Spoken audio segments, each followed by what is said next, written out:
Chapter 20. Bloody Hands. Don't forget to subscribe. It was around noon when the wagon turned onto a new road. This one wide as a river and paved with cobbles. At first, there were only a handful of travelers and a wagon or two, but to me, it seemed like a great crowd after such a long time alone. We went deeper into the city, and low buildings gave way to taller shops and inns. Trees and gardens were replaced by alleys and cart vendors. The great river of a road grew clogged and choked with the flotsam of 100 carts and pedestrians, dozens of wains and wagons, and the occasional mounted man. There was the sound of horses' hooves and people shouting, the smell of beer and sweat and garbage and tar. I wondered which city this was, and if I'd been here before. I gritted my teeth and forced myself to think of other things. "Almost there!" Seth raised his voice above the din. Eventually, the road opened out into a market. Wagons rolled on the cobbles with a sound like distant thunder. Voices bargained and fought. Somewhere in the distance, a child was crying shrill and high. We rode aimlessly for a while until he found an empty corner in front of a bookshop. Seth stopped the wagon, and I hopped out as they were stretching away the kinks from the road. Then, with a sort of silent agreement, I helped them unload the lumpy sacks from the back of the wagon and pile them to one side. Half an hour later, we were resting among the piled sacks. Seth looked at me, shading his eyes with a hand. "What are you doing in town today, boy?" "I need lute strings," I said. Only then did I realize I didn't know where my father's lute was. I looked around wildly. It wasn't in the wagon where I'd left it, or leaning against the wall, or on the piles of squash. My stomach clenched until I spotted it underneath some loose burlap sacking.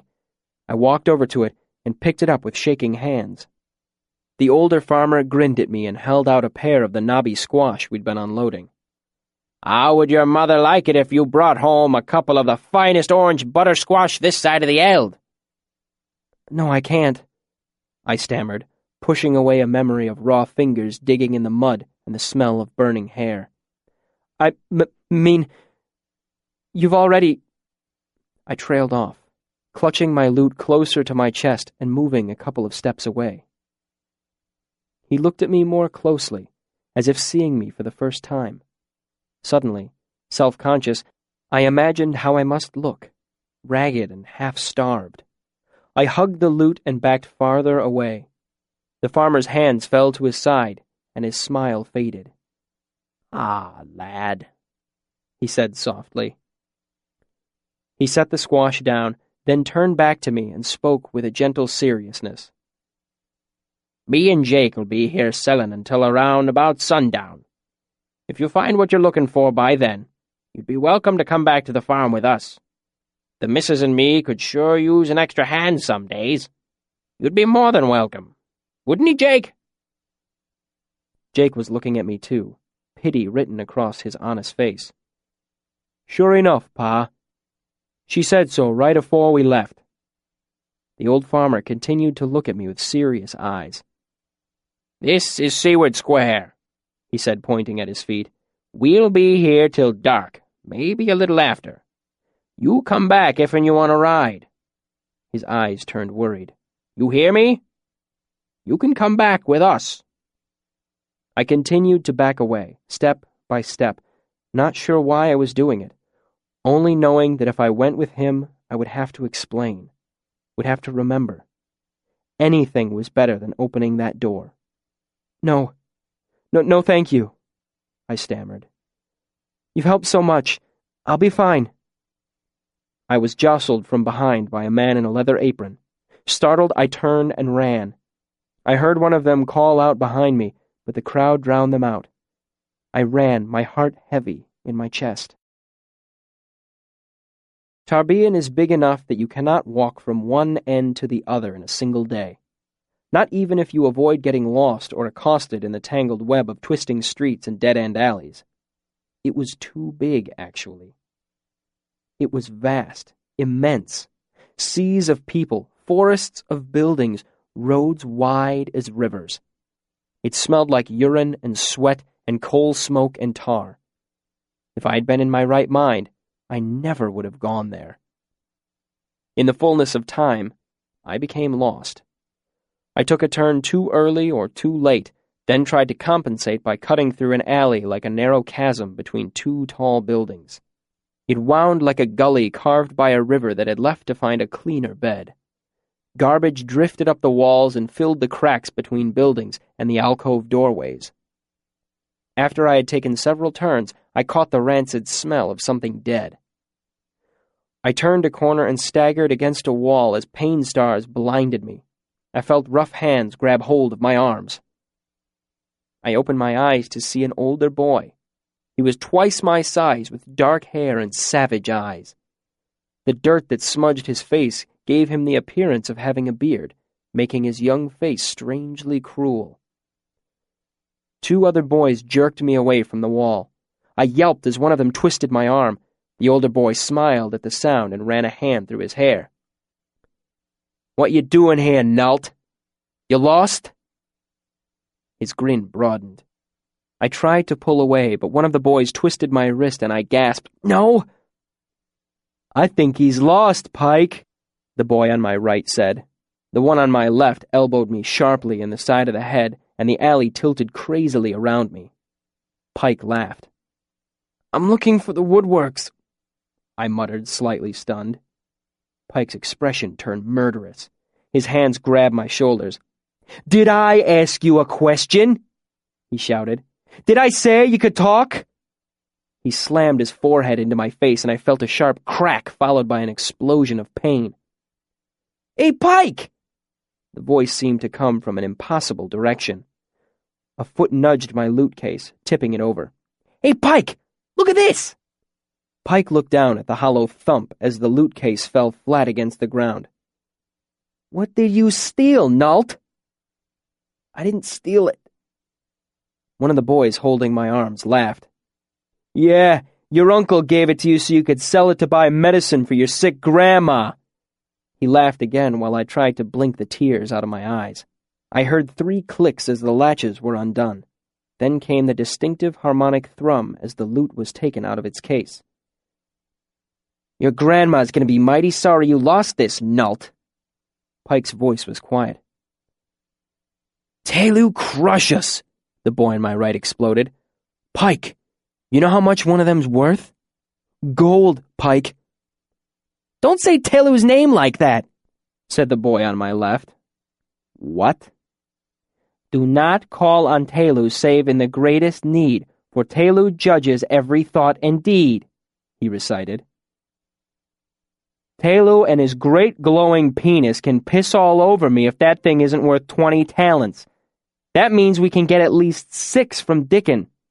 Do you know what you can do with that much money?" "You won't get the chance to do anything with it if you don't quit saying things like that. Telu watches over us, but he is vengeful." The second boy's voice was reverent and afraid. "You've been sleeping in the church again, haven't you? You get religion like I get fleas." "I'll tie your arms in a knot." "Your ma's a penny whore." "Don't talk about my ma, Lynn." "Iron pennies." By this time, I had managed to blink my eyes free from the tears, and I could see Pike squatting in the alley. He seemed fascinated by my loot, my beautiful loot. He had a dreamy look in his eyes as he held it, turning it over and over in his dirty hands. A slow horror was dawning on me through the haze of fear and pain. As the 2 voices grew louder behind me, I began to feel a hot anger inside. I tensed. I couldn't fight them, but I knew if I got hold of my loot and made it into a crowd, I could lose them and be safe again. But she kept humping away anyway. But now she's only got a halfpenny a throw. That's why your head is so soft. You're lucky you don't have a dent, so don't feel bad. That's why you get religious so easy." The first boy finished triumphantly. I felt only a tenseness on my right side. I tensed too, ready to spring. "But thanks for the warning. I hear Telu likes to hide behind big clumps of horse shit and—" Suddenly, both of my arms were free as one boy tackled the other into the wall. I sprinted the 3 steps to Pike, grabbed the loot by the neck, and pulled. But Pike was quicker than I'd expected, or stronger. The loot didn't come away in my hand. I was jerked to a halt, and Pike was pulled to his feet. My frustration and anger boiled over. I let go of the loot and threw myself at Pike. I clawed madly at his face and neck, but he was a veteran of too many street fights to let me get close to anything vital. One of my fingernails tore a line of blood across his face from ear to chin. Then he was against me, pressing me back until I hit the alley wall. My head struck brick, and I would have fallen if Pike hadn't been grinding me into the crumbling wall. I gasped for breath and only then realized I'd been screaming all the while. He smelled like old sweat and rancid oil. His hands pinned my arms to my sides as he pressed me harder into the wall. I was dimly aware that he must have dropped my loot. I gasped for breath again and flailed blindly, knocking my head against the wall again. I found my face pressed into his shoulder and bit down hard. I felt his skin break under my teeth and tasted blood. Pike screamed and jerked away from me. I drew a breath and winced at a tearing pain in my chest. Before I could move or think, Pike grabbed me again. He bludgeoned me up against the wall once, twice. My head whipsawed back and forth, caroming off the wall. Then he grabbed me by the throat, spun me around, and threw me to the ground. That's when I heard the noise, and everything seemed to stop. After my troupe was murdered, there were times when I would dream of my parents, alive and singing. In my dream, their deaths had been a mistake, a misunderstanding, a new play they had been rehearsing. And for a few moments, I had relief from the great blanketing grief that was constantly crushing me. I hugged them, and we laughed at my foolish worry. I sang with them, and for a moment everything was wonderful. Wonderful. But I always woke up, alone in the dark by the forest pool. What was I doing out here? Where were my parents? Then I would remember everything, like a wound ripping open. They were dead, and I was terribly alone, and that great weight that had been lifted for just a moment would come crushing down again, worse than before because I wasn't ready for it. Then I would lay on my back, staring into the dark with my chest aching and my breath coming hard, knowing deep inside that nothing would ever be right, ever again. When Pike threw me to the ground, my body was almost too numb to feel my father's loot being crushed underneath me. The sound it made was like a dying dream, and it brought that same sick, breathless ache back to my chest. I looked around and saw Pike breathing heavily and clutching his shoulder. One of the boys was kneeling on the chest of the other. They weren't wrestling anymore. Both were looking in my direction, stunned. I stared numbly at my hands, bloody where slivers of wood had pierced the skin. "Little bastard bit me," Pike said quietly, as if he couldn't quite believe what had happened. "Get off me," said the boy lying on his back. "I said you shouldn't say those things. Look what happened." Pike's expression twisted, and his face went a livid red. "Bit me!" he shouted and swung a vicious kick at my head. I tried to get out of the way without doing any more damage to the loot. His kick caught me in the kidney and sent me sprawling into the wreckage, again splintering it even further. "See what happens when you mock Telu's name?" "Shut up about Telu! Get off me and grab that thing! It might still be worth something to Dickon." "Look what you did!" Pike continued to howl above me. A kick caught me in the side and rolled me halfway over. The edges of my vision started to darken. I almost welcomed it as a distraction. But the deeper pain was still there, untouched. I balled my bloody hands into stinging fists. "These knob things still seem okay. They're silvery. I'll bet we can get something for them." Pike pulled back his foot again. I tried to put up my hands to keep it away, but my arms just twitched and Pike kicked me in the stomach. "Grab that bit over there! Pike! Pike!" Pike kicked me in the stomach again, and I vomited weakly onto the cobblestones. "You there! Stop! City watch!" a new voice shouted. A heartbeat of stillness was followed by a scuffle and a flurry of pattering feet. A second later, heavy boots pounded past and faded in the distance. I remember the ache in my chest. I blacked out. I was shaken out of darkness by someone turning my pockets inside out. I tried unsuccessfully to open my eyes. I heard a voice muttering to itself. "Is this all I get for saving your life? Copper and a couple shims. Drinks for an evening? Worthless little sod." He coughed deep in his chest, and the smell of stale liquor washed over me. "Screaming like that. If you hadn't sounded like a girl, I wouldn't have run all this way." I tried to say something, but it dribbled out as a groan. "Well, you're alive. That's something, I suppose." I heard a grunt as he stood up, then the heavy thumping of his boots faded away into silence. After a while, I found I could open my eyes. My vision was blurry, and my nose felt larger than the rest of my head. I prodded it delicately. Broken. Remembering what Ben had taught me, I put one hand on each side of it and twisted it sharply back into place. I clenched my teeth against a cry of pain, and my eyes filled with tears. I blinked them away and was relieved when I saw the street without the painful blurriness of a moment ago. The contents of my small sack lay next to me on the ground. A half ball of string, a small dull knife, rhetoric and logic, and the remainder of a piece of bread the farmer had given me for lunch. It seemed like forever ago. The farmer. I thought of Seth and Jake. Soft bread and butter, songs while riding in a wagon, their offer of a safe place, a new home. A sudden memory was followed by a sudden sickening panic. I looked around the alley, my head aching from the sudden movement. Sifting the garbage with my hands, I found some terribly familiar shards of wood. I stared at them mutely as the world darkened imperceptibly around me. I darted a look at the thin strip of sky visible overhead and saw it was purpling into twilight. How late was it? I hurried to gather my possessions, treating Ben's book more gently than the rest, and limped off in what I hoped was the direction of Seward Square. The last of twilight had faded from the sky by the time I found the square. A few wagons rolled sluggishly among the few straggling customers. I limped wildly from corner to corner of the square, searching madly for the old farmer who had given me a ride, searching for the sight of one of those ugly, knobby squash. When I finally found the bookstore Seth had parked beside, I was panting and staggering. Seth and his wagon were nowhere to be seen. I sank down into the empty space their wagon had left and felt the aches and pains of a dozen injuries I had forced myself to ignore. I felt them out, one by one. I had several painful ribs, although I couldn't tell if they were broken or if the cartilage was torn.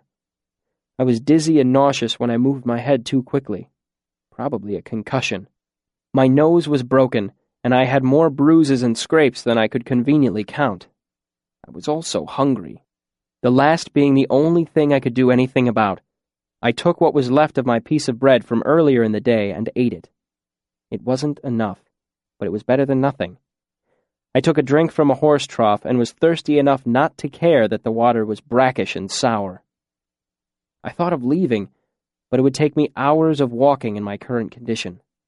Besides, there was nothing waiting for me on the outskirts of the city except miles upon miles of harvested farmland.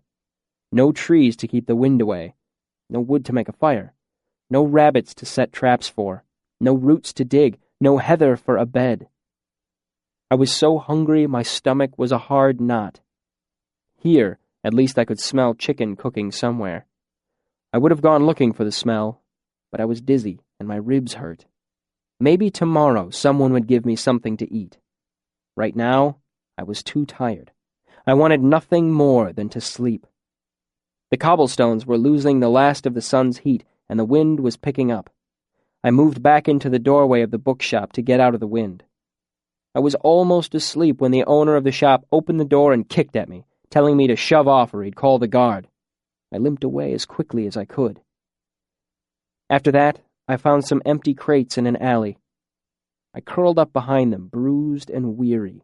I closed my eyes and tried not to remember what it was like to go to sleep warm and full, surrounded by people who loved you That was the first night of nearly 3 years I spent in Tarbean. Chapter 21. Basement, Bread, and Bucket. It was just after lunchtime. Rather, it would have been after lunchtime if I had had anything to eat. I was begging in Merchant's Circle, and so far the day had profited me 2 kicks, 1 guard, 1 mercenary, 3 shoves, 2 wagoneers, 1 sailor, 1 new curse concerning an unlikely anatomical configuration, also from the sailor, and a spray of spittle from a rather unendearing elderly man of indeterminate occupation. And 1 iron shim, though I attributed it more to the laws of probability than from any human kindness. Even a blind pig finds an acorn once in a while. I had been living in Tarbean for nearly a month, and the day before I had tried my hand at stealing for the first time. It was an inauspicious beginning. I had been caught with my hand in a butcher's pocket. This had earned me such a tremendous blow to the side of my head that today I was dizzy when I tried to stand or move about quickly. Hardly encouraged by my first foray into thievery, I had decided that today was a begging day. As such, it was about average. Hunger knotted my stomach, and a single shim's worth of stale bread wasn't going to help much. I was considering moving to a different street when I saw a boy run up to a younger beggar across the way. They talked excitedly for a moment, then hurried off. I followed, of course, showing a pale shadow of my former burning curiosity. Besides, anything that moved the 2 of them away from a busy street corner in the middle of the day was bound to be worth my while. Maybe the Talons were giving out bread again, or a fruit cart had tipped over, or the guard was hanging someone. That would be worth half an hour of my time. I followed the boys through the twisting street until I saw them turn a corner and scurry down a flight of stairs into the basement of a burned-out building. I stopped, my dim spark of curiosity smothered by my common sense. A moment later, they reappeared, each carrying a chunk of flat brown bread. I watched as they wandered past, laughing and shoving at each other. The youngest, no more than 6, saw me looking and waved. "Still some left," he called through a mouthful of bread. "Better hurry up, though." My common sense did a rapid turnaround, and I headed cautiously downward. At the bottom of the steps were a few rotting planks, all that remained of a broken door. Inside, I could see a short hallway opening out into a dimly lit room. A young girl with hard eyes pushed past me without looking up. She clutched another piece of bread. I stepped over the broken pieces of door into the chill, damp dark. After a dozen steps, I heard a low moan that froze me where I stood.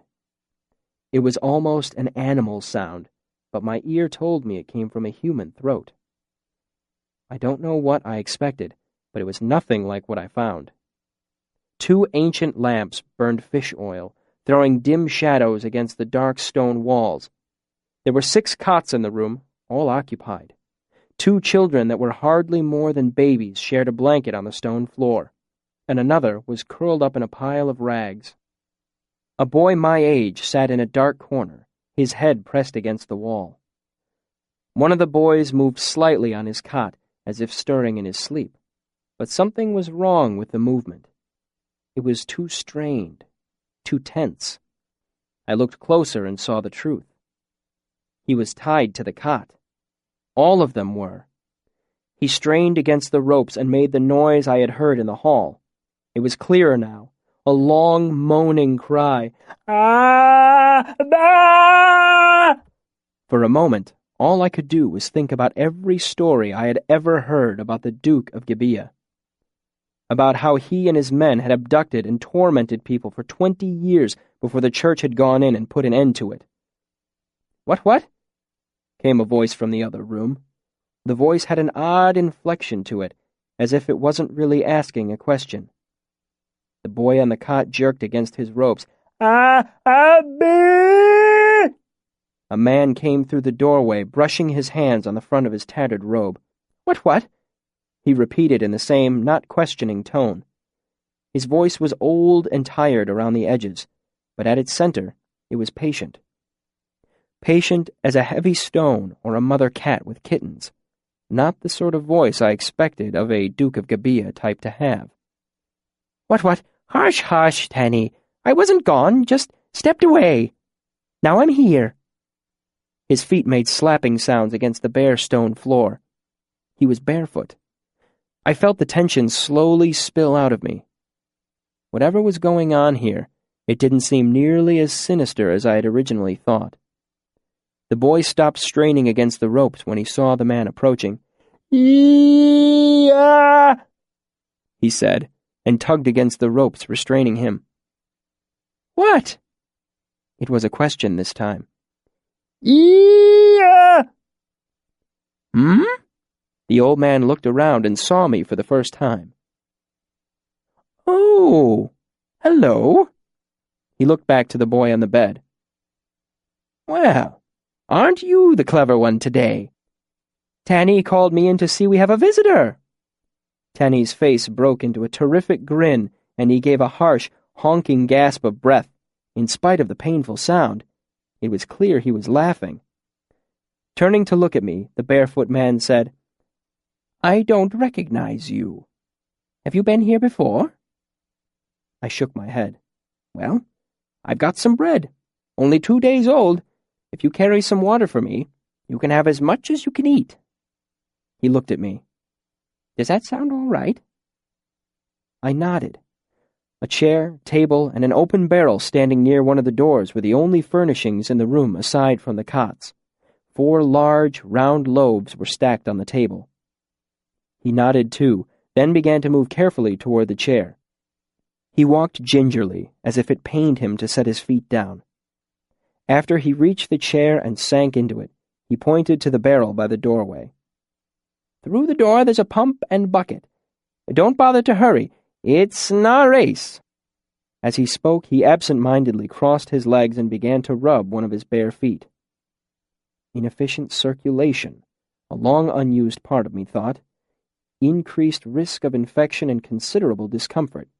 Feet and legs should be raised, massaged, and swabbed in a warm infusion of willow bark, camphor, and arrowroot. "Don't fill the bucket too full.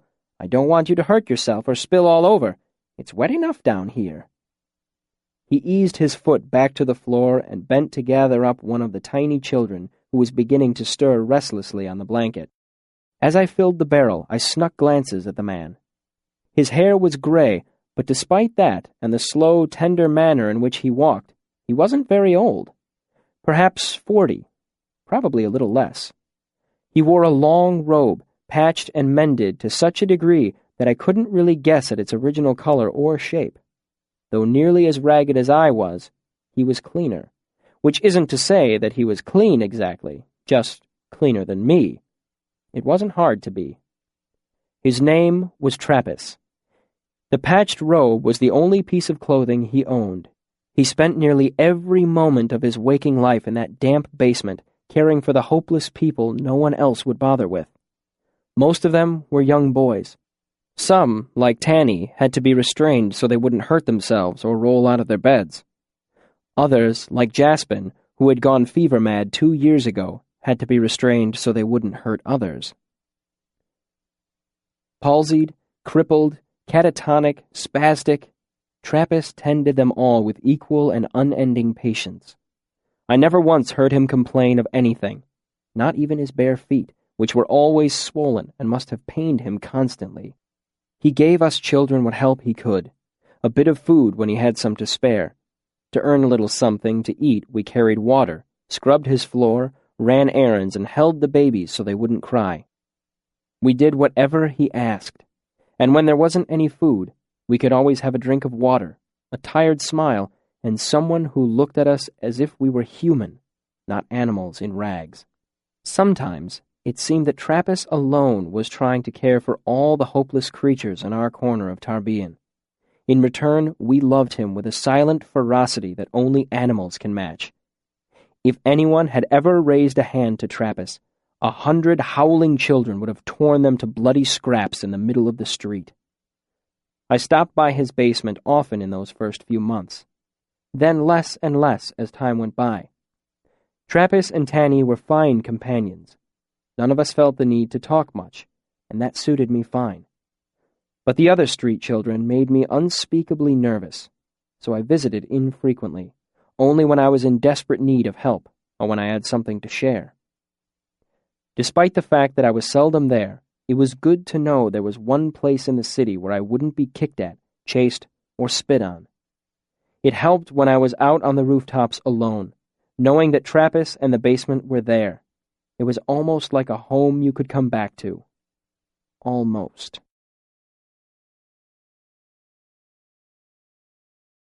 Chapter 22. A Time for Demons. I learned many things those first months in Tarbian. I learned which inns and restaurants threw away the best food and how rotten food needed to be before it made you sick to eat it. I learned that the walled complex of buildings near the docks was the Temple of Telu. The Talans sometimes gave out bread, making us say prayers before we could take our loaf. I didn't mind. It was easier than begging. Sometimes the gray-robed priest tried to get me to come into the church to say the prayers, but I'd heard rumors and ran away whenever I was asked, whether I had my loaf or no. I learned how to hide.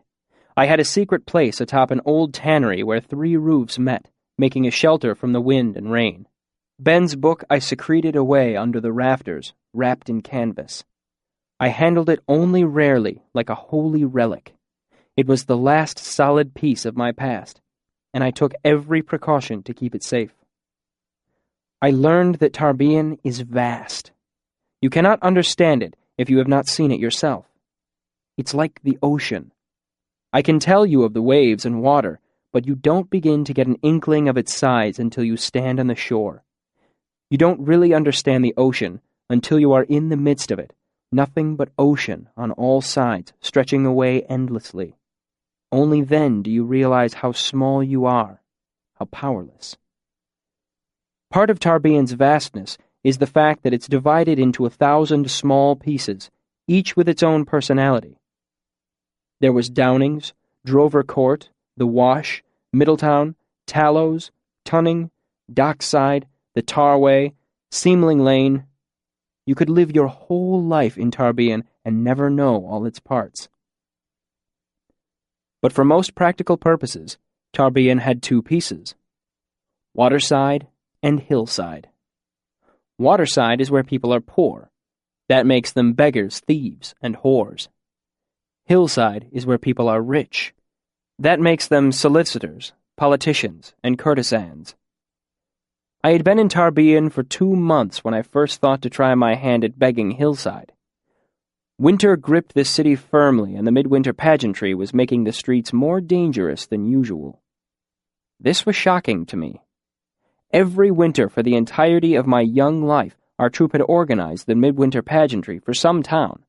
Dressed in demon masks, we would terrorize them for 7 days of high mourning, much to everyone's delight. My father played an Encanis so convincing you'd think we'd conjured him. Most importantly, he could be frightening and careful at the same time. No one was ever hurt when our troupe was in charge. But in Tarbian, it was different. Oh, the pieces of the pageantry were all the same. There were still men in garishly painted demon masks skulking about the city, making mischief. And Canis was out there too, in the traditional black mask, making more serious trouble. And though I hadn't seen him, I didn't doubt that the silver-masked Telu was striding around the better neighborhoods playing his part. As I said, the pieces of the pageantry were the same, but they played out differently. For one thing, Tarbian was too big for one troupe to provide enough demons. 100 troupes wouldn't be enough. So, rather than pay for professionals, as would be sensible and safe, the churches in Tarbian took the more profitable path of selling demon masks. Because of this, on the first day of high mourning, 10,000 demons were set loose on the city. 10,000 amateur demons, with license to make whatever mischief they had minds to. This might seem like an ideal situation for a young thief to take advantage of, but really the opposite was true. The demons were always thickest waterside, and while the great majority behaved properly, fleeing at the sound of Telu's name and keeping their devilry within reasonable bounds, many did not. Things were dangerous the first few days of high mourning, and I spent most of my time simply staying out of harm's way. But as midwinter approached, things settled down. The number of demons steadily decreased as people lost their masks or tired of the game. Telu no doubt eliminated his share as well, but Silver Mask or no, he was only one man.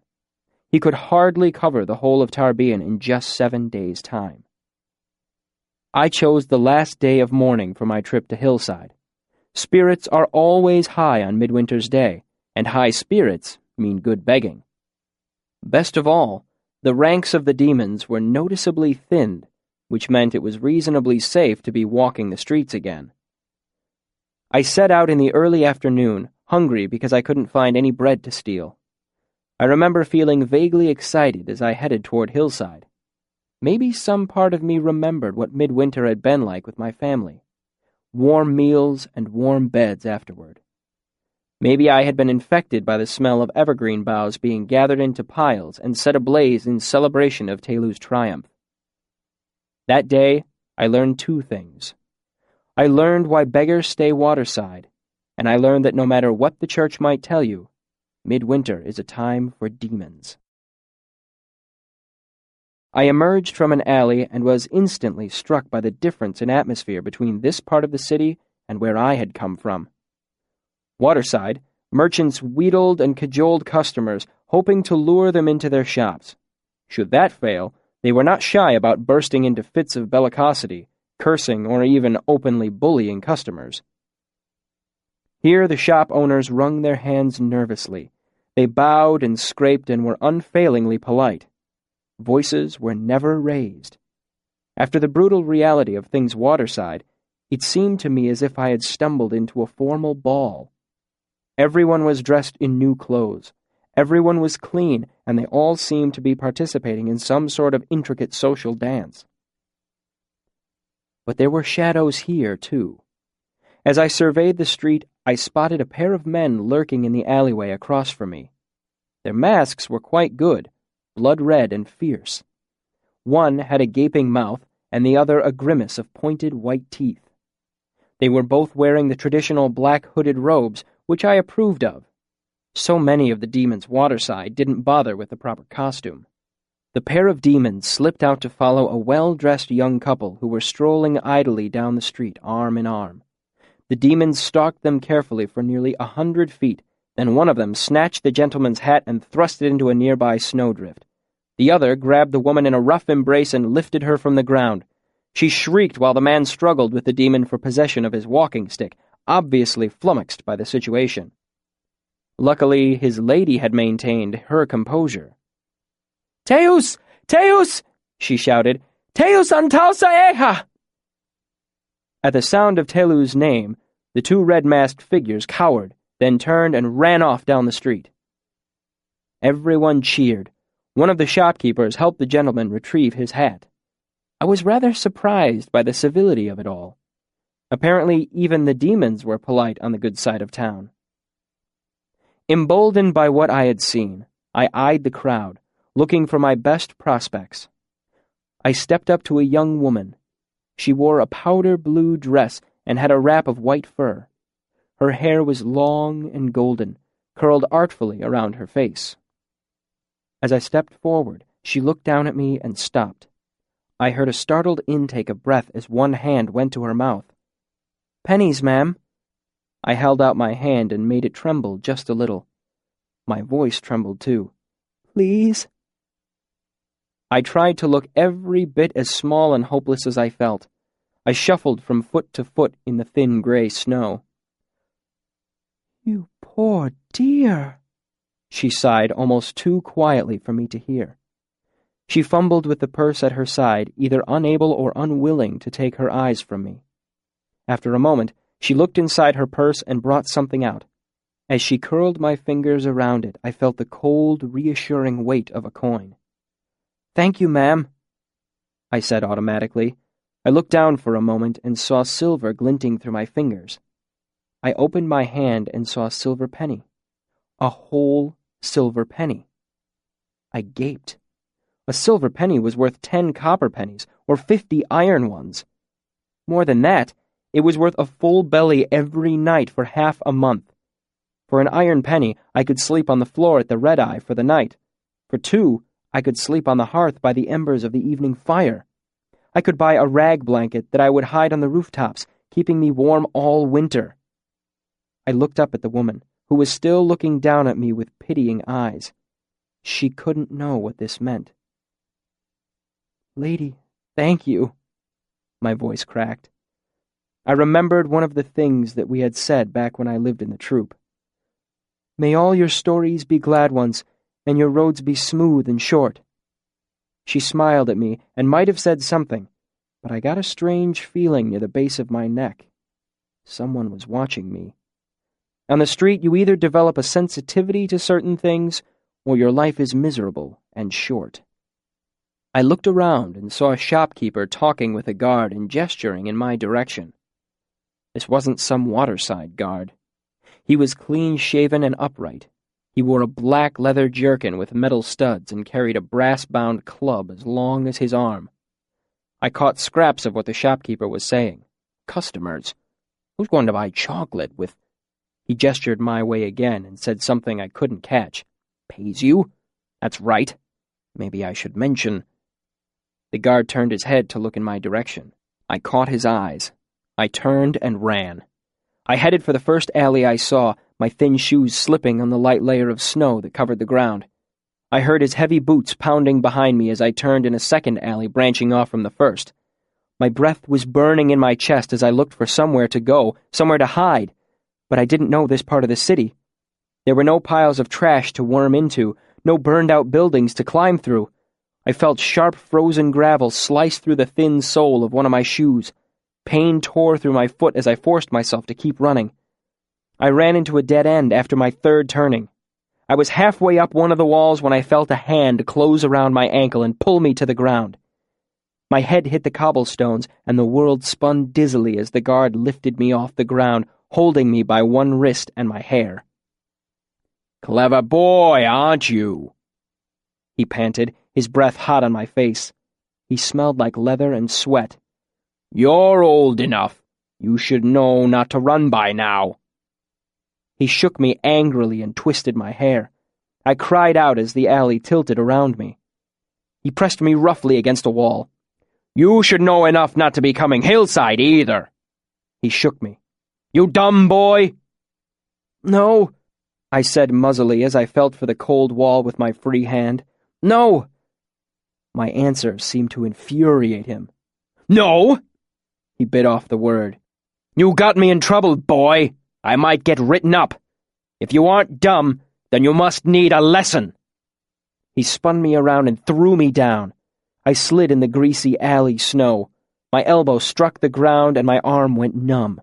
The hand clutching a month of food, warm blankets, and dry shoes came open. Something precious flew away and landed without even a clink as it hit the ground. I hardly noticed. The air hummed before his club cracked against my leg. He snarled at me. "Don't come hillside, understand?" The club caught me again, this time across the shoulder blades. "Everything past Fallow Street is off limits to you little whore's sons. Understand?" He backhanded me across the face, and I tasted blood as my head careened off the snow-covered cobbles. I curled into a ball as he hissed down at me. "And Mill Street and Mill Market is where I work, so you never come back here again!" He punctuated each word with a blow from his stick. "Understand?" I lay there shaking in the churned-up snow, hoping it was over, hoping he would just go away. "Understand!" He kicked me in the stomach, and I felt something tear inside of me. I cried out and must have babbled something. He kicked me again when I didn't get up, then went away. I think I passed out or lay in a daze. When I finally came to my senses again, it was dusk. I was cold to the very center of my bones. I crawled around in the muddy snow and wet garbage, searching for the silver penny with fingers so numb with cold they would barely work. One of my eyes was swelled shut and I could taste blood, but I searched until the last scrap of evening's light was gone. Even after the alley had gone black as tar, I kept sifting the snow with my hands, though I knew in my heart of hearts that my fingers were too numb to feel the coin even if I chanced to cross it. I used the wall to get to my feet and started to walk. My wounded foot made progress slow. Pain stabbed up my leg with each step, and I tried to use the wall as a crutch to keep some weight off it. I moved into Waterside, the part of the city that was more a home to me than anywhere else. My foot grew numb and wooden from the cold, and while that worried some rational piece of me, my practical side was just glad there was one less part of me that hurt. It was miles back to my secret place, and my limping progress was slow. At some point, I must have fallen. I don't remember it, but I do remember lying in the snow and realizing how delightfully comfortable it was. I felt sleep drawing itself over me like a thick blanket, like death. I closed my eyes. I remember the deep silence of the deserted street around me. I was too numb and tired to be properly afraid. In my delirium, I imagined death in the form of a great bird with wings of fire and shadow. It hovered above, watching patiently, waiting for me. I slept, and the great bird settled its burning wings around me. I imagined a delicious warmth. Then its claws were in me, tearing me open. No, it was just the pain of my torn ribs as someone rolled me onto my back. Blearily, I opened an eye and saw a demon standing over me. In my confused and credulous state, the sight of the man in the demon mask startled me into wakefulness. The seductive warmth I had felt a moment ago vanished, leaving my body limp and leaden. "It is! I told you! There's a kid lying in the snow here!" The demon lifted me to my feet. Now awake, I noticed his mask was sheer black. This was Incanus, Lord of Demons. He set me unsteadily onto my feet and began to brush away the snow that covered me. Through my good eye, I saw a figure in a livid green mask standing nearby. "Come on!" the other demon said urgently, her voice sounding hollowly from behind the rows of pointed teeth. Incanus ignored her. "Are you okay?"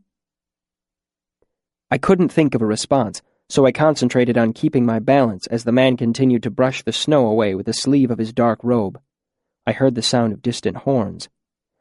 The other demon looked nervously down the road. "If we don't keep ahead of them, we'll be up to our shins in it," she hissed nervously. Incanus brushed the snow out of my hair with his dark-gloved fingers, then paused and leaned in closer to look at my face. His dark mask loomed oddly in my blurry vision. "God's body, Holly! Someone's beaten hell out of this kid! On Midwinter's Day, too!" "Guard," I managed to croak. I tasted blood when I said the word. "You're freezing," Incanus said, and began to chafe my arms and legs with his hands, trying to get my blood flowing again. "You'll have to come with us." The horns sounded again, closer. They were mixed with the dim sounds of a crowd. "Don't be stupid," the other demon said. "He's in no shape to go running through the city." "He's in no shape to stay here," Incanus snapped. He continued to massage my arms and legs roughly. Some feeling was slowly returning to them, mostly a stinging, prickly heat that was like a painful mockery of the soothing warmth I had felt a minute ago when I was drifting off to sleep. Pain jabbed at me each time he went over a bruise, but my body was too tired to flinch away. The green-masked demon came close and laid a hand on her friend's shoulder. "We have to go now, Garrick! Someone else will take care of him!" She tried to pull her friend away and met with no success. "If they find us here with him, they'll assume we did it." The man behind the black mask swore, then nodded and began to rummage around underneath his robe. "Don't lie down again," he said to me in urgent tones, "and get inside, somewhere you can warm up." The crowd sounds were close enough for me to hear individual voices mixed with the noise of horses' hooves and creaking wooden wheels. The man in the black mask held out his hand. It took me a moment to focus on what he held. A silver talent, thicker and heavier than the penny I had lost. So much money I could hardly think of it. "Go on, take it." He was a form of darkness, Black hooded cloak, black mask, black gloves. Incanus stood in front of me, holding out a bright bit of silver that caught the moonlight. I was reminded of the scene from Daonica, where Tarsus sells his soul. I took the talent, but my hand was so numb I couldn't feel it. I had to look down to make sure my fingers were gripping it. I imagined I could feel warmth radiating up my arm. I felt stronger. I grinned at the man in the black mask. "Take my gloves, too." He pulled them off and pushed them against my chest. Then the woman in the green demon mask pulled my benefactor away before I could give him any word of thanks. I watched the two of them go. Their dark robes made them look like pieces of retreating shadow against the charcoal colors of Tarbean's moonlit streets. Not even a minute passed before I saw the pageantry's torchlight come around the corner toward me.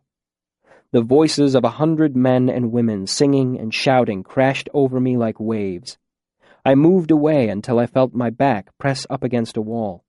Then I slid weakly sideways until I found a recessed doorway. I watched the pageantry from my vantage there. People poured by, shouting and laughing. Telu stood tall and proud in the back of a wagon drawn by 4 white horses. His silver mask gleamed in the torchlight. His white robes were immaculate and lined with fur at the cuff and collar. Gray-robed priests followed along beside the wagon, ringing bells and chanting. Many of them wore the heavy iron chains of penitent priests. The sound of the voices and the bells, the chanting and the chains mingled to make a sort of music. All eyes were for Telu. No one saw me standing in the shadows of the doorway. It took nearly 10 minutes for all of them to pass. Only then did I emerge and begin to make my careful way home. It was slow going, but I felt fortified by the coin I held. I checked the talent every dozen steps or so to reassure myself that my numb hand was still gripping it tightly. I wanted to put on the gloves I had been given, but I feared to drop the coin and lose it in the snow. I don't know how long it took for me to get back. The walking warmed me slightly, though my feet still felt wooden and numb. When I looked back over my shoulder, my trail was marked by a smear of blood in every other footprint. It reassured me in an odd way. A foot that bleeds is better than one that is frozen solid. I stopped at the first inn I recognized, the Laughing Man. It was full of music, singing, and celebration. I avoided the front door and went around to the back alley. There were a pair of young girls chatting in the kitchen doorway, avoiding their work.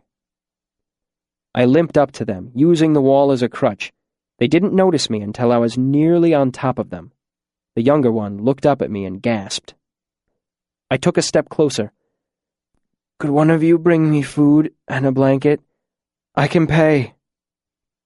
I held out my hand and was frightened by how much it shook. It was smeared with blood from when I had touched the side of my face. The inside of my mouth felt raw. It hurt to talk. "Please." They looked at me for a moment in stunned silence. Then they looked at each other, and the older of the two motioned the other inside. The young girl disappeared through the door without a word. The older girl, who might have been 16, came closer to me and held out her hand. I gave her the coin and let my arm fall heavily to my side. She looked at it and disappeared inside after a second long glance at me. Through the open doorway, I heard the warm, bustling sounds of a busy inn, the low murmur of conversation, punctuated with laughter, the bright clink of bottle glass, and the dull thump of wooden tankards on tabletops. And threading gently through it all, a lute played in the background. It was faint, almost drowned by the other noise, but I heard it the same way a mother can mark her child crying from a dozen rooms away. The music was like a memory of family, of friendship and warm belonging. It made my gut twist and my teeth ache. For a moment my hands stopped aching from the cold, and instead longed for the familiar feel of music running through them. I took a slow, shuffling step. Slowly, sliding along the wall, I moved back away from the doorway until I couldn't hear the music anymore. Then I took another step, until my hands hurt with the cold again, and the ache in my chest came from nothing more than broken ribs. They were simpler pains, easier to endure. I don't know how long it was before the two girls came back. The younger one held out a blanket wrapped around something. I hugged it to my aching chest. It seemed disproportionately heavy for its size, but my arms were trembling slightly under their own weight, so it was hard to tell. The older girl held out a small, solid purse. I took it as well, clutching it so tightly my frost-burned fingers ached. She looked at me. "You can have a corner by the fire in here if you want it." The younger girl nodded quickly. "Natty won't mind." She took a step and reached out to take my arm. I jerked away from her, almost falling. "No!" I meant to shout, but it came out as a weak croak. "Don't touch me!" My voice was shaking, though I couldn't tell if I was angry or afraid. I staggered away against the wall. My voice was blurry in my ears. "I'll be fine." The younger girl started to cry, her hands hanging useless at her sides.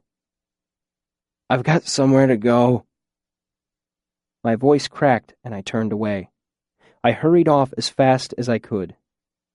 I wasn't sure what I was running from, unless it was people. That was another lesson I had learned, perhaps too well. People meant pain.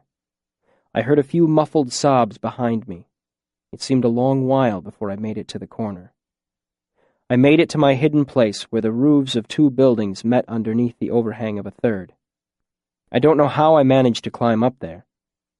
Inside the blanket was a whole flask of spiced wine and a loaf of fresh bread nestled next to a turkey breast bigger than both my balled fists. I wrapped myself in the blanket and moved out of the wind as the snow turned to sleet. The brick of the chimney behind me was warm and wonderful. The first swallow of wine burned my mouth like fire where it was cut. But the second didn't sting nearly so much. The bread was soft and the turkey was still warm. I woke at midnight when all the bells in the city started ringing. People ran and shouted in the streets. The 7 days of high mourning were behind us. Midwinter was past. A new year had begun. Chapter 23. The Burning Wheel. I stayed tucked into my secret place all that night and woke late the next day to find my body had stiffened into a tight knot of pain. Since I still had food and a little wine, I stayed where I was rather than risk falling when I tried to climb down to the street. It was a sunless day with a damp wind that never seemed to stop. Sleet gusted under the protection of the overhanging roof. The chimney was warm behind me, but it wasn't enough to actually dry out my blanket or drive away the chilly damp that soaked my clothes. I finished the wine and the bread early on, and after that, I spent most of my time gnawing at the turkey bones and trying to warm up snow in the empty wine flask so I could drink it. Neither proved very productive, and I ended up eating mouthfuls of slushy snow that left me shivering with a taste of tar in my mouth. Despite my injuries, I dropped off to sleep in the afternoon and woke late at night filled with the most wonderful warmth. I pushed away my blanket and rolled away from the now too hot chimney, only to wake near dawn shivering and soaked through to the skin. I felt strange, dizzy, and fuddled. I huddled back against the chimney and spent the rest of the day drifting in and out of a restless, fevered sleep. I have no memory of how I made it off the rooftop, delirious with fever and nearly crippled. I don't remember making my way the 3/4 of a mile through tallows and the crates. I only remember falling down the stairs that led to Trappist's basement, my purse of money clutched tight in my hand. As I lay there shivering and sweating, I heard the faint slapping of his bare feet on the stone. What? He said gently as he picked me up. "Hush, hush."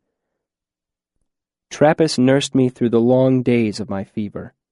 He wrapped me in blankets, fed me, and when my fever showed no signs of breaking on its own, he used the money I'd brought to buy a bittersweet medicine. He kept my face and hands wet and cool while murmuring his patient, gentle, What? Hush, hush. While I cried out from endless fever dreams of my dead parents, the Chandrian, and a man with empty eyes. I awoke clear-headed and cool. "Uri!" Tanny said loudly from where he was tied to his cot. What? Hush, hush, Tanny," Trappist said as he put down one of the babies and picked up the other. It looked around owlishly with wide, dark eyes, but seemed unable to support its own head. It was quiet in the room. "Ooh-wee!"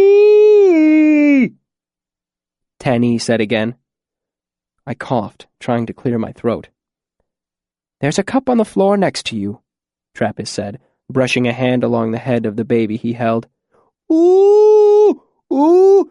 Ooh-wee!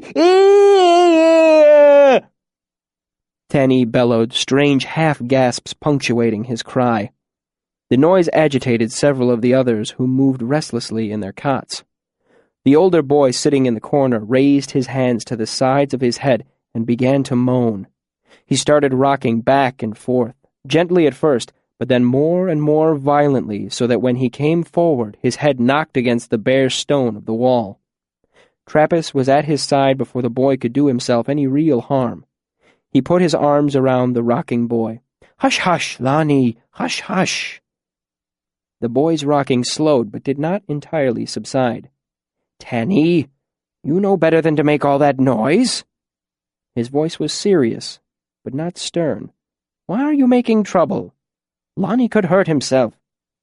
"Ooh-yay," Tanny said softly. I thought I could detect a note of remorse in his voice. "I think he wants a story," I said, surprising myself by speaking.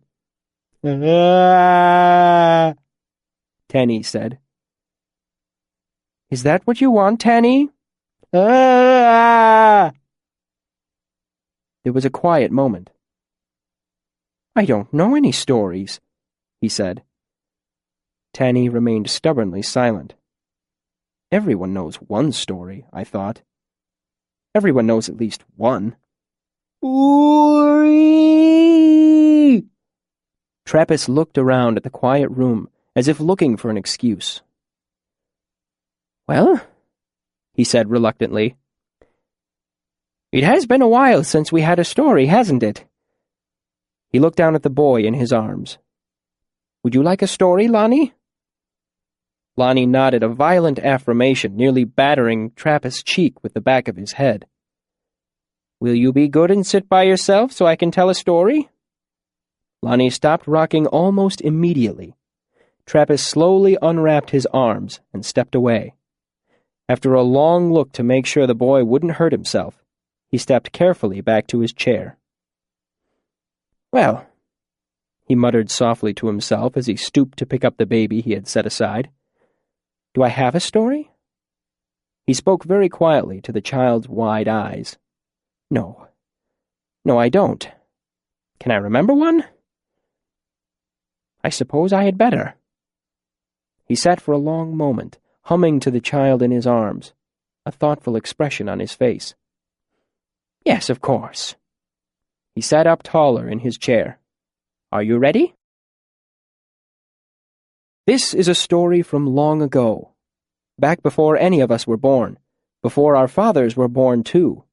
It was a long time ago, maybe 400 years, no more than that, probably 1,000 years, but maybe not quite as much as that. It was a bad time in the world. People were hungry and sick. There were famines and great plagues. There were many wars and other bad things in this time because there was no one to stop them. But the worst thing in this time was that there were demons walking the land. Some of them were small and troublesome, creatures who lamed horses and spoiled milk, but there were many worse than those. There were demons who hid in men's bodies and made them sick or mad, but those were not the worst. There were demons like great beasts that would catch and eat men while they were still alive and screaming, but they were not the worst. Some demons stole the skins of men and wore them like clothes, but even they were not the worst. There was one demon that stood above the others, Encanis, the swallowing darkness. No matter where he walked, shadows hid his face, and scorpions that stung him died of the corruption they had touched. Now Telu who made the world and who was Lord over all, watched the world of men. He saw that demons made sport of us and killed us and ate our bodies. Some men he saved, but only a few. For Telu is just and saves only the worthy, and in these times few men acted even for their own good, let alone the good of others. Because of this, Telu was unhappy, for he had made the world to be a good place for men to live. But his church was corrupt. They stole from the poor and did not live by the laws he had given. No, wait. There was no church yet, and no priests either. Just men and women, and some of them knew who Telu was. But even those were wicked. So when they called on Lord Telu for help, he felt no desire to aid them. But after years of watching and waiting, Telu saw a woman pure of heart and spirit. Her name was Periel. Her mother had raised her to know Telu, and she worshipped him as well as her poor circumstances allowed. Although her own life was hard, Periel prayed only for others and never for herself. Telu watched her for long years. He saw her life was hard, full of misfortune and torment at the hands of demons and bad men. But she never cursed his name or ceased her praying, and she never treated any person other than with kindness and respect. So late one night, Telu went to her in a dream. He stood before her and seemed to be made entirely of fire or sunlight. He came to her in splendor and asked her if she knew who he was. "Sure enough," she said. You see, she was very calm about it because she thought she was just having an odd dream. "You're Lord Telu." He nodded and asked her if she knew why he had come to her. "Are you going to do something for my neighbor Deborah?" she asked, because that's who she had prayed for before she went to sleep. "Are you going to lay your hand on her husband Losel and make him a better man? The way he treats her isn't right. Man should never lay a hand on woman save in love." Telu knew her neighbors. He knew they were wicked people who had done wicked things. Everyone in the village was wicked but her. Everyone in the world was. He told her so. "Deborah has been very kind and good to me," Periel said. "And even Losel, who I don't care for, is one of my neighbors all the same." Telu told her that Deborah spent time in many different men's beds, and Losel drank every day of the week, even on morning. No, wait, there wasn't any morning yet, but he drank a lot at any rate. Sometimes he grew so angry that he beat his wife until she could not stand or even cry aloud. Periel was quiet for a long moment in her dream. She knew Telu spoke the truth, but while Periel was pure of heart, she was not a fool. She had suspected her neighbors of doing the things Telu said. Even now that she knew for certain, she cared for her neighbors all the same. "You won't help her?" Telu said that the man and wife were each other's fitting punishment. They were wicked, and the wicked should be punished. Periel spoke out honestly, perhaps because she thought she was dreaming, but perhaps she would have said the same thing had she been awake, for Periel said what was in her heart. "It's not their fault that the world is full of hard choices and hunger and loneliness," she said. "What can you expect of people when demons are their neighbors?" But though Telu listened to her wise words with his ears, he told her that mankind was wicked, and the wicked should be punished. "I think you know very little about what it is to be a man," she said, "and I would still help them if I could," she told him resolutely. "So you shall," Telu told her, and reached out to lay his hand on her heart. When he touched her, she felt like she were a great golden bell that had just rung out its first note. She opened her eyes and knew then that it had been no normal dream.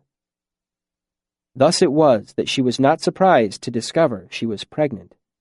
In 3 months she gave birth to a perfect, dark-eyed baby boy. She named him Menda. The day after he was born, Menda could crawl. In 2 days, he could walk. Periel was surprised, but not worried, for she knew the child was a gift from God. Nevertheless, Periel was wise. She knew that people might not understand, so she kept Menda close by her, and when her friends and neighbors came to visit, she sent them away. But this could only last a little while, for in a small town there are no secrets. folk knew that Periel was not married, and while children born out of wedlock were common during this time, children who grew to manhood in less than 2 months were not. They were afraid that she might have lain down with a demon, and that her child was a demon's child. Such things were not unheard of in those dark times, and the people were afraid. So everyone gathered together on the first day of the 7th span, and made their way to the tiny house where Periel lived by herself with her son. The town smith, whose name was Rengen, led them. "Show us the boy," he yelled, but there was no response from the house. "Bring out the boy and show us he is nothing but a human child." The house remained quiet, and though there were many men among them, no one wanted to enter a house that might have a demon's child inside. So the smith cried out again, "Periel, bring out young Menda, or we will burn your house around you." The door opened, and a man stepped out. None of them recognized who it was, because even though he was only 7 span from the womb, Menda looked to be a young man of 17. He stood proud and tall, with coal-black hair and eyes. "I am the one you think is Menda," he said in a voice both powerful and deep. "What do you want of me?" The sound of his voice made Periel gasp inside the cottage. Not only was this the first time Menda had ever spoken, but she recognized his voice as the same one that had spoken to her in a dream months ago. "What do you mean, we think you are Menda?" asked the smith, gripping his hammer tightly. He knew that there were demons that looked like men, or wore their skins like costumes, the way a man might hide beneath a sheepskin. The child who was not a child spoke again. "I am Periel's son, but I am not Menda, and I am not a demon." "Touch the iron of my hammer, then," said Rengen, for he knew all demons feared 2 things, cold iron and clean fire. He held out his heavy forge hammer. It shook in his hands, but no one thought the less of him for it. He who was not Menda stepped forward and laid both hands on the iron head of the hammer. Nothing happened. From the doorway of her house where she watched, Periel burst into tears, for though she trusted Telu, some part of her had held a mother's worry for her son.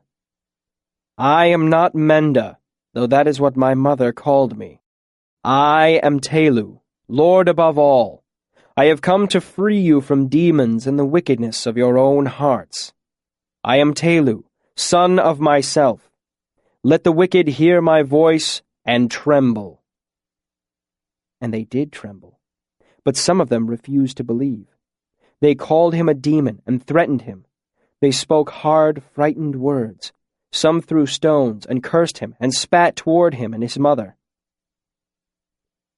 Then Telu grew angry, and he might have slain them all. But Periel leaped forward and laid a restraining hand on his shoulder.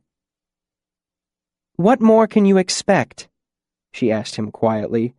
"From men who live with demons for their neighbors. Even the best dog will bite that has been kicked enough." Telu considered her words and saw that she was wise, so he looked over his hands at Rengen, looked deep into his heart and said, "Rengen, son of Engen, you have a mistress who you pay to lie with you. Some men come to you for work and you cheat or steal from them. And though you pray loudly, you do not believe I, Telu, made the world and watch over all who live here." When Rengen heard this, he grew pale and dropped his hammer to the ground. For what Telu said to him was true. Telu looked at all the men and women there. He looked into their hearts and spoke of what he saw. All of them were wicked, so much that Rengen was among the best of them. Then Telu drew a line in the dirt of the road so that it lay between himself and all those who had come. "This road is like the meandering course of a life. There are 2 paths to take, side by side. Each of you are already traveling that side. You must choose. Stay on your own path or cross to mine." "But the road is the same, isn't it? It still goes to the same place," someone asked. "Yes," Where does the road lead? Death. All lives end in death, excepting one. Such is the way of things. Then what does it matter which side a man is on? It was Rengen asking these questions. He was a large man, one of the few that was taller than dark-eyed Telu, but he was shaken by all that he had seen and heard in the past few hours. What is on our side of the road? Pain, Telu said in a voice as hard and cold as stone. Punishment. And your side? Pain now, Telu said in the same voice. Punishment now for all that you have done. It cannot be avoided. But I am here too. This is my path. How do I cross? Regret, repent, and cross to me. Rengen stepped over the line to stand beside his god. Then Telu bent to pick up the hammer that the smith had dropped. But instead of giving it back, he struck Rengen with it as if it were a lash, once, twice, thrice, and the third blow sent Rengen to his knees, sobbing and crying out in pain. But after the third blow, Telu laid the hammer aside and knelt to look Rengen in the face. You were the first to cross, he said softly, so only the smith could hear. It was a brave thing, a hard thing to do. I am proud of you. You are no longer Rengen. Now you are Wereth, the forger of the path. Then Telu embraced him with both arms, and his touch took much of the pain from Rengen, who is now Wereth. But not all, for Telu spoke truly when he said that punishment cannot be avoided. One by one they crossed, and one by one Telu struck them down with the hammer. But after each man or woman fell, Telu knelt and spoke to them, giving them new names and healing some of their hurt. Many of the men and women had demons hiding inside them that fled screaming when the hammer touched them. These people Telu spoke with a while longer, but he always embraced them in the end, and they were all grateful. Some of them danced for the joy of being free of such terrible things living inside them. In the end, 7 stayed on the other side of the line. Telu asked them 3 times if they would cross, and 3 times they refused. After the third asking, Telu sprang across the line and he struck each of them a great blow, driving them to the ground. But not all were men. When Telu struck the 4th, there was the sound of quenching iron and the smell of burning leather. For the 4th man had not been a man at all, but a demon wearing a man's skin. When it was revealed, Telu grabbed the demon and broke it in his hands, cursing its name and sending it back to the outer darkness that is the home of its kind. The remaining 3 let themselves be struck down. None of them were demons, though demons fled the bodies of some who fell. After he was done, Telu did not speak to the 6 who did not cross, nor did he kneel to embrace them and ease their wounds. The next day, Telu set off to finish what he had begun. He walked from town to town, offering each village he met the same choice he had given before. Always the results were the same. Some crossed, some stayed, some were not men at all but demons, and those he destroyed. But there was one demon who eluded Telu, Encanis, whose face was all in shadow, Encanis, whose voice was like a knife in the minds of men. Wherever Telu stopped to offer men the choice of path, Encanis had been there just before, killing crops and poisoning wells. Encanis setting men to murder one another and stealing children from their beds at night. At the end of 7 years, Telu's feet had carried him all through the world. He had driven out the demons that plagued us, all but one. Encanis ran free and did the work of 1,000 demons, destroying and despoiling wherever he went. So Telu chased, and Encanis fled. Soon Telu was a span of days behind the demon, then 2 days, then half a day. Finally, he was so close he felt the chill of Encanis's passing and could spy places where he had set his hands and feet, for they were marked with a cold black frost. Knowing he was pursued, Incanus came to a great city. The Lord of Demons called forth his power, and the city was brought to ruin. He did this, hoping Telu would delay so he could make his escape. But the walking god paused only to appoint priests who cared for the people of the ruined town. For 6 days, Incanus fled, and 6 great cities he destroyed. But on the 7th day, Telu drew near before Incanus could bring his power to bear, and the 7th city was saved. That is why 7 is a lucky number, and why we celebrate on Chayan. Incanus was now hard-pressed and bent his whole thought upon escape. But on the 8th day, Telu did not pause to sleep or eat, and thus it was that at the end of felling, Telu caught Incanus. He leapt on the demon and struck him with his forge hammer. Incanus fell like a stone, but Telu's hammer shattered and lay in the dust of the road. Telu carried the demon's limp body all through the long night, and on the morning of the 9th day, he came to the city of Atur. When men saw Telu carrying the demon's senseless form, they thought Incanus dead, but Telu knew that such a thing was not easily done. No simple blade or blow could kill him. No cell of bars could keep him safe within. So Telu carried Incanus to the smithy. He called for iron, and people brought all they owned. Though he had taken no rest, nor a morsel of food, all through the 9th day, Telu labored. While 10 men worked the bellows, Telu forged the great iron wheel. All night he worked, and when the first light of the 10th morning touched him, Telu struck the wheel one final time, and it was finished. Wrought all of black iron, the wheel stood taller than a man. It had 6 spokes, each thicker than a hammer's haft, and its rim was a handspan across. It weighed as much as 40 men and was cold to the touch. The sound of its name was terrible, and none could speak it. Telu gathered the people who were watching and chose a priest among them. Then he set them to dig a great pit in the center of the town, 15 feet wide and 20 feet deep. With the sun rising, Telu laid the body of the demon on the wheel. At the first touch of iron, Incanus began to stir in his sleep, but Telu chained him tightly to the wheel, hammering the links together, sealing them tighter than any lock. Then Telu stepped back, and all saw Incanus shift again, as if disturbed by an unpleasant dream. Then he shook and came awake entirely. Incanus strained against the chains, his body arching upward as he pulled against them.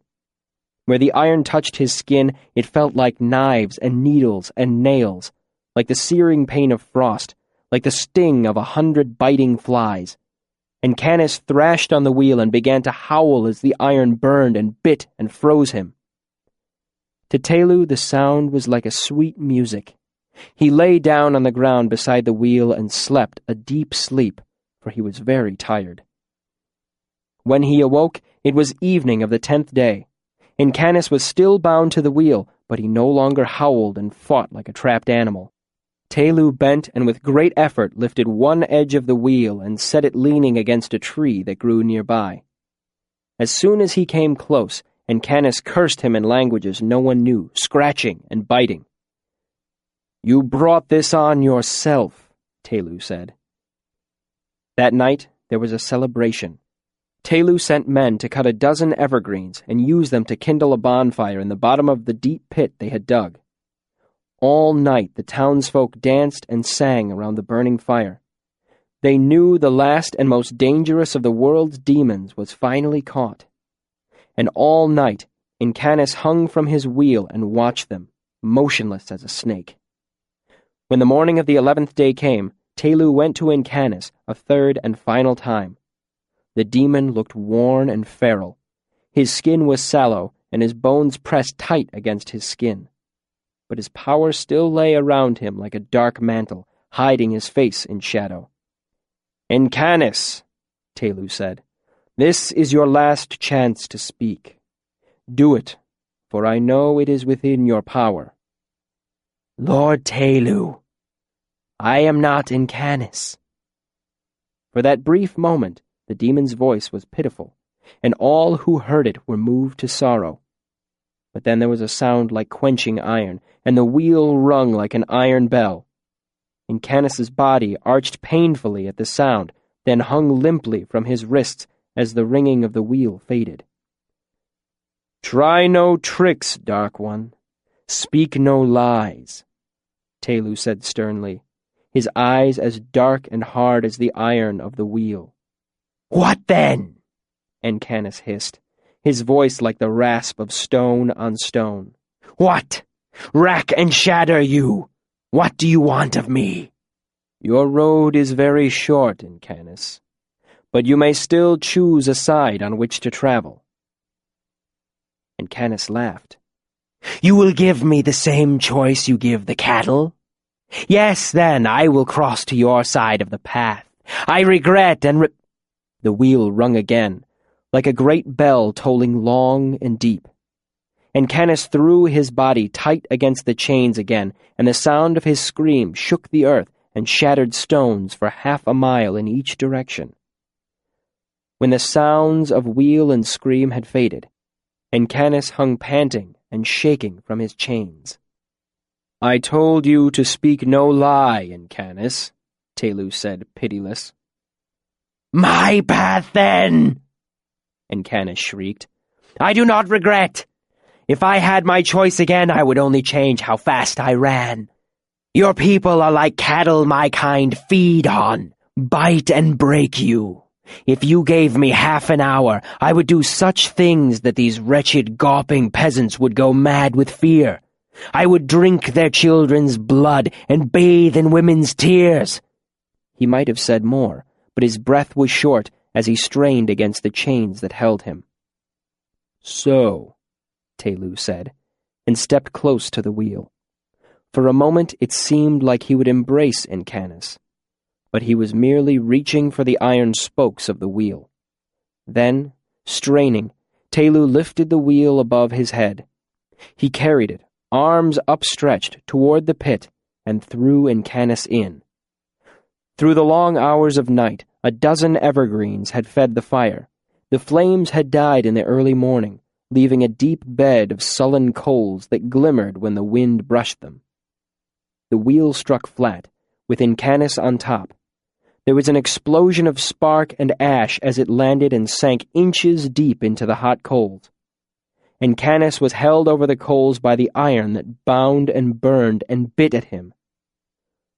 Though he was held away from the fire itself, the heat was so intense that Incanis's clothes charred black and began to crumble without bursting into flame. The demon thrashed against his bonds, settling the wheel more firmly into the coals. Incanis screamed, because he knew that even demons can die from fire or iron. And though he was powerful, he was bound and burning. He felt the metal of the wheel grow hot beneath him, blackening the flesh of his arms and legs. Incanis screamed, and even as his skin began to smoke and char, his face was still hidden in a shadow that rose from him like a tongue of darkening flame. Then Incanis grew silent, and the only sound was the hiss of sweat and blood as they fell from the demon's straining limbs. For a long moment, everything was still. Incanis strained against the chains that held him to the wheel, and it seemed that he would strain until his muscles tore themselves from bone and sinew both. Then there was a sharp sound like a bell breaking, and the demon's arm jerked free of the wheel. Links of chain, now glowing red from the heat of the fire, flew upward to land smoking at the feet of those who stood above. The only sound was the sudden, wild laughter of Incanis, like breaking glass. In a moment, the demon's second hand was free, but before he could do more, Telu flung himself into the pit and landed with such force that the iron rang with it. Telu grabbed the hands of the demon and pressed them back against the wheel. Incanis screamed in fury and in disbelief, for though he was forced back onto the burning wheel, and though he felt the strength of Telu was greater than the chains he had broken, he saw Telu was burning in the flames. "Fool!" he wailed. "You will die here with me! Let me go and live! Let me go and I will trouble you no further!" And the wheel did not ring out, for Encanis was truly frightened. "No," said Telu. "Your punishment is death. You will serve it." "Fool! Madling!" Encanis thrashed to no avail. "You are burning in the flames with me! You will die as I do!" "To ash all things return, so too this flesh will burn. But I am Telu, son of myself, father of myself. I was before, and I will be after. If I am a sacrifice, then it is to myself alone. And if I am needed and called in the proper ways, then I will come again to judge and punish." So Telu held him to the burning wheel, and none of the demon's threats or screaming moved him the least part of an inch. So it was that Encanis passed from the world, and with him went Telu, who was Menda. Both of them burned to ash in the pit of Atur. That is why the Talin priests wear robes of ashen gray, and that is how we know Telu cares for us, and watches us, and keeps us safe from... Trappist broke off his story as Jaspin began to howl and thrash against his restraints. I slid softly back into unconsciousness as soon as I no longer had the story to hold my attention. After that, I began to harbor a suspicion that never entirely left me. Was Trappist a Talin priest? His robe was tattered and dirty, but it might have been the proper gray long ago. Parts of his story had been awkward and stumbling, but some were stately and grand, as if he'd been reciting them from some half-forgotten memory. Of sermons? Of his readings from the Book of the Path? I never asked. And though I stopped by his basement frequently in the months that followed, I never heard Trappist tell another story again. Chapter 24. Shadows Themselves. Through all my time in Tarbean, I continued to learn, though most of the lessons were painful and unpleasant. I learned how to beg. It was a very practical application of acting with a very difficult audience. I did it well, but waterside money was tight, and an empty begging bowl meant a cold, hungry night. Through dangerous trial and error, I discovered the proper way to slit a purse and pick a pocket. I was especially good at the latter. Locks and latches of all kinds soon gave up their secrets to me. My nimble fingers were put to a use my parents or Abinthy never would have guessed. I learned to run from anyone with an unnaturally white smile. Denner resin slowly bleaches your teeth, so if a sweet eater lives long enough for their teeth to grow fully white, chances are they have already sold everything they have worth selling. Tarbean is full of dangerous people, but none as dangerous as a sweet eater, filled with a desperate craving for more resin. They will kill you for a pair of pennies. I learned how to lash together makeshift shoes out of rags. Real shoes became a thing of dreams for me. The first 2 years it seemed like my feet were always cold, or cut, or both. But by the 3rd year my feet were like old leather, and I could run barefoot for hours over the rough stones of the city and not feel it at all. I learned not to expect help from anyone. In the bad parts of Tarbean, a call for help attracts predators like the smell of blood on the wind. I was sleeping on the rooftops, snug tightly into my secret place where 3 roofs met. I awoke from a deep sleep to the sound of harsh laughter and pounding feet in the alley below me. The slapping footsteps stopped, and more laughter followed the sound of ripping cloth. Slipping to the edge of the roof, I looked down to the alley below. I saw several large boys, almost men. They were dressed as I was, rags and dirt. There may have been 5, maybe 6 of them. They moved in and out of the shadows like shadows themselves. Their chests heaved from their run, and I could hear their breath from the roof above. The object of the chase was in the middle of the alley, a young boy, 8 years old at the most. One of the older boys was holding him down. The young boy's bare skin shone pale in the moonlight. There was another sound of ripping cloth, and the boy gave a soft cry that ended in a choked sob. The others watched and talked in low, urgent tones with each other, wearing hard, hungry smiles. I'd been chased before at night, several times. I'd been caught too, months ago. Looking down, I was surprised to find a heavy red roof tile in my hand, ready to throw. Then I paused, looking back to my secret place. I had a rag blanket and half a loaf of bread there. My rainy day money was hidden here. 8 iron pennies I had hoarded for when my luck turned bad.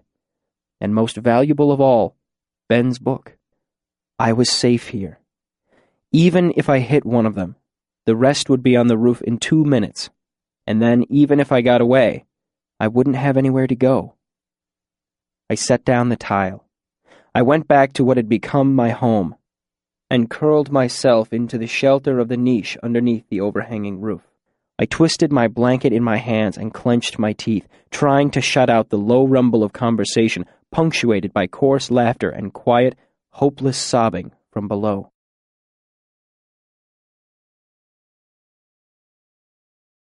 Chapter 25. Interlude. Eager for Reasons. Kvothe gestured for Chronicler to set down his pen and stretched, lacing his fingers together above his head. "It's been a long time since I remember that," he said. "If you are eager to find the reason I became the Kvothe they tell stories about, you could look there, I suppose."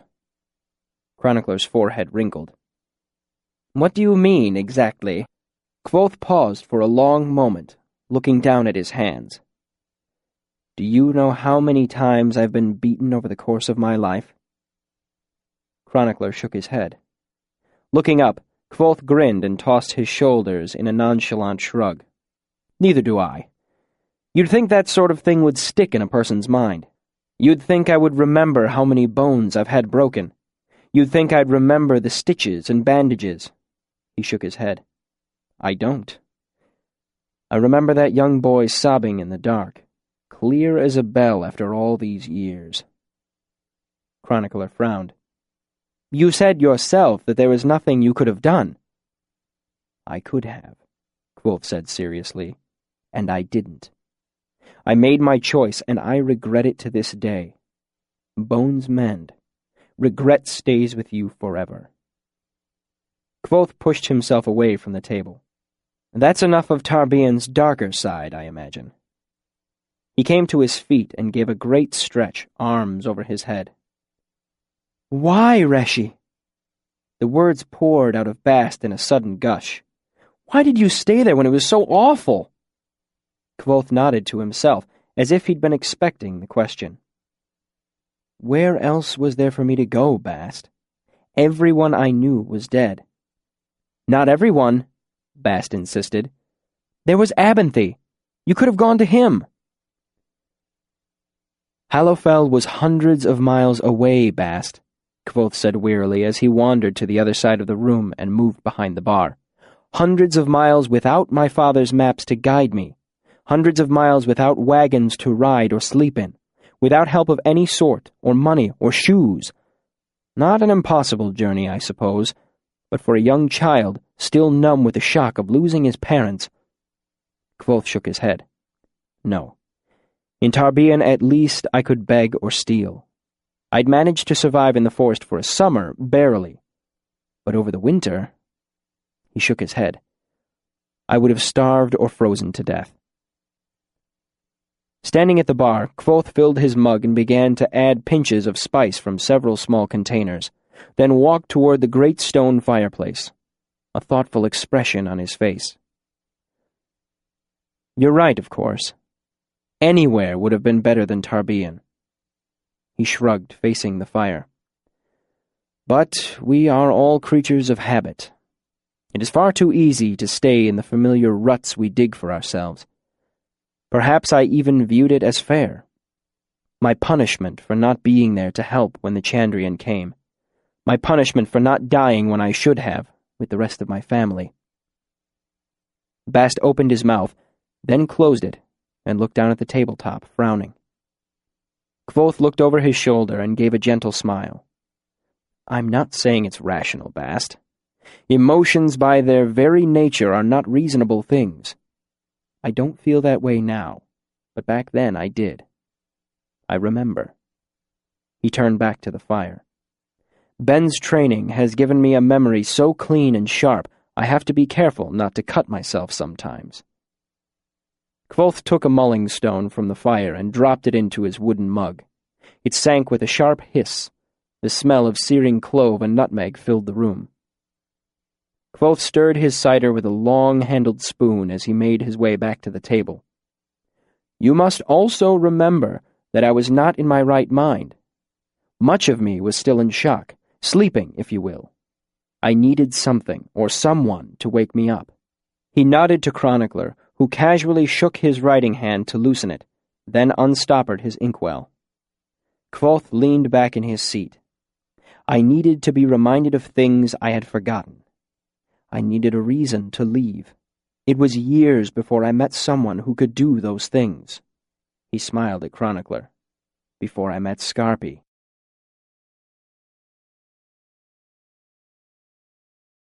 Chapter 26. Lanre Turned. I had been in Tarbean for years at this point. 3 birthdays had slipped by unnoticed, and I was just past 15. I knew how to survive waterside. I had become an accomplished beggar and thief. Locks and pockets open to my touch.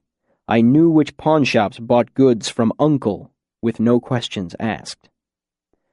I was still ragged and frequently hungry, but I was in no real danger of starving. I had been slowly building my rainy day money. Even after a hard winter that had frequently forced me to pay for a warm spot to sleep, my hoard was over 20 iron pennies. It was like a dragon's treasure to me. I had grown comfortable there. But aside from the desire to add to my rainy day money, I had nothing to live for. Nothing driving me. Nothing to look forward to. My days were spent looking for things to steal and ways to entertain myself. But that had changed a few days earlier in Trapp's basement. I had heard a young girl speaking in an awed voice about a storyteller who spent all his time in a dockside bar called the Half-Mast. Apparently, every 6th bell he told a story. Any story you asked for, he knew. What's more, she said that he had a bet going. If he didn't know your story, he would give you a whole talent. I thought about what the girl had said for the rest of the day. I doubted it was true, but I couldn't help thinking about what I could do with a whole silver talent. I could buy shoes, and maybe a knife, give money to Trappist, and still double my rainy day fund. Even if the girl was lying about the bet, I was still interested. Entertainment was hard to come by on the streets. Occasionally, some ragamuffin troupe would mum a play on a street corner, or I'd hear a fiddler in a pub. But most real entertainment cost money, and my hard-won pennies were too precious to squander. But there was a problem. Dockside wasn't safe for me. I should explain. More than a year before, I had seen Pike walking down the street. It had been the first time I'd seen him since my first day in Tarbean, when he and his friends had jumped me in that alley and destroyed my father's loot. I followed him carefully for the better part of a day, keeping my distance and staying in the shadows. Eventually, he went home to a little box alley dockside where he had his own version of my secret place. His was a nest of broken crates he had cobbled together to keep the weather off. I perched on the roof all night, waiting until he left the next morning. Then I made my way down to his nest of crates and looked around. It was cozy, filled with the accumulated small possessions of several years. He had a bottle of beer, which I drank. There was also half a cheese that I ate and a shirt that I stole, as it was slightly less raggedy than my own. Further searching revealed various odds and ends: a candle, a ball of string, some marbles.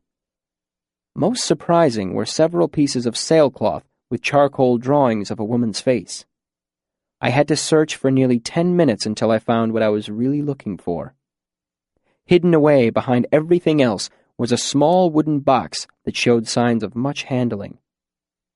It held a bundle of dried violets tied with a white ribbon, a toy horse that had lost most of its string mane, and a lock of curling blonde hair.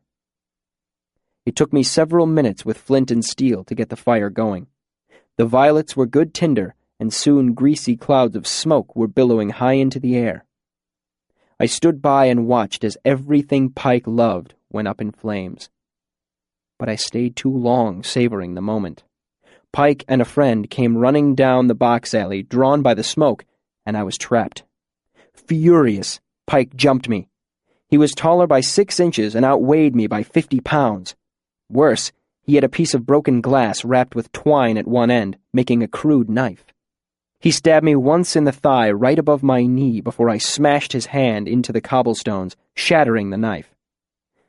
After that, he still gave me a black eye and several broken ribs before I managed to kick him squarely between the legs and get free.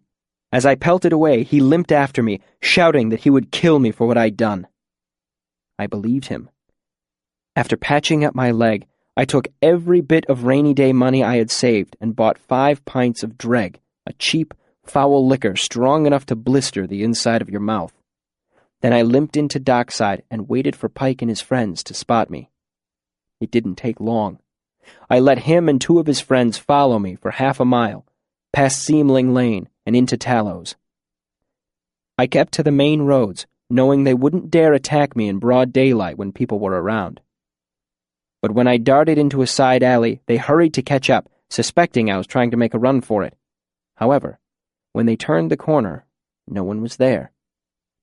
Pike thought to look up just as I was pouring the bucket of Dreg onto him from the edge of the low roof above. It doused him, splashing across his face and chest. He screamed and clutched at his eyes as he went to his knees. Then I struck the phosphorus match I'd stolen and dropped it onto him, watching it sputter and flare as it fell. Full of the pure, hard hatred of a child, I hoped he would burst into a pillar of flame. He didn't, but did catch fire. He screamed again and staggered around while his friends swatted at him, trying to put him out. I left while they were busy. It had been over a year ago, and I hadn't seen Pike since. He hadn't tried to find me, and I stayed well clear of dockside, sometimes going miles out of my way rather than pass near it. It was a kind of truce. However, I didn't doubt that Pike and his friends remembered what I looked like, and were willing to settle the score if they spotted me. After thinking it over, I decided it was too dangerous. Even the promise of free stories and a chance at a silver talent wasn't worth stirring things up with Pike again. Besides, what story would I ask for? The question rolled around in my head for the next few days. What story would I ask for? I jostled up against a dock worker and was cuffed away before I could get my hand all the way into his pocket. What story? I begged on the street corner opposite the Talon Church. What story? I stole 3 loaves of bread and took 2 of them down to Trappist as a gift. What story? Then, as I lay on the rooftops in my secret place where 3 roofs met, it came to me just as I was about to drift off to sleep. Lanray. Of course. I could ask him for the real story of Lanray, the story my father had been... My heart stuttered in my chest as I suddenly remembered things I had avoided for years. My father idly strumming at his lute, my mother beside him in the wagon singing. Reflexively, I began to draw away from the memories, the way you might pull your hand back from a fire.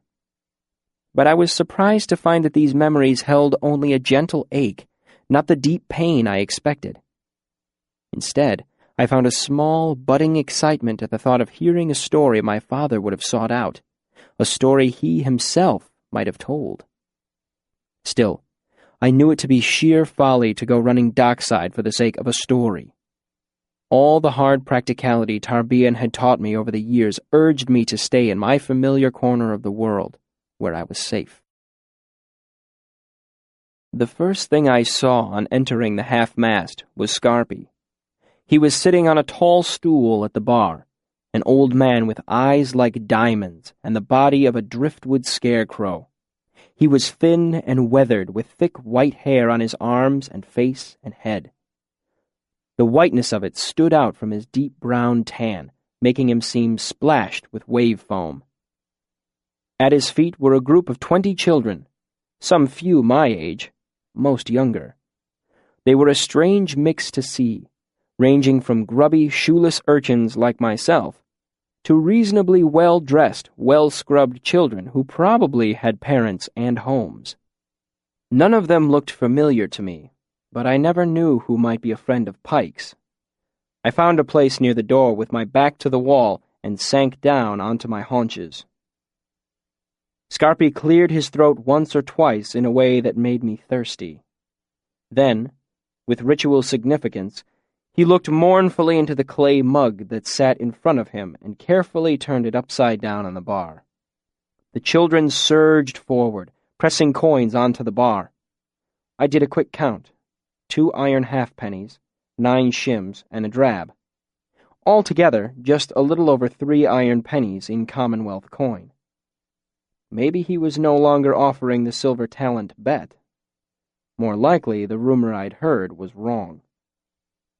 The old man nodded almost imperceptibly to the bartender. "Fallow's red." His voice was deep and rough, almost hypnotic. The bald man behind the bar gathered up the coins and deftly poured wine into Scarpy's wide clay cup. "So, what would everyone like to hear about today?" Scarpy rumbled, his deep voice rolling out like distant thunder.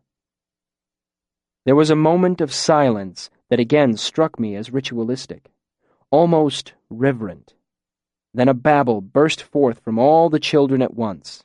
"I want a fairy story! Oren and the fight at Manat! Yes, Oren Valsiter! The one with Baron! Lartem! Mir Tyrinnial! Ilion and the bear! Lanray!" I said, almost without meaning to. The room went still again as Scarpy took a drink. The children watched him with a familiar intensity I couldn't quite identify. Scarpy sat calmly in the middle of the quiet. "Did I—" His voice rolled out slowly, like dark honey. "Hear someone say, Lanray?" He looked directly at me, his blue eyes clear and sharp. I nodded, not knowing what to expect. "I want to hear about the dry lands over the storm wall," one of the younger girls complained. "About the sand snakes that come out of the ground like sharks, and the dry men who hide under the dunes and drink your blood instead of water, and—" She was cuffed quickly into silence from a dozen different directions by the children surrounding her. Silence fell sharply as Scarpy took another drink. Watching the children as they watched Scarpy, I realized what they reminded me of. A person anxiously watching a clock. I guessed that when the old man's drink was gone, the story he told would be over as well. Scarpy took another drink, no more than a sip this time. Then he set his cup down and pivoted on his stool to face us. "Who would like to hear the story of a man who lost his eye and gained a better sight?" Something about the tone of his voice or the reaction of the other children told me this was a purely rhetorical question. "So, Lanray and the Creation War. An old, old story." His eyes swept over the children. "Sit and listen, for I will speak of the shining city as it once was, years and miles away." Once years and miles away, there was Mir Tyrinnial, the shining city. It sat among the tall mountains of the world like a gem on the crown of a king. Imagine a city as large as Tarbean, but on every corner of every street there was a bright fountain, or a green tree growing, or a statue so beautiful it would make a proud man cry to look at it. The buildings were tall and graceful, carved from the mountain itself, carved of a bright white stone that held the sun's light long after evening fell. Selitos was lord over Mir Tyrinnial. Just by looking at a thing, Selitos could see its hidden name and understand it. In those days, there were many who could do such things, but Selitos was the most powerful namer of anyone alive in that age. Selitos was well loved by the people he protected. His judgments were strict and fair, and none could sway him through falsehood or dissembling. Such was the power of his sight that he could read the hearts of men like heavy-lettered books. Now in those days there was a terrible war being fought across a vast empire. The war was called the Creation War, and the empire was called Urgen. And despite the fact that the world has never seen an empire as grand or a war so terrible, both of them only live in stories now. Even history books that mention them as doubtful rumor have long since crumbled into dust. The war had lasted so long that folk could hardly remember a time when the sky wasn't dark with the smoke of burning towns. Once there had been hundreds of proud cities scattered through the empire. Now there were merely ruins littered with the bodies of the dead. Famine and plague were everywhere, and in some places there was such despair that mothers could no longer muster enough hope to give their children names. But 8 cities remained.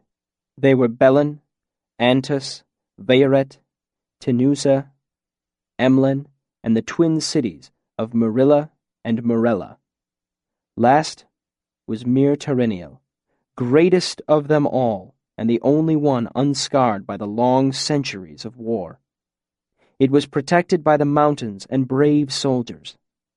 But the true cause of Mir Tereniel's peace was Selitos. Using the power of his sight, he kept watch over the mountain passes leading to his beloved city. His rooms were in the city's highest towers, so he could see any attack long before it came to be a threat. The other 7 cities, lacking Selitos' power, found their safety elsewhere. They put their trust in thick walls, in stone and steel. They put their trust in strength of arm, in valor and bravery and blood. And so they put their trust in Lanre. Lanre had fought since he could lift a sword, and by the time his voice began to crack, he was the equal of a dozen older men. He married a woman named Lyra, and his love for her was a passion fiercer than fury. Lyra was terrible and wise, and held a power just as great as his. For while Lanre had the strength of his arm and the command of loyal men, Lyra knew the names of things, and the power of her voice could kill a man or still a thunderstorm. As the years passed, Lanre and Lyra fought side by side. They defended Belen from a surprise attack, saving the city from a foe that should have overwhelmed them. They gathered armies and made the cities recognize the need for allegiance. Over the long years, they pressed the empire's enemies back. People who had grown numb with despair began to feel warm hope kindling inside. They hoped for peace, and they hung those flickering hopes on Lanre. Then came the Black of Drosentor. Black meant battle in the language of the time, and at Drosentor there was the largest and most terrible battle of this large and terrible war. They fought unceasing for 3 days in the light of the sun, and for 3 nights unceasing by the light of the moon. Neither side could defeat the other, and both were unwilling to retreat. Of the battle itself, I have only one thing to say. More people died at Drosentor than there are living in the world today. Lanre was always where the fight was thickest, where he was needed most. His sword never left his hand or rested in its sheath. At the very end of things, covered in blood amid a field of corpses, Lanre stood alone against a terrible foe. It was a great beast with scales of black iron, whose breath was a darkness that smothered men. Lanre fought the beast and killed it. Lanre brought victory to his side, but he bought it with his life. After the battle was finished and the enemy was set beyond the doors of stone, survivors found Lanre's body, cold and lifeless near the beast he had slain. Word of Lanre's death spread quickly, covering the field like a blanket of despair. They had won the battle and turned the tide of the war, but each of them felt cold inside. The small flame of hope that each of them cherished began to flicker and fade. Their hopes had hung on Lanre, and Lanre was dead. In the midst of silence, Lyra stood by Lanre's body and spoke his name. Her voice was a commandment. Her voice was steel and stone. Her voice told him to live again. But Lanre lay motionless and dead. In the midst of fear, Lyra knelt by Lanre's body and breathed his name. Her voice was a beckoning. Her voice was love and longing. Her voice called him to live again. But Lanre lay cold and dead. In the midst of despair, Lyra fell across Lanre's body and wept his name. Her voice was a whisper. Her voice was echo and emptiness. Her voice begged him to live again. But Lanre lay breathless and dead. Lanre was dead. Lyra wept brokenly and touched his face with trembling hands. All around, men turned their heads, because the bloody field was less horrible to look upon than Lyra's grief. But Lanre heard her calling. Lanre turned at the sound of her voice and came to her. From beyond the doors of death, Lanre returned. He spoke her name and took Lyra in his arms to comfort her. He opened his eyes and did his best to wipe away her tears with shaking hands. And then he drew a deep and living breath. The survivors of the battle saw Lanre move, and they marveled. The flickering hope for peace each of them had nurtured for so long flared like hot fire inside them. "Lanre and Lyra!" they shouted, their voices like thunder. "Our Lord's love is stronger than death! Our Lady's voice has called him back! Together they have beaten death! Together how can we help but be victorious?" So the war continued, but with Lanre and Lyra fighting side by side, the future seemed less grim. Soon, everyone knew the story of how Lanre had died and how his love and Lyra's power had drawn him back. For the first time in living memory, people could speak openly of peace without being seen as fools or madmen. Years passed. The Empire's enemies grew thin and desperate, and even the most cynical of men could see the end of the war was drawing swiftly near. Then rumors began to spread. Lyra was ill. Lyra had been kidnapped. Lyra had died. Lanre had fled the Empire. Lanre had gone mad. Some even said Lanre had killed himself and gone searching for his wife in the land of the dead. There were stories aplenty, but no one knew the truth of things. In the midst of these rumors, Lanre arrived at Mir Terenial. He came alone, wearing his silver sword and haubergeon of black iron scales. His armor fit him closely as a second skin of shadow. He had wrought it from the carcass of the beast he had killed at Drossen Tor. Lanre asked Selitos to walk with him outside the city. Selitos agreed, hoping to learn the truth of Lanre's trouble and offer him what comfort a friend can give. They often kept each other's counsel, for they were both lords among their people. Selitos had heard the rumors, and he was worried. He feared for Lyra's health, but more, he feared for Lanre. Selitos was wise. He understood how grief can twist a heart, how passions drive good men to folly. Together they walked the mountain paths. Lanre leading the way, they came to a high place in the mountains where they could look out over the land. The proud towers of Mir Terenial shone brightly in the last light of the setting sun. After a long time, Selitos said, "I have heard terrible rumors concerning your wife." Lanre said nothing, and from his silence, Selitos knew that Lyra was dead. After another long pause, Selitos tried again. "Though I do not know the whole of the matter, Mir Terenial is here for you. I will lend whatever aid a friend can give." "You have given me enough, old friend." Lanre turned and placed his hand on Selitos' shoulder. "Silaneski, I bind you. By the name of stone, be still as stone. Eru, I command the air. Lay leaden on your tongue. Selitos, I name you. May all your powers fail you but your sight. Selitos knew that in all the world there were only 3 people who could match his skill in names: Aleph, Eax, and Lyra. Lanre had no gift for names. His power lay in the strength of his arm.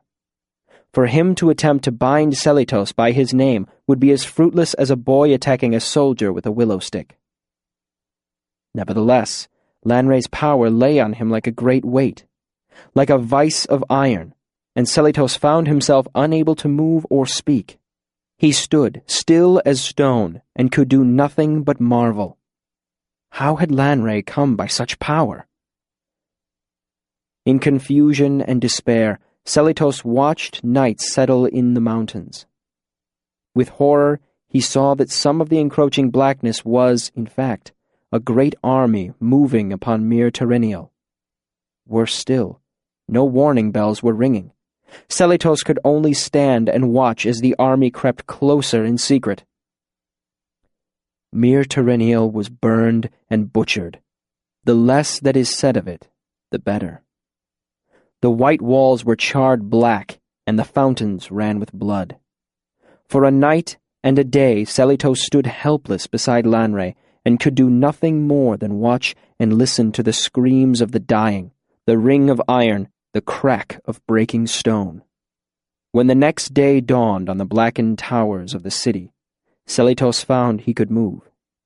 He turned to Lanre, and this time his sight did not fail him. He saw in Lanre a great darkness and a troubled spirit, but Selitos still felt the fetters of enchantment binding him. Fury and puzzlement warred within him, and he spoke. "Lanre, what have you done?" Lanre continued to look out over the ruins of Mir Terenial. His shoulders stooped as though he bore a great weight. There was a weariness in his voice when he spoke. "Was I accounted a good man, Selitos?" "You were counted among the best of us. We considered you beyond reproach. Yet I did this." Selitos could not bring himself to look upon his ruined city. "Yet you did this," he agreed. "Why?" Lanre paused. "My wife is dead. Deceit and treachery brought me to it, but her death is on my hands." He swallowed and turned to look out over the land. Selitos followed his eyes. From the vantage high in the mountains, he saw plumes of dark smoke rising from the land below. Selitos knew with certainty and horror that Mir Terenial was not the only city that had been destroyed. Lanre's allies had brought about the ruin of the last bastions of the empire.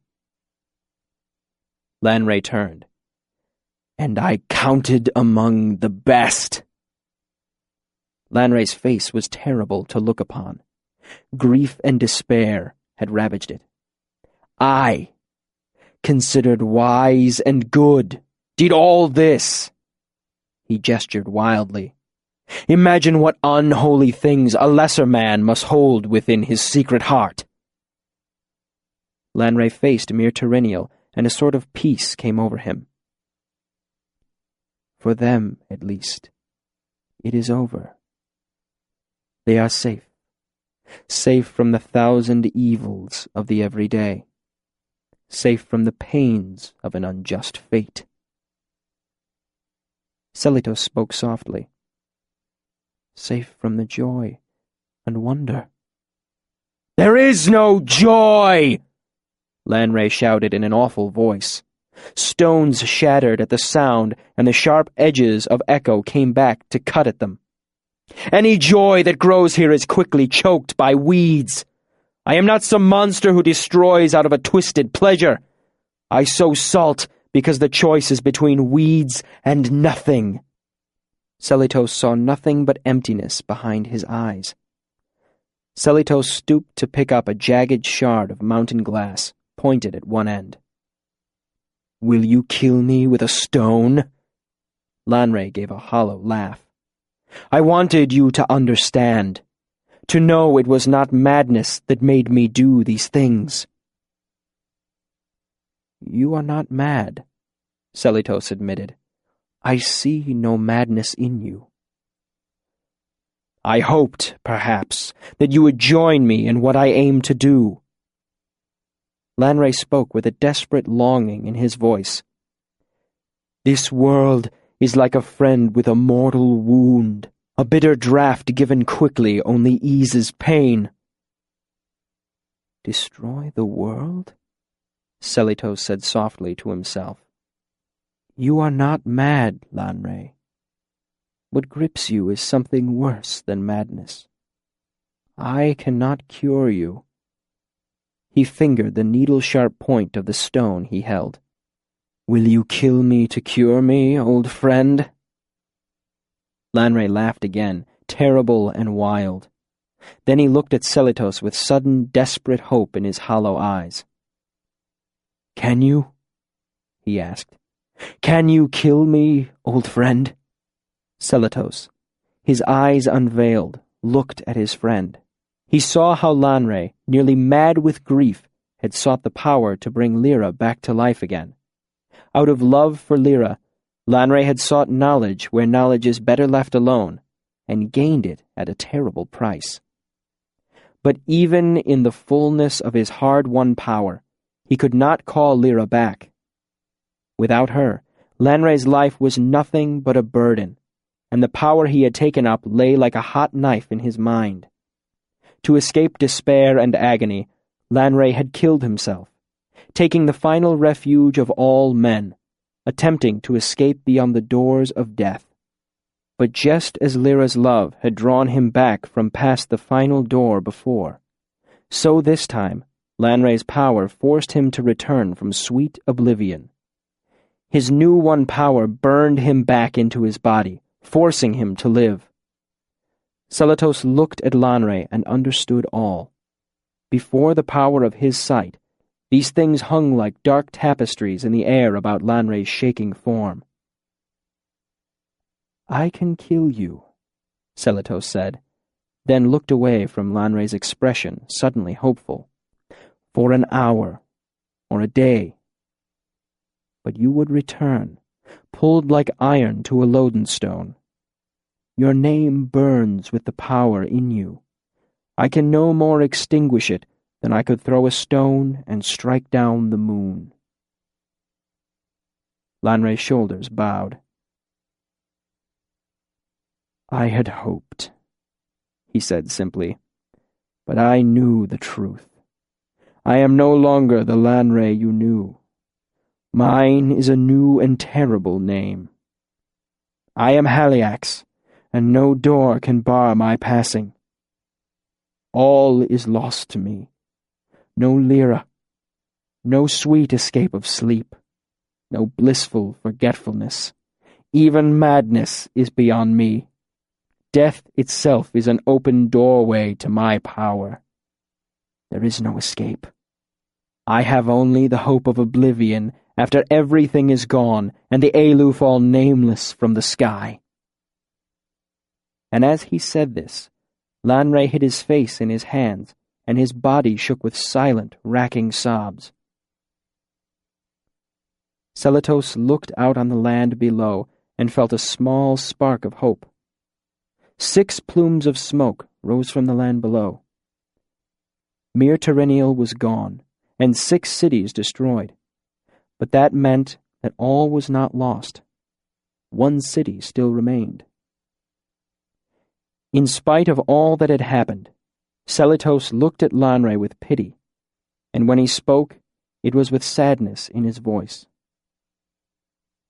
"Is there nothing, then? No hope?" He lay one hand on Lanray's arm. "There is sweetness in life. Even after all of this, I will help you look for it, if you will try."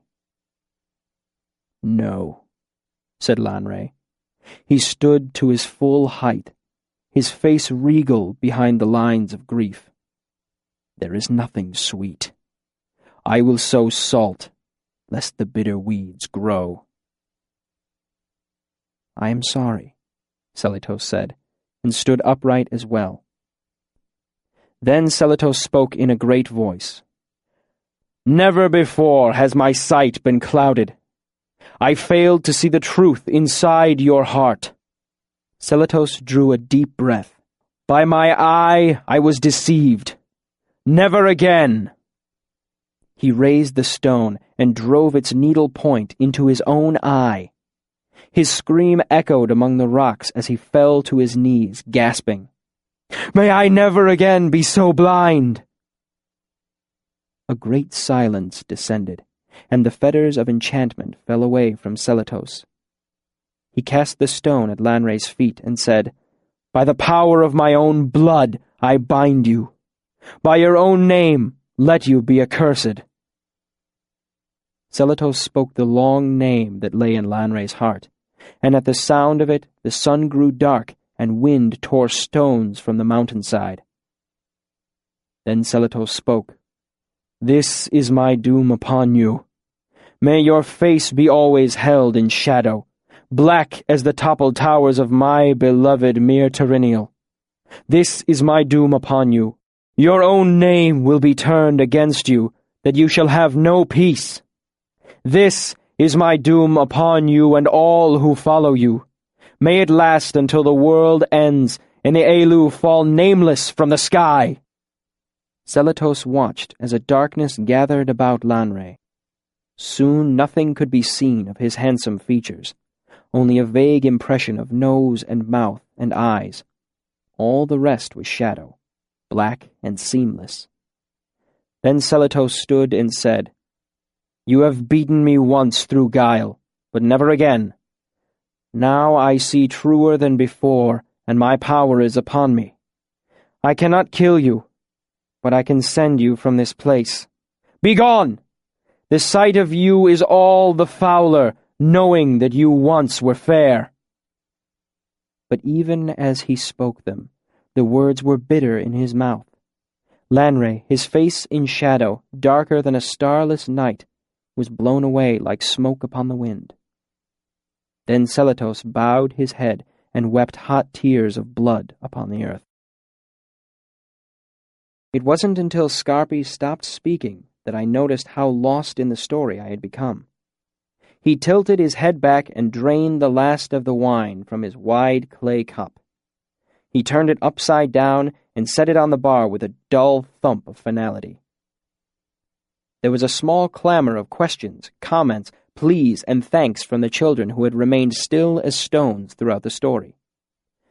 Scarpi made a small gesture to the barkeep, who set out a mug of beer as the children began to trickle out onto the street. I waited until the last of them had left before I approached him. He turned those diamond-blue eyes on me, and I stammered, Thank you. I wanted to thank you. My father would have loved that story. It's the... I broke off. I wanted to give you this. I brought out an iron halfpenny. I didn't know what was going on, so I didn't pay. My voice seemed rusty. This was probably more than I had spoken in a month. He looked closely at me. Here are the rules, he said, ticking them off on his gnarled fingers. 1. Don't talk while I'm talking. 2. Give a small coin, if you have it to spare. He looked at the halfpenny on the bar. Not wanting to admit how much I needed it, I sought for something else to say. Do you know many stories? He smiled, and the network of lines that crossed his face turned to make themselves part of that smile. I only know one story, but oftentimes small pieces seem to be stories themselves. He took a drink. It's growing all around us, in the manor houses of the Sealdom and in the workshops of the Sealdar, over the storm wall in the great sand sea, in the low stone houses of the Adem, full of silent conversation. And sometimes, he smiled, sometimes the story is growing in squalid backstreet bars, dockside in Tarbean. His bright eyes looked deep into me, as if I were a book that he could read. "There's no good story that doesn't touch the truth," I said, repeating something my father used to say, mostly to fill the silence. It felt strange talking to someone again, strange but good. "There's as much truth here as anywhere, I suppose. It's too bad. The world could do with a little less truth and a little more—" I trailed off, not knowing what I wanted more of. I looked down at my hands and found myself wishing they were cleaner. He slid the halfpenny toward me. I picked it up, and he smiled. His rough hand lit lightly as a bird on my shoulder. "Every day except morning. 6th bell, more or less." I started to leave, then stopped. "Is it true? The story?" I made an inarticulate gesture. "The part you told today?" "All stories are true," Scarpy said. "But this one really happened, if that's what you mean." He took another slow drink, then smiled again, his bright eyes dancing. "More or less. You have to be a bit of a liar to tell a story the right way. Too much truth confuses the facts. Too much honesty makes you sound insincere." My father used to say the same thing. As soon as I mentioned him, a confusing welter of emotions rose up in me. Only when I saw Scarpy's eyes following me did I realize I was backing nervously toward the exit. I stopped and forced myself to turn and walk out the door. "I'll be here, if I can." I heard the smile in his voice behind me. "I know." Chapter 27. His Eyes Unveiled. I left the bar smiling, unmindful of the fact that I was still dockside and in danger. I felt buoyant knowing I would have the chance to hear another story soon. It had been a long time since I had looked forward to anything. I went back to my street corner and proceeded to waste 3 hours begging, not gaining so much as a thin shim for my efforts. Even this failed to dampen my spirits. Tomorrow was morning, but the day after there would be stories. But as I sat there, I felt a vague unease creep over me. A feeling that I was forgetting something impinged on my too rare happiness. I tried to ignore it, but it stayed with me all day and into the next, like a mosquito I couldn't see, let alone swat. By the end of the day, I was certain I had forgotten something. Something about the story Scarpy had told. It is easy for you to see, no doubt, hearing the story like this, conveniently arranged and narrated.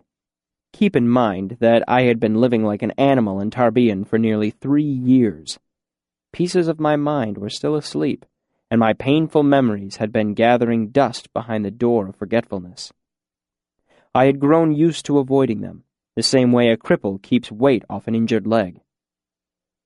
Luck smiled on me the next day, and I managed to steal a bundle of rags off the back of a wagon and sell them to a ragman for 4 iron pennies.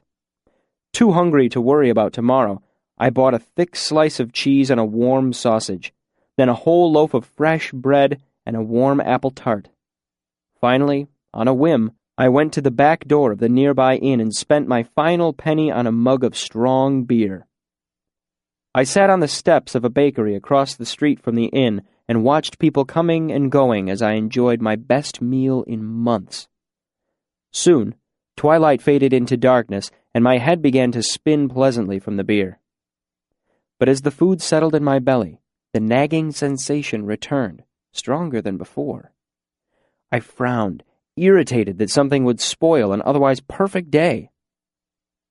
Night deepened until the inn across the street stood in a pool of light. A few women hovered near the doorway to the inn. They murmured in low voices and gave knowing looks to the men who walked past.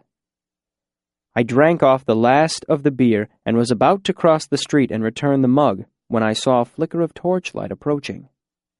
Looking down the street, I saw the distinctive gray of a Talon priest and decided to wait until he had passed. Drunk on mourning and just recently a thief, I guessed the less contact I had with the clergy, the better off I'd be. He was hooded, and the torch he carried was between us, so I couldn't see his face. He approached the group of nearby women, and there was a low murmur of discussion. I heard the distinctive chink of coins and sunk further into the shadow of the doorway.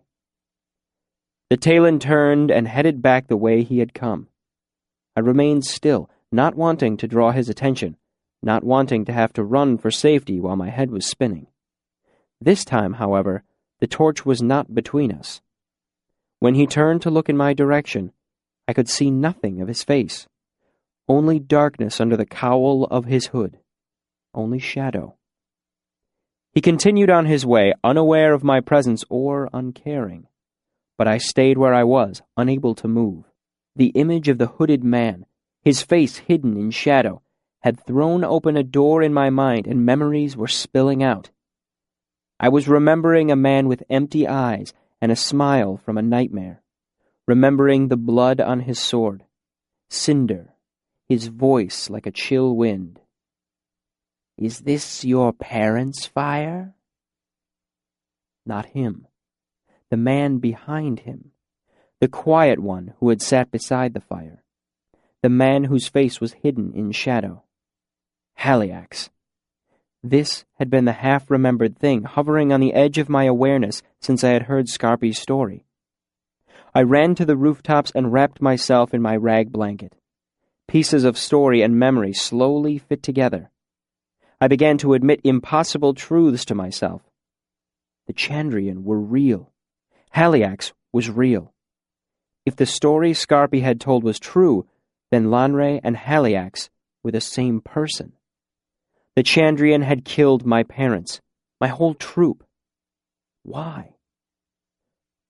Other memories bubbled to the surface of my mind. I saw the man with black eyes, Cinder, kneeling in front of me, his face expressionless, his voice sharp and cold. "Someone's parents," he had said, "have been singing entirely the wrong sort of songs." They had killed my parents for gathering stories about them. They had killed my whole troupe over a song. I sat awake all night with little more than these thoughts running through my head. Slowly I came to realize them as the truth. What did I do then? Did I swear I would find them, kill them all for what they had done? Perhaps. But even if I did, I knew in my heart it was impossible. Tarbean had taught me hard practicality. Kill the Chandrian? Kill Lanre? How could I even begin? I would have more luck trying to steal the moon. At least I knew where to look for the moon at night. But there was one thing I could do. Tomorrow, I would ask Scarpy for the real truth behind the stories. It wasn't much, but it was all I had. Revenge might be beyond me, at least for now, but I still had a hope of knowing the truth. I held tight to that hope through the dark hours of night, until the sun rose and I fell asleep.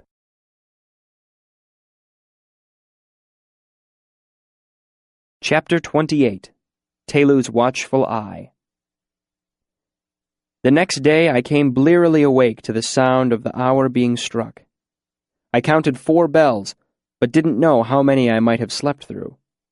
I blinked the sleep from my eyes and tried to gauge the time from the position of the sun. About 6th bell. Scarpy would be starting his story now. I ran through the streets. My bare feet slapped on rough cobbles, splashing through puddles and taking shortcuts through alleyways. Everything became a blur around me as I pulled in great lungfuls of the damp, stagnant city air. I almost burst into the half-mast at a dead run and settled in against the back wall by the door. I dimly realized there were more people in the inn than usual this early in the evening. Then Scarpy's story pulled me in, and I could do nothing but listen to his deep, rolling voice and watch his sparkling eyes. Selitos One-Eye stood forward and said, "Lord, if I do this thing, will I be given the power to avenge the loss of the Shining City? Can I confound the plots of Lanre and his Chandrian who killed the innocent and burned my beloved Mir Terenial?" Aleph said, "No. All personal things must be set aside. and you must punish or reward only what you yourself witness from this day forth." Selitos bowed his head. "I am sorry, but my heart says to me I must try to stop these things before they are done, not wait and punish later."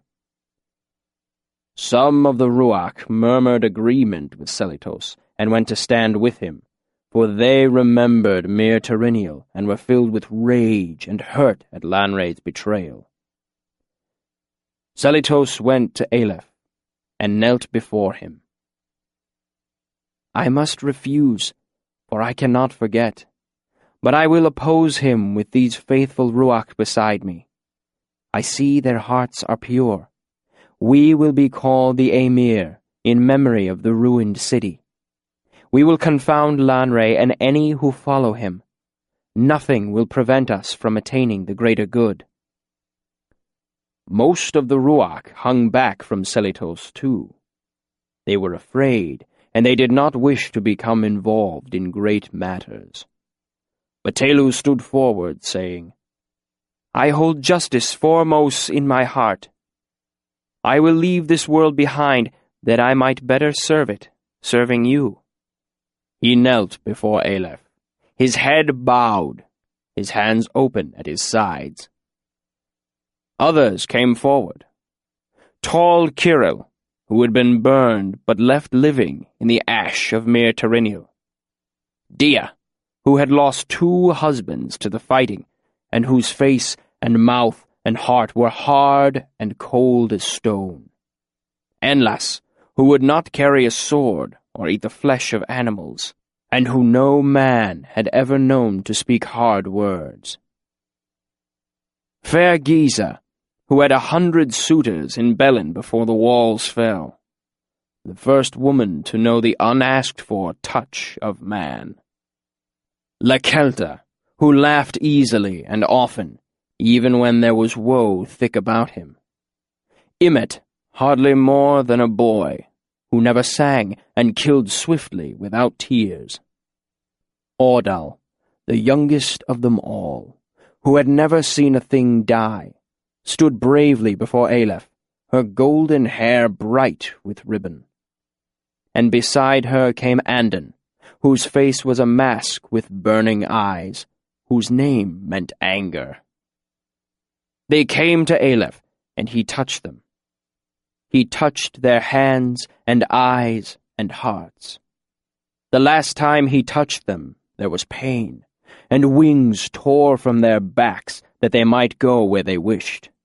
Wings of fire and shadow, wings of iron and glass, wings of stone and blood.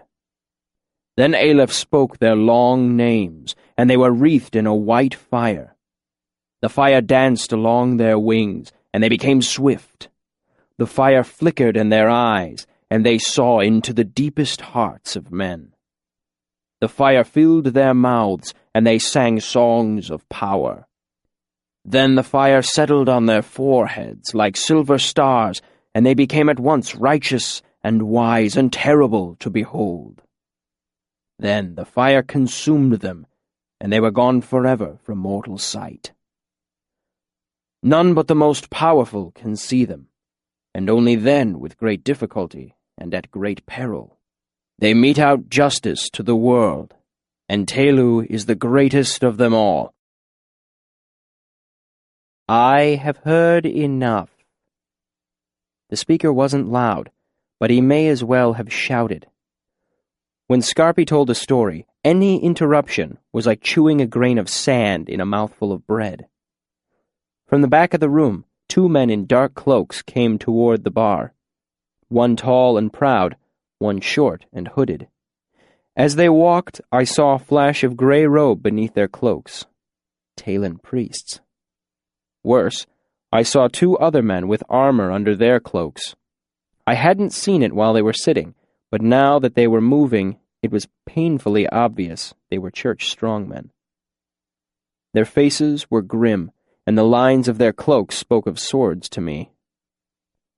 I wasn't the only one who saw. The children were trickling out the door. The smarter ones tried to appear casual, but some broke into a run before they got outside.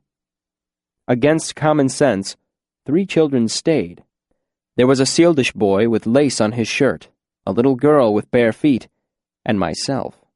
"I believe we have all heard enough," the taller of the 2 priests said with quiet severity.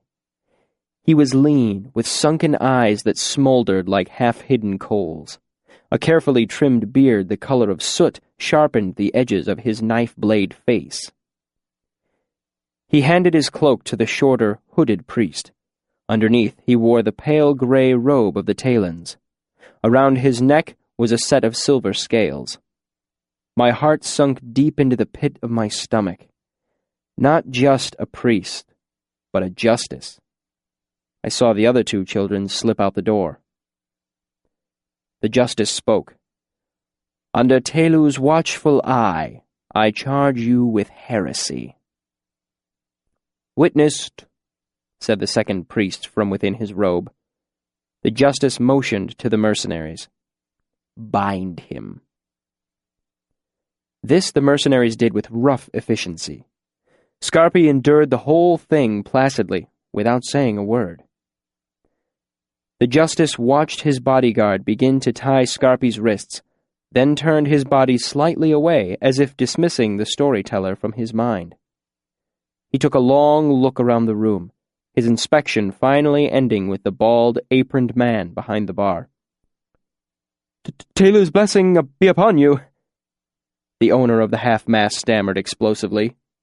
"It is," the justice said simply. He took another long look around the room. Finally, he turned his head to the second priest, who stood back from the bar. "Anthony, would a fine place such as this be harboring heretics?" "Anything is possible, Justice."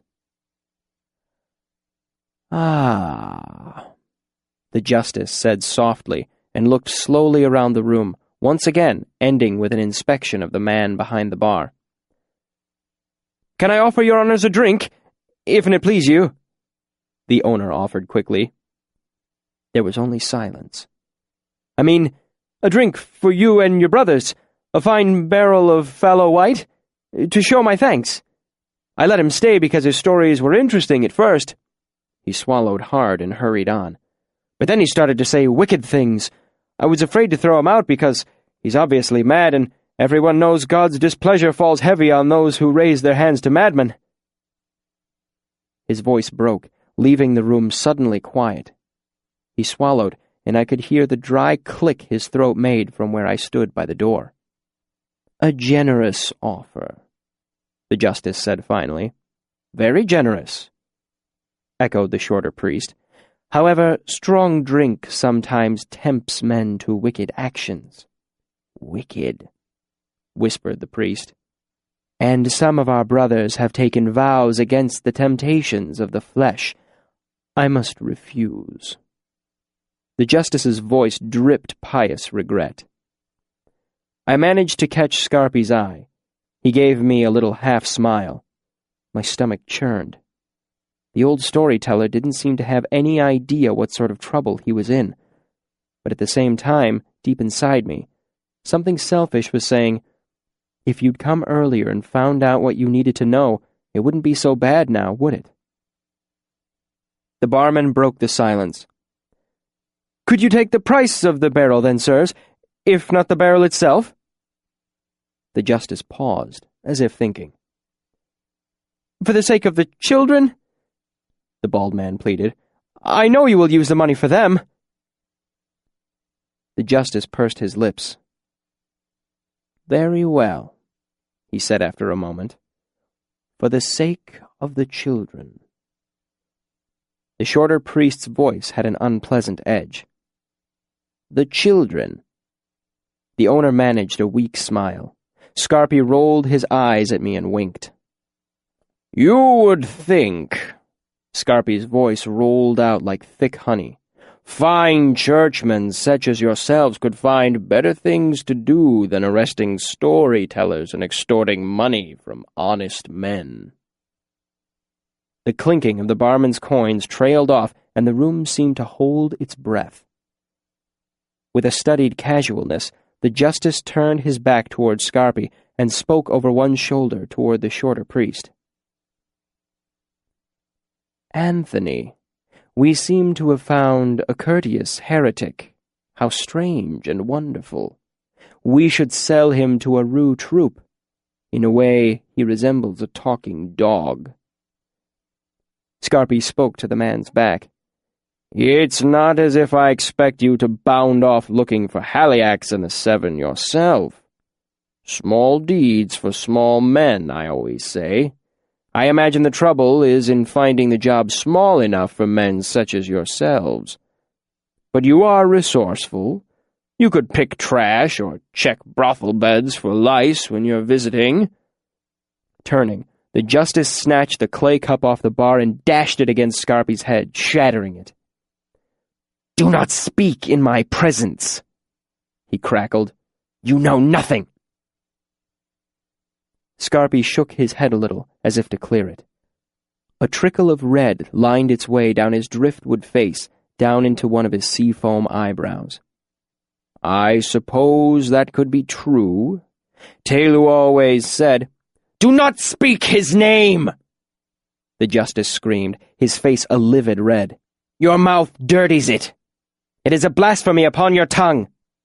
"Oh, come now, Airless," Scarpy chided, as though talking to a small child.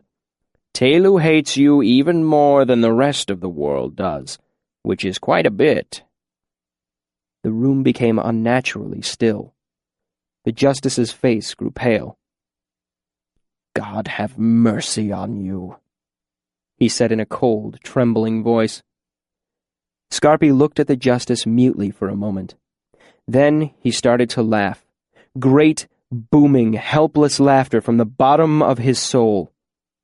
The eyes of the justice flickered to one of the men who had tied the storyteller. With no preamble, the grim-faced man struck Scarpy with a tight fist. Once in the kidney, once in the back of the neck. Scarpy crumpled to the ground. The room was silent. The sound of his body hitting the wood planking of the floor seemed to fade before the echoes of his laughter did. At a gesture from the justice, one of the guards picked the old man up by the scruff of his neck. He dangled like a rag doll, his feet trailing on the ground. But Scarpy was not unconscious, merely stunned. The storyteller's eyes rolled around to focus on the justice. "Mercy on my soul?" He gave a weak croak that might have been a chuckle on a better day. "You don't know how funny that sounds coming from you." Scarpy seemed to address the air in front of him. "You should run, quoth. There's nothing to be gained by meddling with these sort of men. Head to the rooftops. Stay where they won't see you for a while. I have friends in the church who can help me, but there's nothing you can do here. Go!" Since he wasn't looking at me when he spoke, there was a moment of confusion. The justice gestured again, and one of the guards struck Scarpy a blow to the back of the head. His eyes rolled back, and his head lolled forward. I slipped out the door onto the street. I took Scarpy's advice and was on a rooftop running before they left the bar. Chapter 29. The Doors of My Mind. Up onto the rooftops and back to my secret place, I wrapped myself in my blanket and cried. I cried as if something inside me had broken and everything was rushing out. When I had worn myself out with sobbing, it was deep into the night. I lay there looking at the sky, weary but unable to sleep. I thought of my parents and of the troupe, and was surprised to find the memories less bitter than before.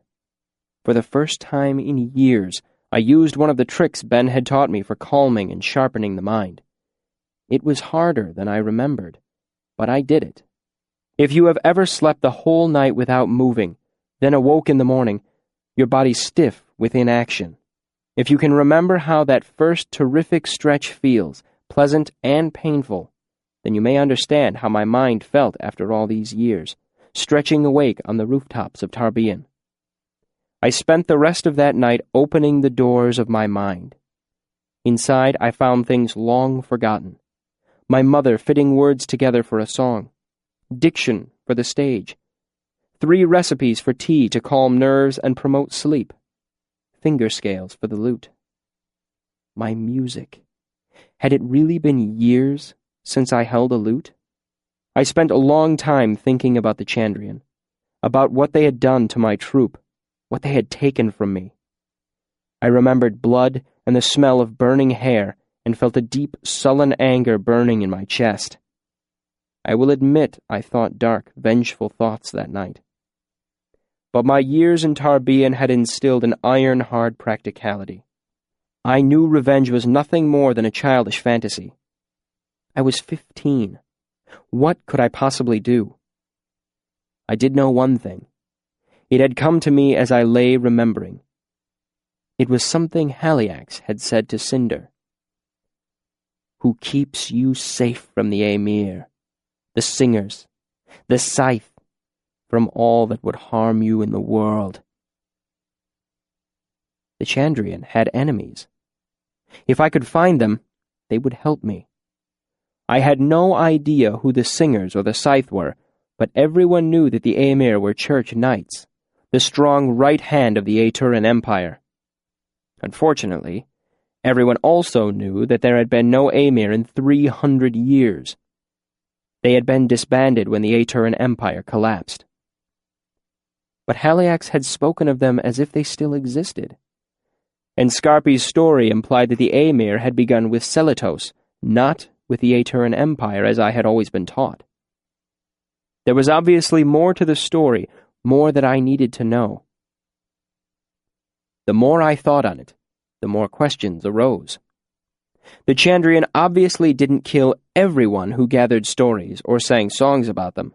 Everyone knew a story or two about them, and every child at one point has sung the silly rhyme about their signs.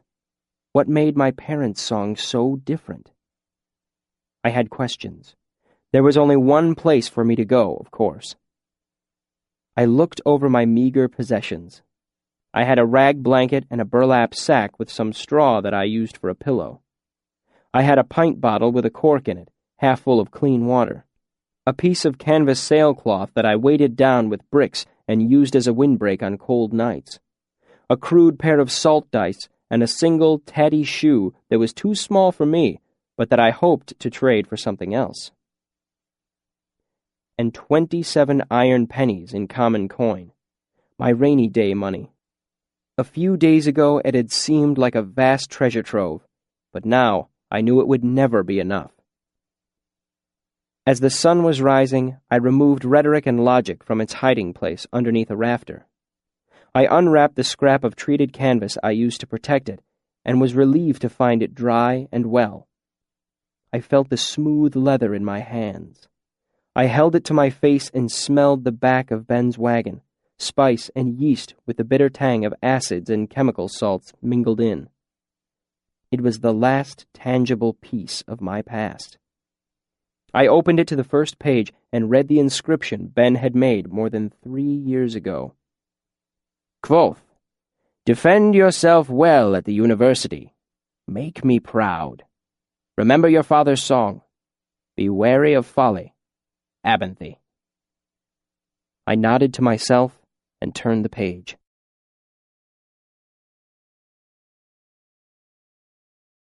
Chapter 30. The Broken Binding. The sign over the doorpost read, The Broken Binding.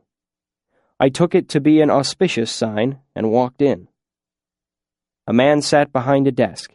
I assumed he was the owner. He was tall and reedy with thinning hair. He looked up from a ledger, his expression vaguely irritated.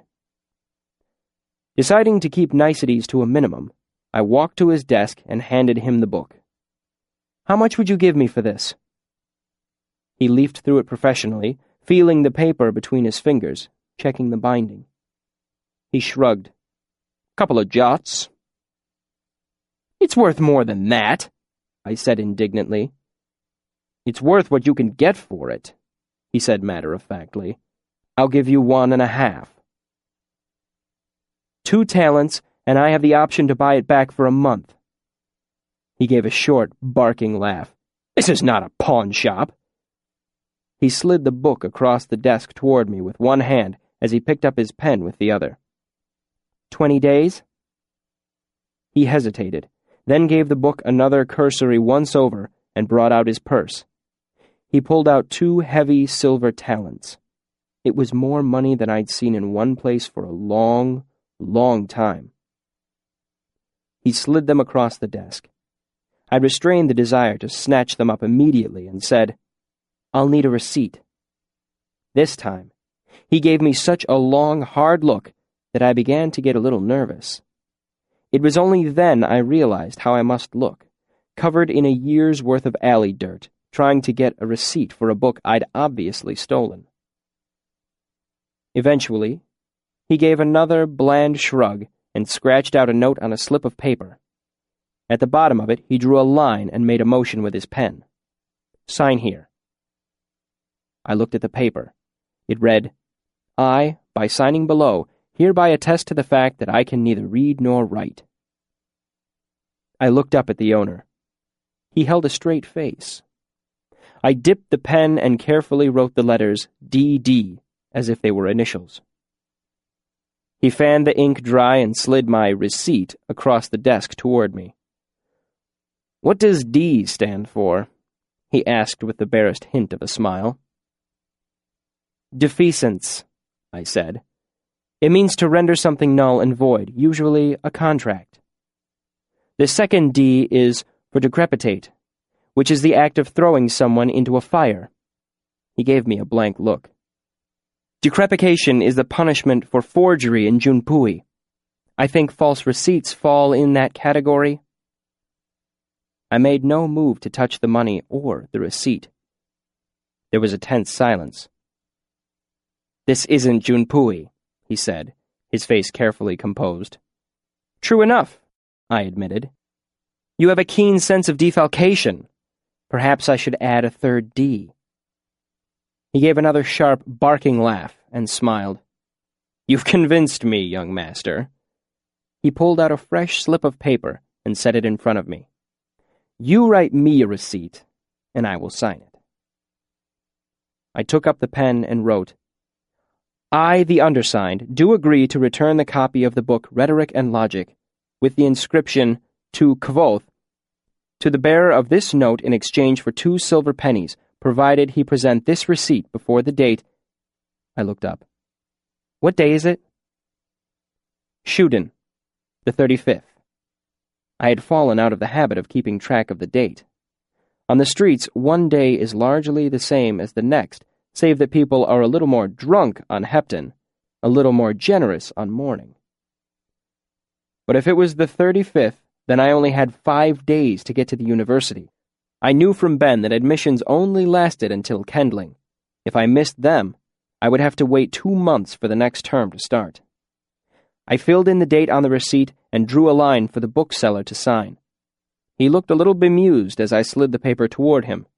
What's more, he didn't notice that the receipt read pennies instead of talents. Talents were worth significantly more. This meant he had just agreed to give me back the book for less money than he had bought it for. My satisfaction damped itself when it occurred to me how foolish all of this was.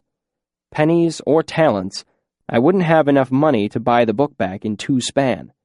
If everything went well, I wouldn't even be in Tarbean tomorrow. Despite its uselessness, the receipt helped ease the sting of parting with the last thing I owned from my childhood. I blew on the paper, folded it carefully into a pocket, and collected my 2 silver talents. I was surprised when the man held out his hand to me. He smiled in an apologetic way. "Sorry about the note, but you didn't look like you'd be coming back." He gave a little shrug. "Here." He pressed a copper jot into my hand. I decided that he was not an altogether bad fellow. I smiled back at him, and for a second I almost felt guilty about how I'd written the receipt. I also felt guilty about the 3 pens I'd stolen, but only for a second, and since there was no convenient way to give them back, I stole a bottle of ink before I left.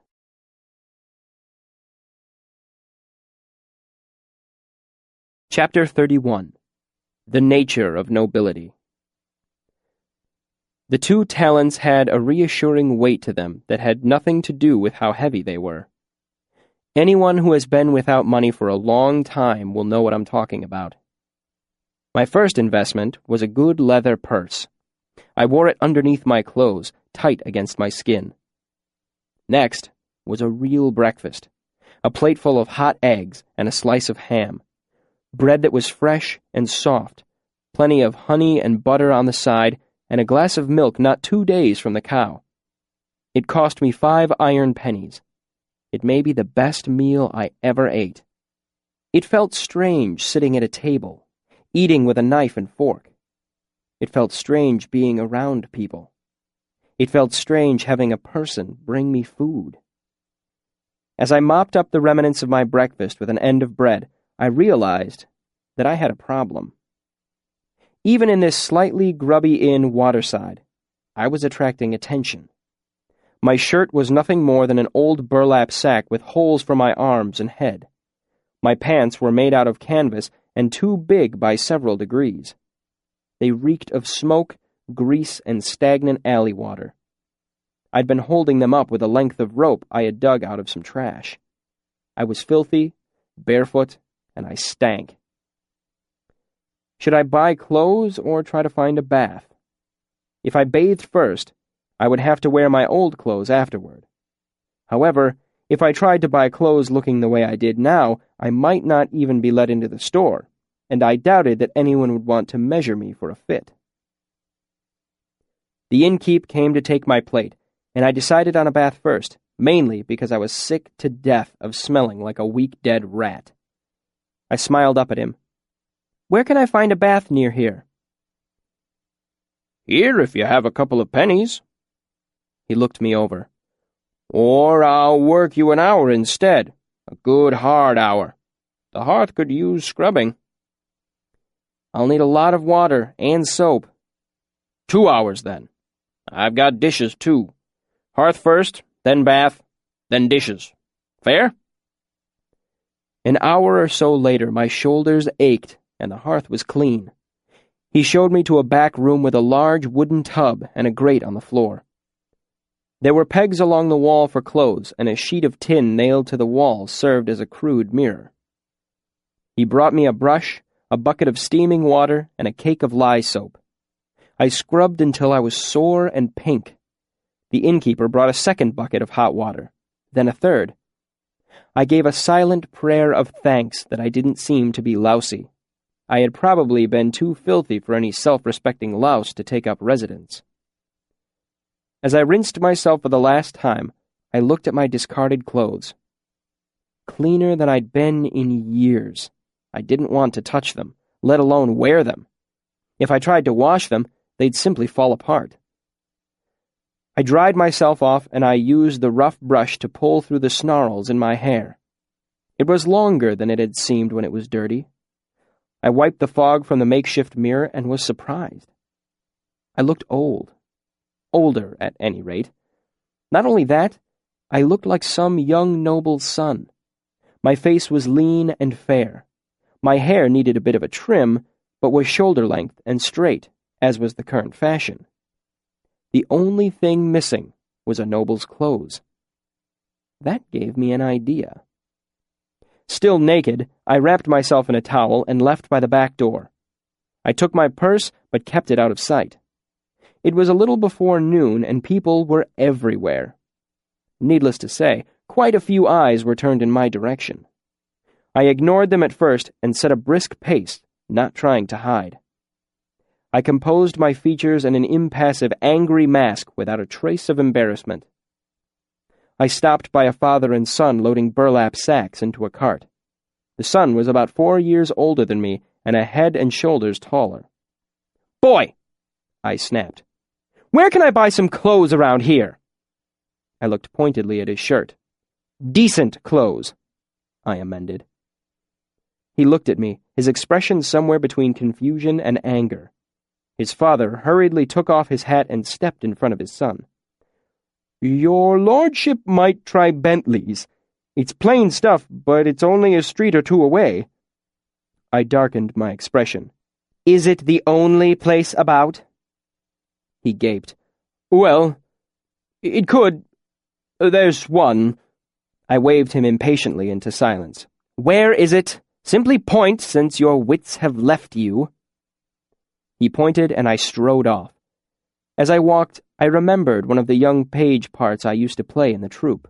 The page's name was Dunsty, an insufferable, petulant little boy with an important father. He was perfect.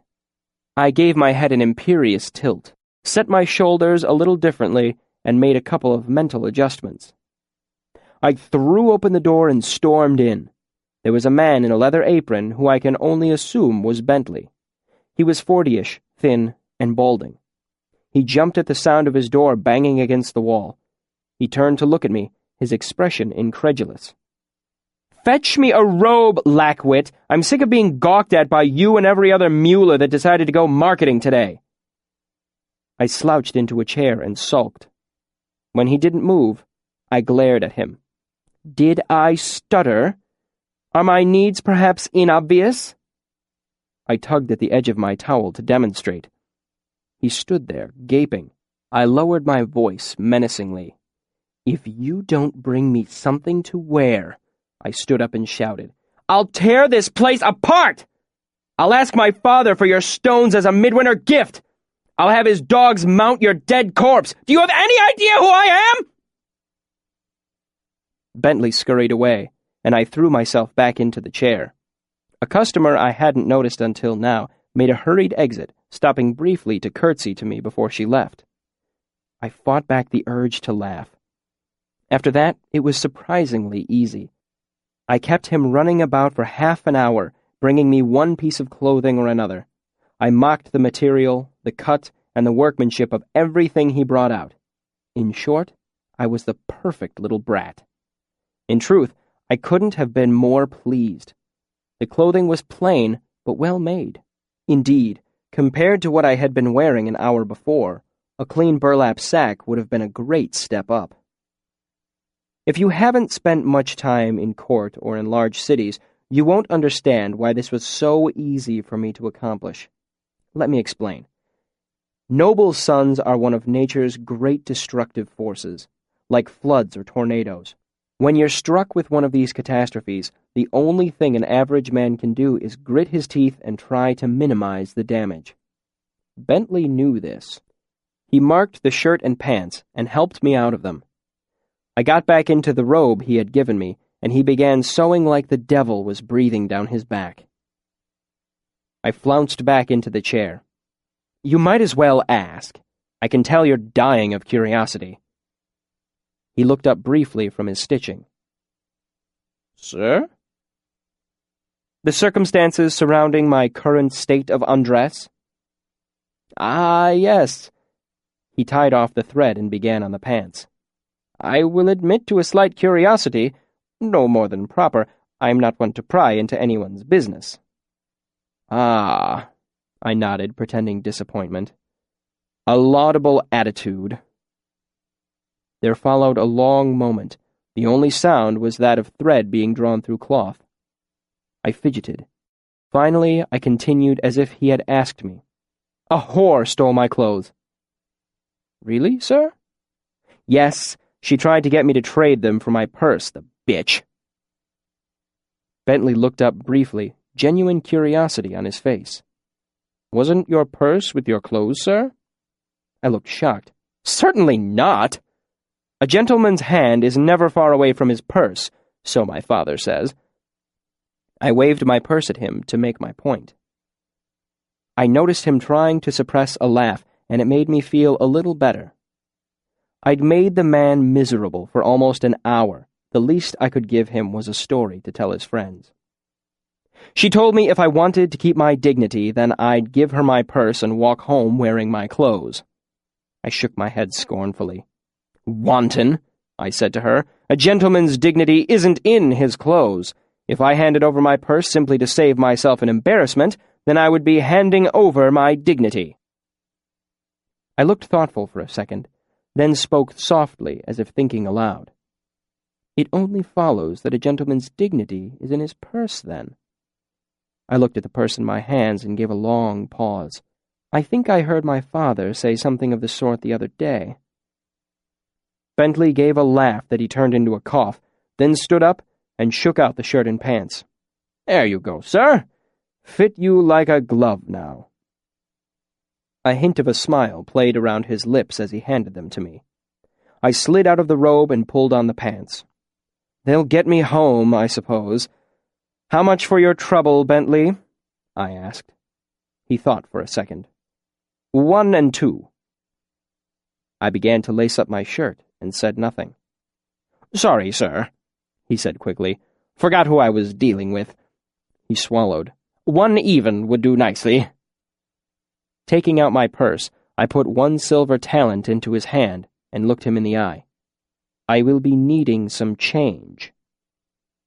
His mouth made a thin line, but he nodded and handed me back 2 jots.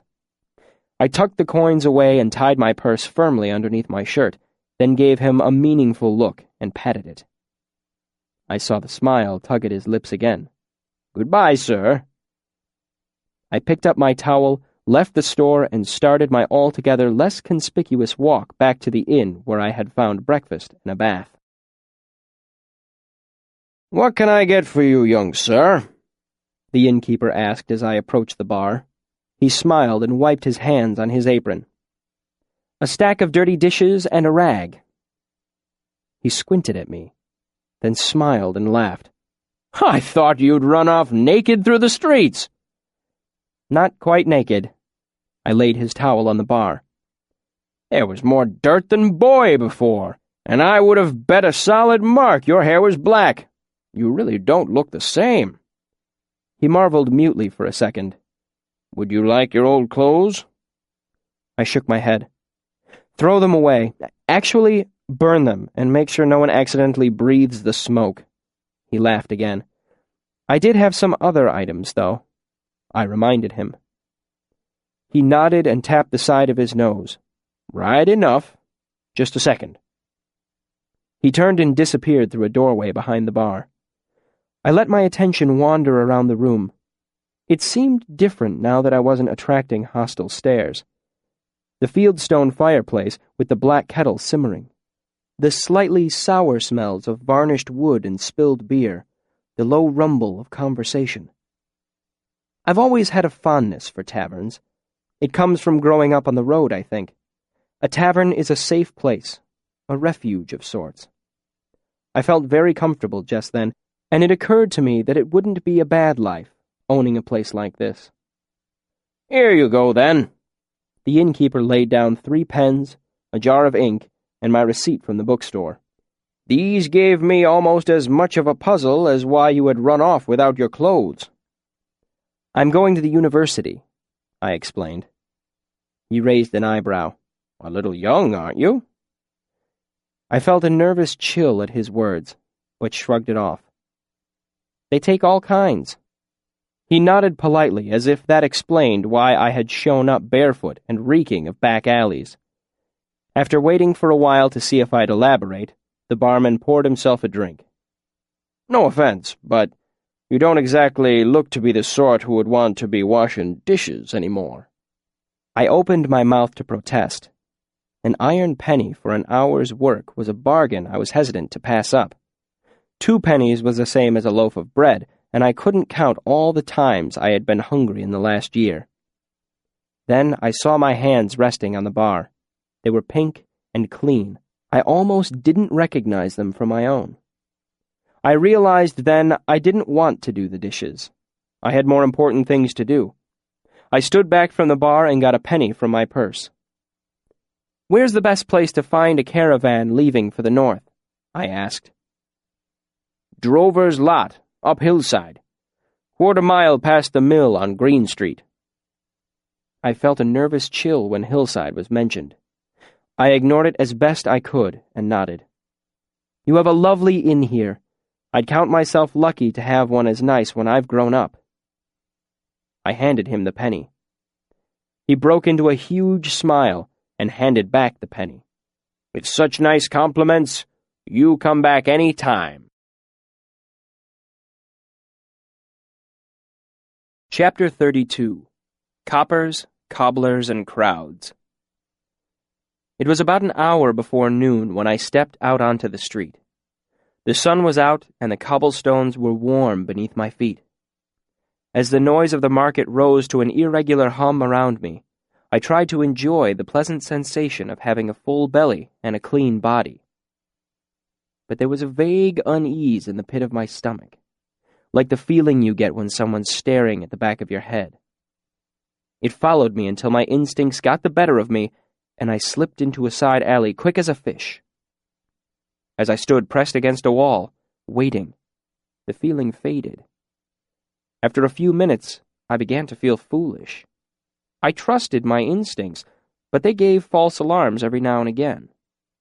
I waited a few more minutes just to be sure, then moved back into the street. The feeling of vague unease returned almost immediately. I ignored it while trying to find out where it was coming from. But after 5 minutes, I lost my nerve and turned onto a side street, watching the crowd to see who was following me. No one.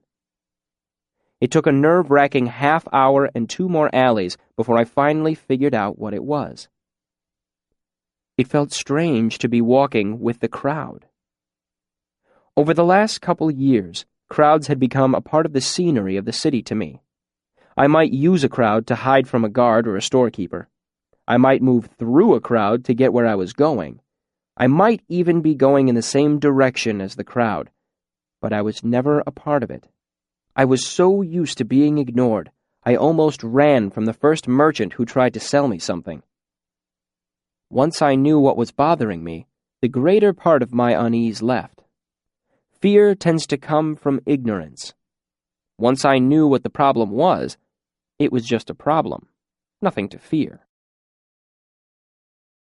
As I've mentioned, Tarbean has 2 main sections, hillside and waterside. Waterside was poor. Hillside was rich. Waterside stank. Hillside was clean. Waterside had thieves. Hillside had burglars. I have already told the story of my one ill-auspiced venture, Hillside, so perhaps you will understand why, when the crowd in front of me happened to part for a moment, I saw what I was looking for. A member of the guard. I ducked through the nearest door, my heart pounding. I spent a moment reminding myself that I wasn't the same filthy little urchin who'd been beaten years ago. I was well-dressed and clean. I looked like I belonged here. But old habits die slow deaths. I fought to control a deep red anger, but couldn't tell if I was angry at myself, the guard, or the world in general. Probably a little of each.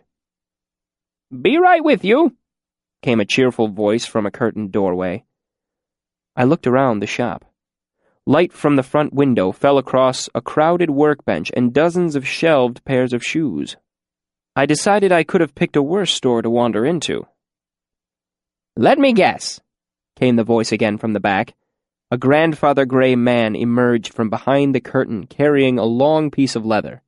He was short and stooped, but his face smiled at me through his wrinkles. "You need shoes," he said timidly, as if the joke was a pair of old boots that had worn out long ago but were too comfortable to give up. He looked down at my feet. I looked down too, in spite of myself. I was barefoot, of course. I hadn't had shoes for so long that I never even thought about them anymore. At least not during the summer. In the winter, I dreamed of shoes. I looked up. The old man's eyes were dancing, as if he couldn't decide whether laughing would cost him his customer or not. "I guess I need shoes," I admitted. He laughed and guided me into a seat, measuring my bare feet with his hands. Thankfully, the streets were dry, so my feet were merely dusty from the cobblestones. If there had been rain, they would have been embarrassingly filthy. "Let's see what you like, and if I have anything of a size for you. If not, I can make or change a pair to fit you in about an hour or 2. So, what would you be wanting shoes for? Walking? Dancing? Riding?" He leaned back on his stool and grabbed a pair off a shelf behind him. "Walking." "I thought so." He deftly rolled a pair of stockings onto my feet, as if all his customers came in barefoot. He tucked my feet into a pair of something black with buckles. "How's those feel? Put a little weight on to make sure." They're tight. I thought so. Nothing more annoying than a shoe that pinches." He stripped me out of them and into another pair, quick as a whip. "How about these?" They were a deep purple and made of velvet or felt. Not quite what you're looking for. Don't blame you, really. Wear out terrible fast. Nice color, though. Good for chasing the ladies." He patted a new pair onto my feet. "How about these?" They were a simple brown leather and fit like he'd measured my feet before he'd made them. I pressed my foot to the ground, and it hugged me. I'd forgotten how wonderful a good shoe can feel. "How much?" I asked apprehensively. Instead of answering, he stood and started searching the shelves with his eyes. "You can tell a lot about a person by their feet," he mused. "Some men come in here smiling and laughing, shoes all clean and brushed, socks all powdered up. But when the shoes are off, their feet smell just fearsome. Those are the people that hide things. They've got bad-smelling secrets, and they try to hide 'em, just like they try to hide their feet." He turned to look at me. "It never works, though. Only way to stop your feet from smelling is to let them air out a bit. Could be the same thing with secrets. I don't know about that, though. I just know about shoes." He began to look through the clutter of his workbench. "Some of these young men from the court come in, fanning their faces and moaning about the latest tragedy, but their feet are so pink and soft, you know they've never walked anywhere on their own. You know they've never really been hurt." He finally found what he was looking for, holding up a pair of shoes similar to the pair I wore. "Here we go. These were my Jacobs when he was your age." He sat on his stool and unlaced the pair of shoes I was wearing. "Now you," he continued, "have old soles for a boy so young. Scars, calluses. Feet like these could run barefoot all day on stone and not need shoes. A boy your age only gets these feet one way." He looked up at me, making it a question. I nodded. He smiled and lay a hand on my shoulder. "How do they feel?" I stood up to test them. If anything, they were more comfortable than the newer pair for being a little broken in. "Now this pair," he waved the shoes he held, "are new. They haven't been walked a mile. And for new shoes like these, I charge a talent, maybe a talent and two." He pointed at my feet. "Those shoes, on the other hand, are used, and I don't sell used shoes." He turned his back on me and started to tidy his workbench rather aimlessly, humming to himself. It took me a second to recognize the tune, "Leave the Town, Tinker."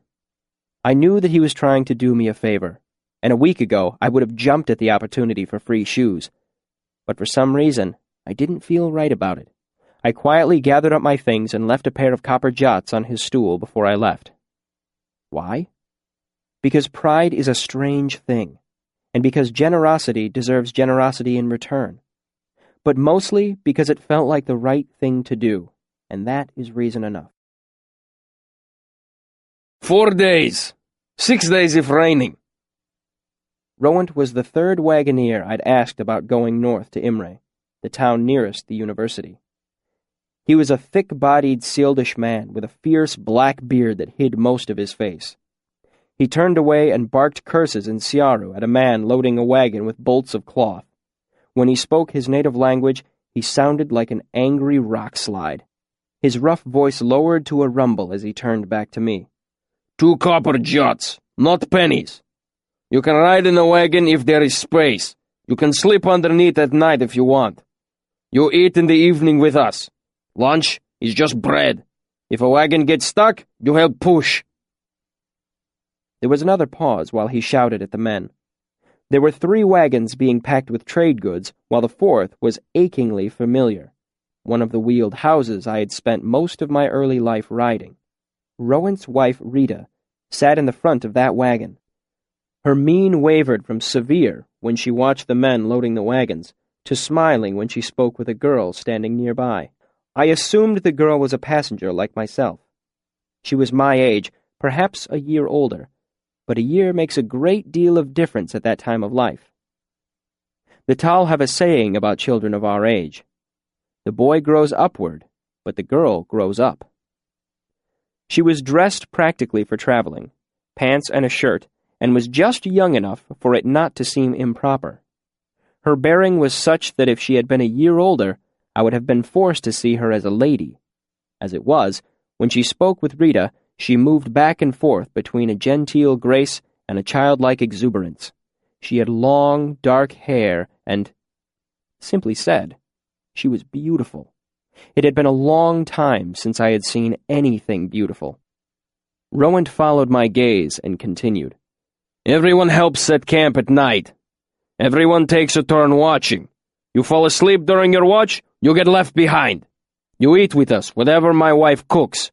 You complain, you get left behind. You walk too slow, you get left behind. You bother the girl. He ran a hand through his thick, dark beard. Bad things happen. Hoping to turn his thoughts in a different direction, I spoke up. When will the wagons be done loading? 2 hours, he said with a grim certainty, as if defying the workers to contradict him. One of them stood upright atop a wagon, shading his eyes with a hand. He called out, raising his voice over the sound of horses, wagons, and men that filled the square. Don't let him scare you off, kid. He's decent enough after all the growling. Rowant pointed a stern finger, and the man turned back to his work. I hardly needed to be convinced. A man who travels with his wife is usually to be trusted. Besides, the price was fair, and he was leaving today. I took this opportunity to pull a pair of jots from my purse and hold them out to Rowant. He turned to me. 2 hours! He held up thick fingers to make his point. You are late, you get left behind. I nodded solemnly. Reusa tu kialus asaya tua. Thank you for bringing me close to your family. Rowant's great shaggy eyebrows went up. He recovered quickly and gave a quick nod that was almost a small bow. I looked around the square, trying to get my bearings. Someone's full of surprises. I turned around to see the worker who had shouted to me from the wagon. He held out his hand. Derek! I shook his hand, feeling awkward. It had been so long since I'd made simple conversation with someone that I felt strange and hesitant. Quoth. Derek put his hand behind him and stretched his back with a grimace. He stood head and shoulders taller than me, 20 or so, tall and blond. You gave Rowant a bit of a turn there. Where'd you learn to speak Siaru? An arcanist taught me a little, I explained. I watched as Rowant went to speak to his wife.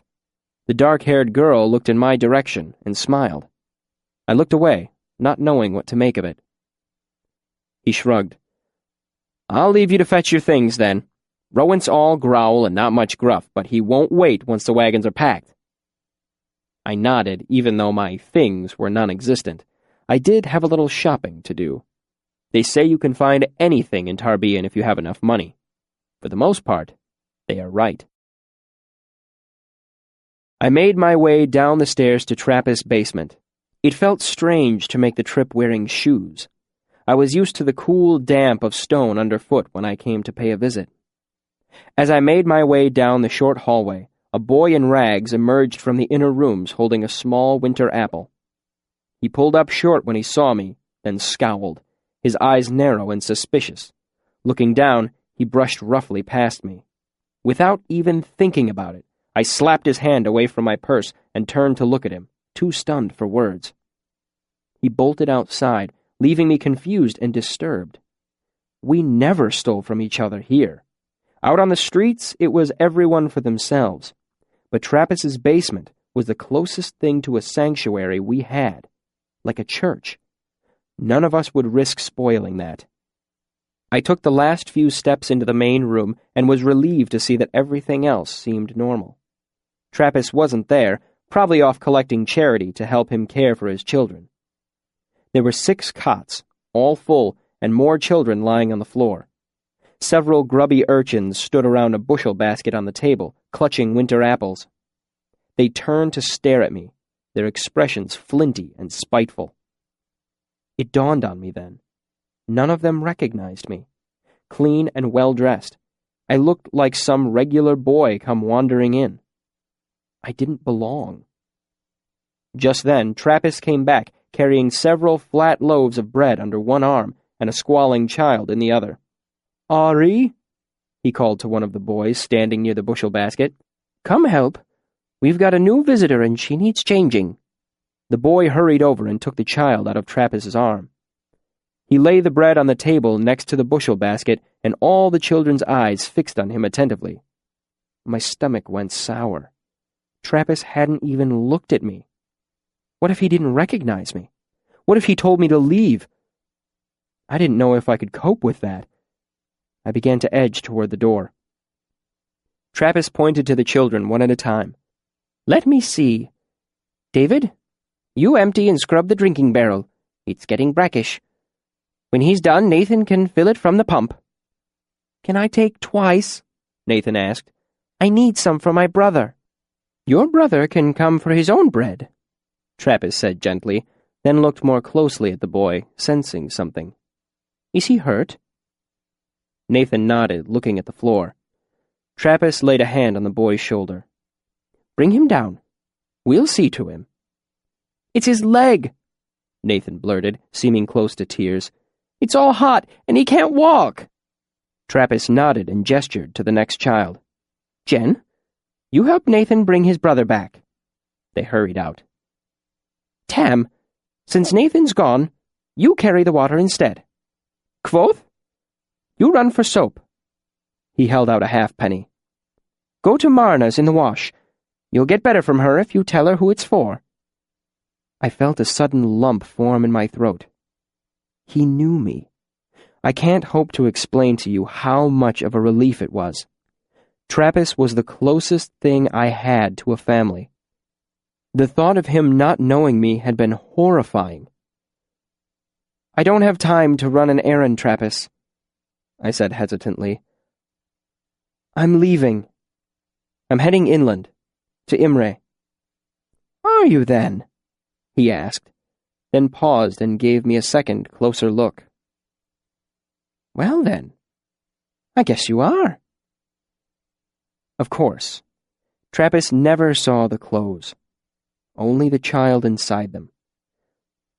"I stopped by to let you know where my things are. On the roof of the candle works, there's a place where 3 roofs meet. There are some things there, a blanket, a bottle. I don't need any of it anymore. It's a good place to sleep if anyone needs one. Dry. No one goes there." I trailed off. "That's kind of you. I'll send one of the boys round," Trappist said. "Come here." He came forward and gathered me into a clumsy hug, his beard tickling the side of my face. "I'm always glad to see one of you get away," he said softly to me. "I know you'll do just fine for yourself, but you can always come back if you need to." One of the girls on a nearby cot began to thrash and moan. Trappist pulled away from me and turned to look. What? He said as he hurried over to tend her, his bare feet slapping on the floor. What? Hush, hush. Chapter 33. A Sea of Stars. I returned to Drover's lot with a travel sack swinging by one shoulder. It held a change of clothes, a loaf of trail bread, some jerked meat, a skin of water, needle and thread, flint and steel, pens, and ink. In short, everything an intelligent person takes on a trip in the event they might need it. However, my proudest acquisition was a dark blue cloak that I had bought off a fripperer's cart for only 3 jots. It was warm, clean, and, unless I missed my guess, only one owner from New. Now, let me say this. When you're traveling, a good cloak is worth more than all your other possessions put together. If you've nowhere to sleep, it can be your bed and blanket. It will keep the rain off your back and the sun from your eyes. You can conceal all manner of interesting weaponry beneath it if you are clever, and a smaller assortment if you are not. Beyond all that, 2 facts remain to recommend a cloak. First, very little is as striking as a well-worn cloak billowing lightly about you in the breeze. And second, the best cloaks have innumerable little pockets that I have an irrational and overpowering attraction toward. As I have said, this was a good cloak, and it had a number of such pockets. Squirreled away in them I had string and wax, some dried apple, a tinderbox, a marble in a small leather sack, a pouch of salt, hook, needle, and gut. I'd made a point of spending all my carefully hoarded Commonwealth coin, keeping my hard Sealdish currency for my trip. Pennies spent well enough here in Tarbean, but Sealdish money was solid no matter where in the four corners you found yourself. A final flurry of preparation was being made as I arrived. Rowant paced around the wagons like a restless animal, checking everything again and again. Rita watched the workers with a stern eye and a quick word for anything that wasn't being done to her satisfaction. I was comfortably ignored until we headed out of the city toward the university. As the miles rolled away, it was as if a great weight slowly fell away from me. I reveled in the feel of the ground through my shoes, the taste of the air, the quiet hush of wind brushing through the spring wheat in the fields. I found myself grinning for no good reason, save that I was happy. We Rue are not meant to stay in one place for so long. I took a deep breath and nearly laughed out loud. I kept to myself as we traveled, not being used to the company of others. Rowant and the mercenaries were willing to leave me alone. Derek joked with me off and on, but generally found me too reserved for his tastes. That left the other passenger, Denna. We didn't speak until the first day's ride was nearly done. I was riding with one of the mercenaries, absently peeling the bark from a willow switch. While my fingers worked, I studied the side of her face, admiring the line of her jaw, the curve of her neck into her shoulder. I wondered why she was traveling alone and where she was going. In the middle of my musing, she turned to look in my direction and caught me staring at her. "Penny for your thoughts?" she asked, brushing an errant strand of hair. "I was wondering what you're doing here," I said half honestly. Smiling, she held my eyes. Liar. I used an old stage trick to keep myself from blushing, gave my best unconcerned shrug, and looked down at the willow wand I was peeling. After a few minutes, I heard her return to conversation with Rita. I found myself strangely disappointed. After camp was set and dinner was cooking, I idled around the wagons, examining knots Rowant used to lash his cargo into place. I heard a footfall behind me and turned to see Denna approaching. My stomach rolled over and I took a short breath to compose myself. She stopped about a dozen feet from me. "Have you figured it out yet?" she asked. "Excuse me?" "Why I'm here," she smiled gently. "I've been wondering the same thing for most of my life, you see. I thought if you had any ideas." She gave me a wry, hopeful look. I shook my head, too uncertain of the situation to find humor in it.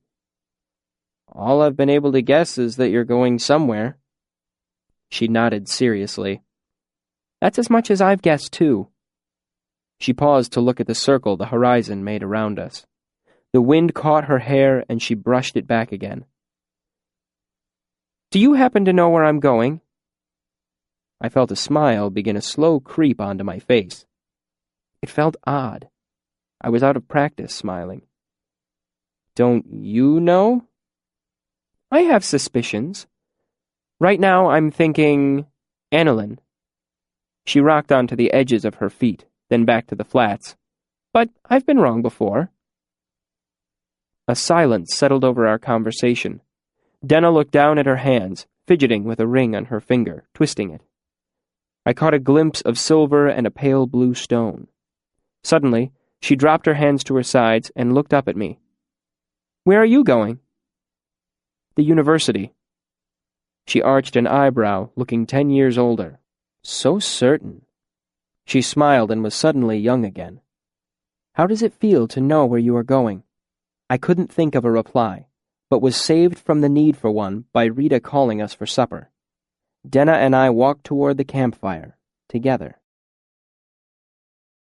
The beginning of the next day was spent in a brief, awkward courtship. Eager, but not wanting to seem eager, I made a slow dance around Denna before finally finding some excuse to spend time with her. Denna, on the other hand, seemed perfectly at ease. We spent the rest of the day as if we were old friends. We joked and told stories. I pointed out the different types of clouds and what they told of the weather to come. She showed me the shapes they held: a rose, a harp, a waterfall. So passed the day. Later, when lots were being drawn to see who had which turn at watch, Denna and I drew the first 2 shifts. Without discussing it, we shared the 4 hours of watch together, talking softly so as to not wake the others. We sat close by the fire and spent the time watching very little but each other. The 3rd day was much the same. We passed the time pleasantly, not in long conversation, but more often watching the scenery, saying whatever happened to come to our minds. That night, we stopped at a wayside inn where Rita bought fodder for the horses and a few other supplies. Rita retired early with her husband, telling each of us that she'd arranged for our dinners and beds with the innkeeper. The former was quite good: bacon and potato soup with fresh bread and butter. The latter was in the stables, but it was still a long sight better than what I was used to in Tarbean. The common room smelled of smoke and sweat and spilled beer. I was glad when Denna asked if I wanted to take a walk. Outside was the warm quiet of a windless spring night. We talked as we wended our slow way through the wild bit of forest behind the inn. After a while, we came to a wide clearing circling a pond. On the edge of the water were a pair of waystones, their surfaces silver against the black of the sky, the black of the water. One stood upright, a finger pointing to the sky. The other lay flat, extending into the water like a short stone pier. No breath of wind disturbed the surface of the water, so as we climbed out onto the fallen stone, the stars reflected themselves in double fashion, as above, so below. It was as if we were sitting amid a sea of stars. We spoke for hours, late into the night. Neither of us mentioned our pasts.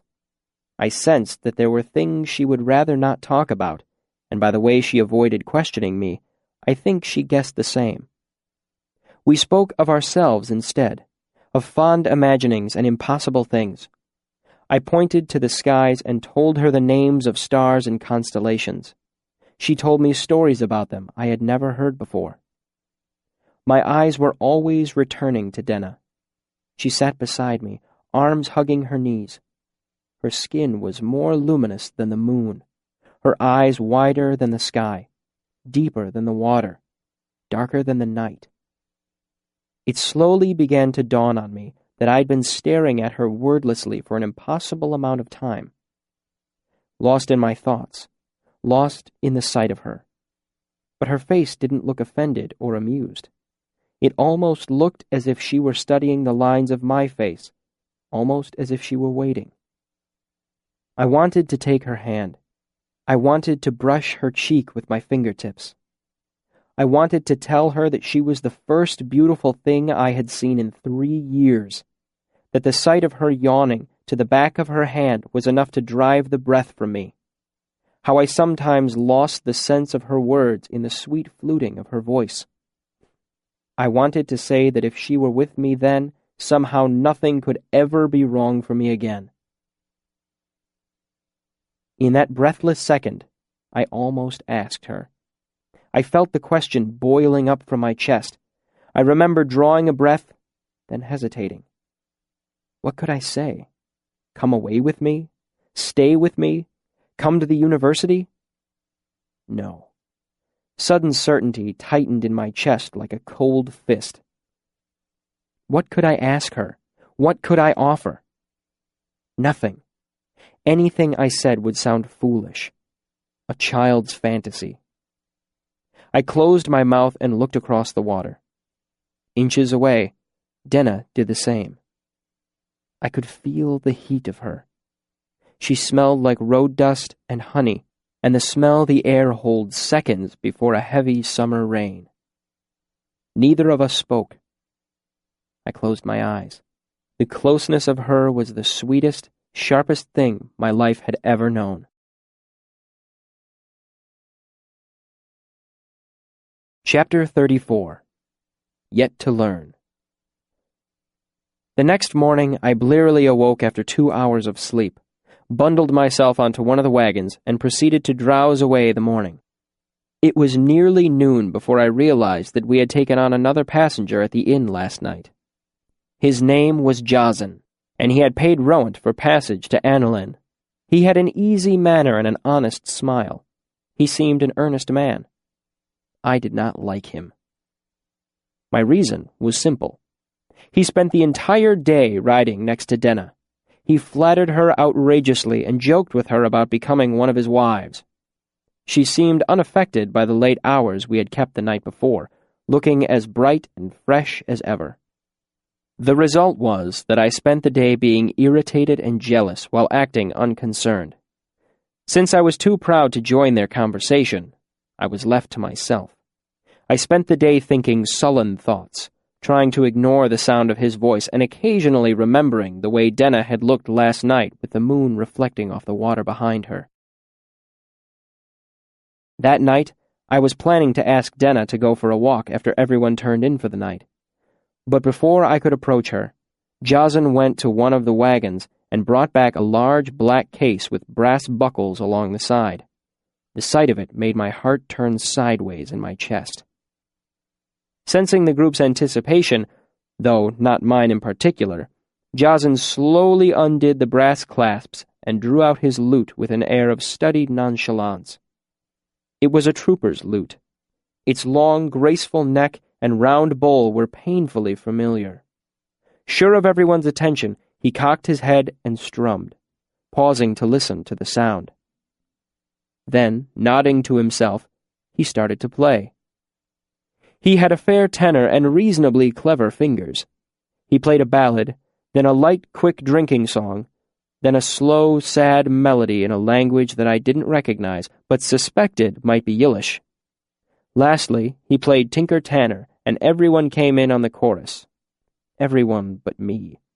I sat still as stone with my fingers aching. I wanted to play, not listen. Want isn't strong enough a word. I was hungry for it. Starved. I'm not proud of the fact that I thought about stealing his lute and leaving in the dark of the night. He finished the song with a flourish, and Rowant clapped his hands a couple of times to get everyone's attention. Time for sleep! You sleep too late? Derek broke in, gently teasing. We get left behind. We know, Master Rowant. We'll be ready to roll with the light. Jazen laughed and flipped open his lute case with his foot, but before he could put it away, I called over to him. Could I see that for a second? I tried to keep the desperation out of my voice, tried to make it sound like idle curiosity. I hated myself for the question. Asking to hold a musician's instrument is roughly similar to asking to kiss a man's wife. Non-musicians don't understand. An instrument is like a companion and a lover. Strangers ask to touch and hold with annoying regularity. I knew better, but I couldn't help myself. Just for a second. I saw him stiffen slightly, reluctant. But keeping friendly appearances is a minstrel's business just as much as music. Certainly, he said with a jocularity that I saw as false, but was probably convincing for the others. He strode over to me and held it out. Be careful. Jazen took a couple of steps back and gave a very good appearance of being at ease, but I saw how he stood with his arms slightly bent, ready to rush forward and whisk the lute away from me if the need arose. I turned it over in my hands. Objectively, it was nothing special. My father would have rated it as one short step above firewood. I touched the wood. I cradled it against my chest. I spoke without looking up. It's beautiful, I said softly, my voice rough with emotion. It was beautiful. It was the most beautiful thing I had seen in 3 years. More beautiful than the sight of a spring field after 3 years of living in that pestilent cesspit of a city. More beautiful than Denna. Almost. I can honestly say that I was still not really myself. I was only 4 days away from living on the streets. I was not the same person I had been back in the days of the troupe, but neither was I yet the person you hear about in stories. I had changed because of Tarbean. I had learned many things it would have been easier to live without. But sitting beside the fire, bending over the lute, I felt the hard, unpleasant parts of myself that I had gained in Tarbean crack. Like a clay mold around a now cool piece of iron, they fell away, leaving something clean and hard behind. I sounded the strings, one at a time. When I hit the third, it was ever so slightly off, and I gave one of the tuning pegs a minute adjustment without thinking. "Here now, don't go touching those." Jason tried to sound casual. "You'll turn it from true." But I didn't really hear him. The singer and all the rest couldn't have been farther away from me if they had been at the bottom of the Sentha Sea. I touched the last string and tuned it too, ever so slightly. I made a simple chord and strummed it. It rang soft and true. I moved a finger, and the chord went minor in a way that always sounded to me as if the lute were saying sad. I moved my hands again, and the lute made two chords whispering against each other. Then, without realizing what I was doing, I began to play. The strings felt strange against my fingers, like reunited friends who have forgotten what they have in common. I played soft and slow, sending notes no farther than the circle of our firelight. Fingers and strings made a careful conversation, as if their dance described the lines of an infatuation. Then I felt something inside me break, and music began to pour out into the quiet. My fingers danced, intricate and quick. They spun something gossamer and tremulous into the circle of light our fire had made. The music moved like a spider web, stirred by a gentle breath. It changed like a leaf twisting as it falls to the ground, and it felt like 3 years waterside in Tarbean, with a hollowness inside you and hands that ached from the bitter cold. I don't know how long I played. It could have been 10 minutes or an hour. But my hands weren't used to the strain. They slipped and the music fell to pieces like a dream on waking. I looked up to see everyone perfectly motionless, their faces ranging from shock to amazement. Then, as if my gaze had broken some spell, everyone stirred. Rowant shifted in his seat. The two mercenaries turned and raised eyebrows at each other. Derek looked at me as if he had never seen me before. Rita remained frozen, her hand held in front of her mouth. Denna lowered her face into her hands and began to cry in quiet, hopeless sobs. Jason simply stood. His face was stricken and bloodless, as if he'd been stabbed.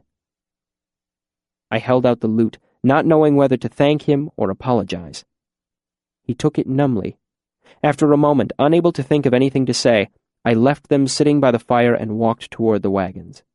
And that is how Kvothe spent his last night before he came to the university, with his cloak as both his blanket and his bed. As he lay down, behind him was a circle of fire, and before him lay shadow like a mantle gathered. His eyes were open, that much is certain.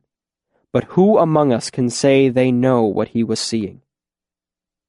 Look behind him instead, to the circle of light that the fire has made, and leave Kvothe to himself for now. Everyone deserves a moment or two alone when they desire it, and if by chance there were tears, let us forgive him. He was just a child, after all, and had yet to learn what sorrow really was.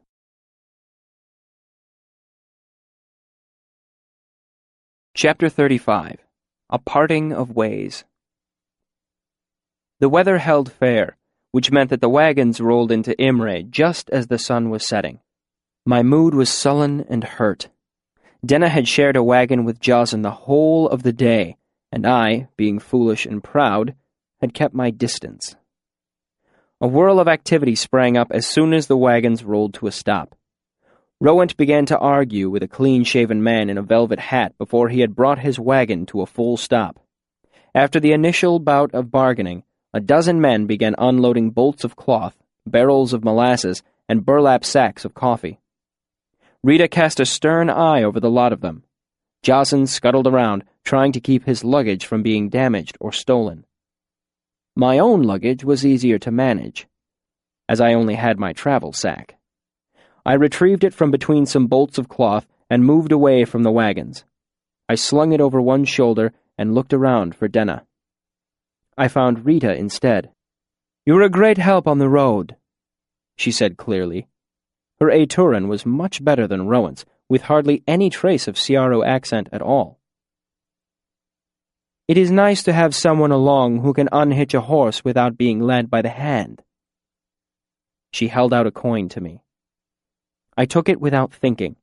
It was a reflex action from my years as a beggar, like the reverse of jerking your hand back from a fire. Only after the coin was in my hand did I take a closer look at it.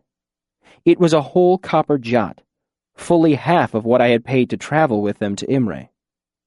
When I looked back up, Rita was heading back toward the wagons. Not sure what to think, I wandered over to where Derek sat on the edge of a horse trough. He shaded his eyes against the evening sun with one hand as he looked up at me. "On your way, then? I almost thought you might stick with us for a while." I shook my head.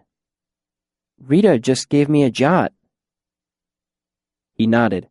"I'm not terribly surprised. Most folks are nothing but dead weight," he shrugged.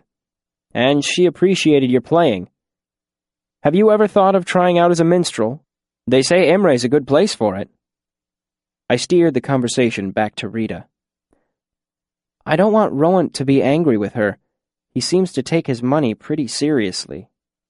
Derek laughed. "And she doesn't?" "I gave my money to Rowan," I clarified. "If he wanted to give some of it back, I think he'd do it himself." Derek nodded. "It's not their way.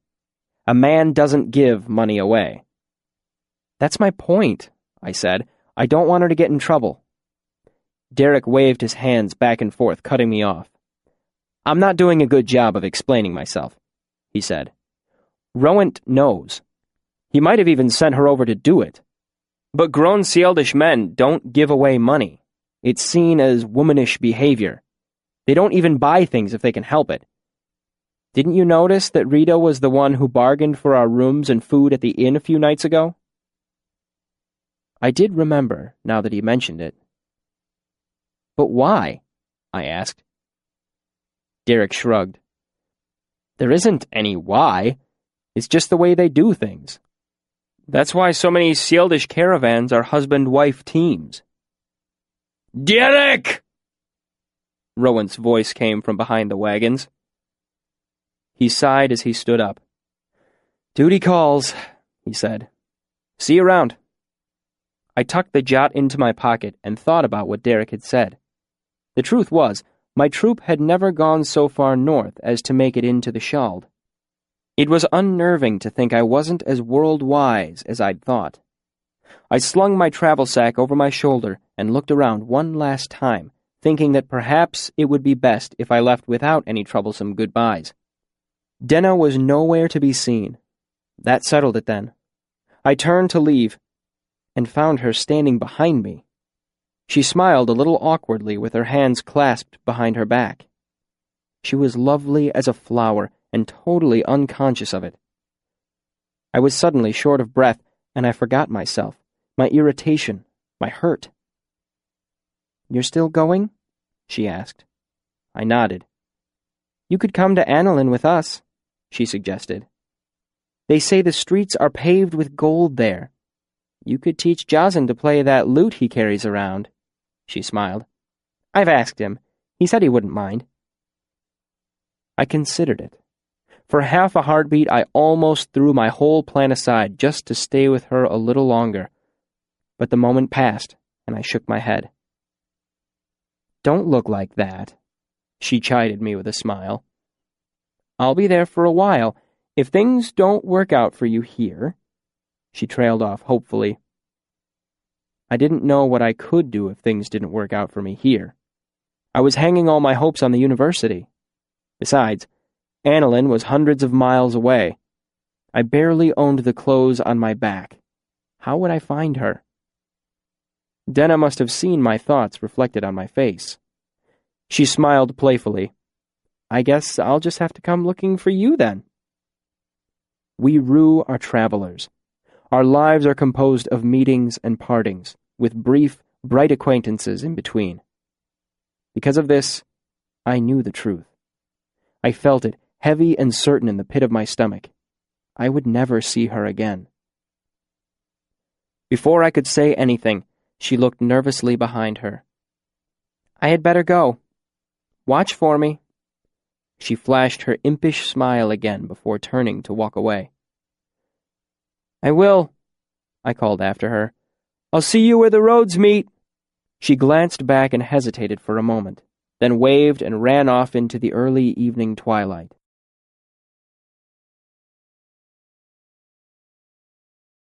Chapter 36. Less Talents. I spent the night sleeping outside the city limits of Imre in a soft bed of heather. The next day I woke late, washed in a nearby stream, and made my way west to the university. As I walked, I watched the horizon for the largest building in the university. From Ben's descriptions, I knew what it would look like. Featureless, gray, and square as a block, larger than 4 granaries stacked together. No windows, no decorations, and only one set of great stone doors. 10 times 10,000 books. The archives. I had come to the university for many reasons, but that was at the heart of it. The archives held answers, and I had many, many questions. First and foremost, I wanted to know the truth about the Chandrian and the Emir. I needed to know how much of Scarpi's story was the truth. When the road crossed the Omethi River, there was an old stone bridge. I don't doubt that you know the type. It was one of those ancient, mammoth pieces of architecture scattered throughout the world, so old and solidly built that they have become part of the landscape, not a soul wondering who built them or why. This one was particularly impressive. Over 200 feet long and wide enough for 2 wagons to pass each other, it stretched over the canyon the Omethi had carved into the rock.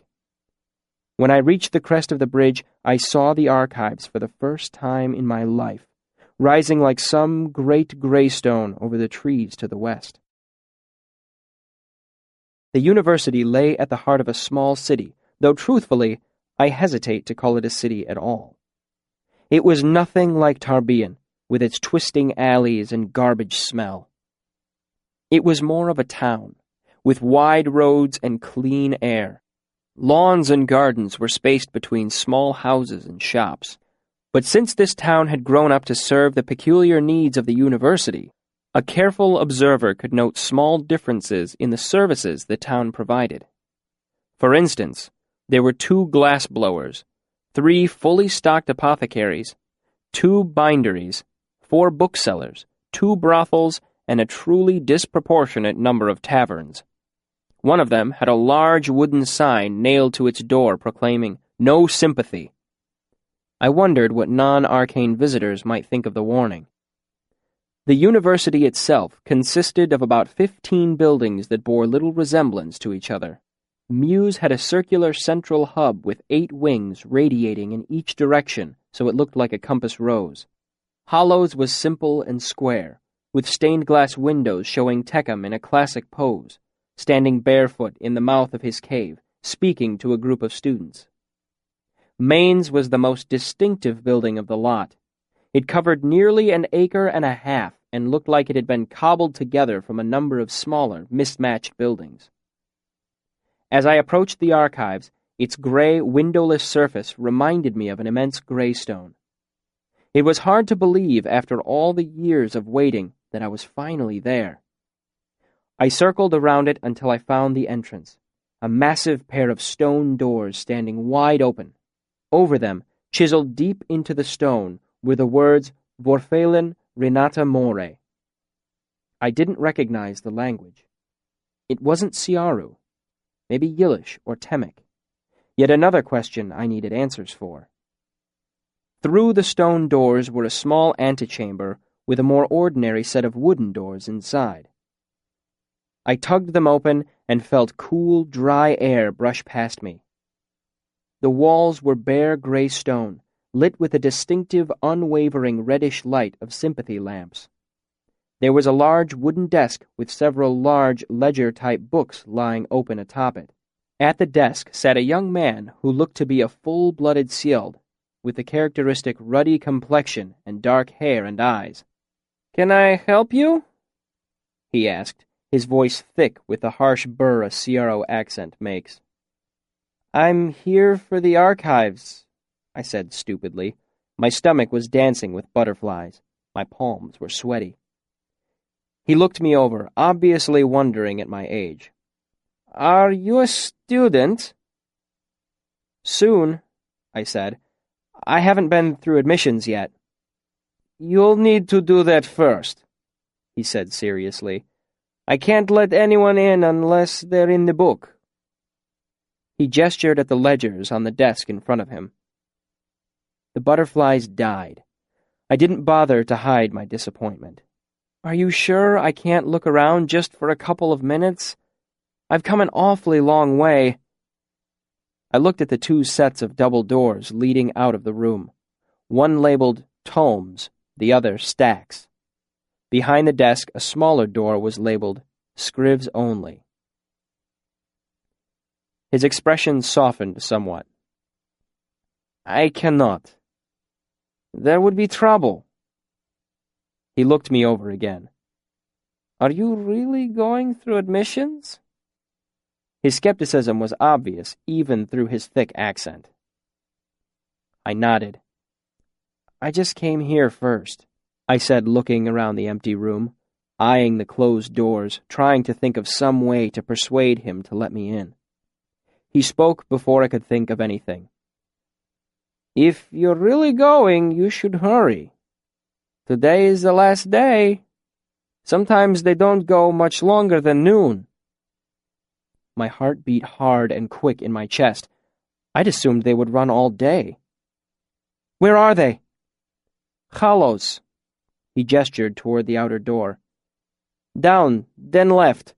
Short building with color windows. Two big trees out front." He paused. "Maple? Is that the word for a tree?" I nodded and hurried outside. Soon I was pelting down the road. 2 hours later I was in Hollows, fighting down a sour stomach and climbing up onto the stage of an empty theater. The room was dark except for the wide circle of light that held the master's table. I walked to stand at the edge of the light and waited. Slowly, the 9 masters stopped talking among themselves and turned to look at me. They sat at a huge crescent-shaped table. It was raised, so even seated, they were looking down on me. They were serious-looking men, ranging in age from mature to ancient. There was a long moment of silence before the man sitting at the center of the crescent motioned me forward. I guessed he was the Chancellor.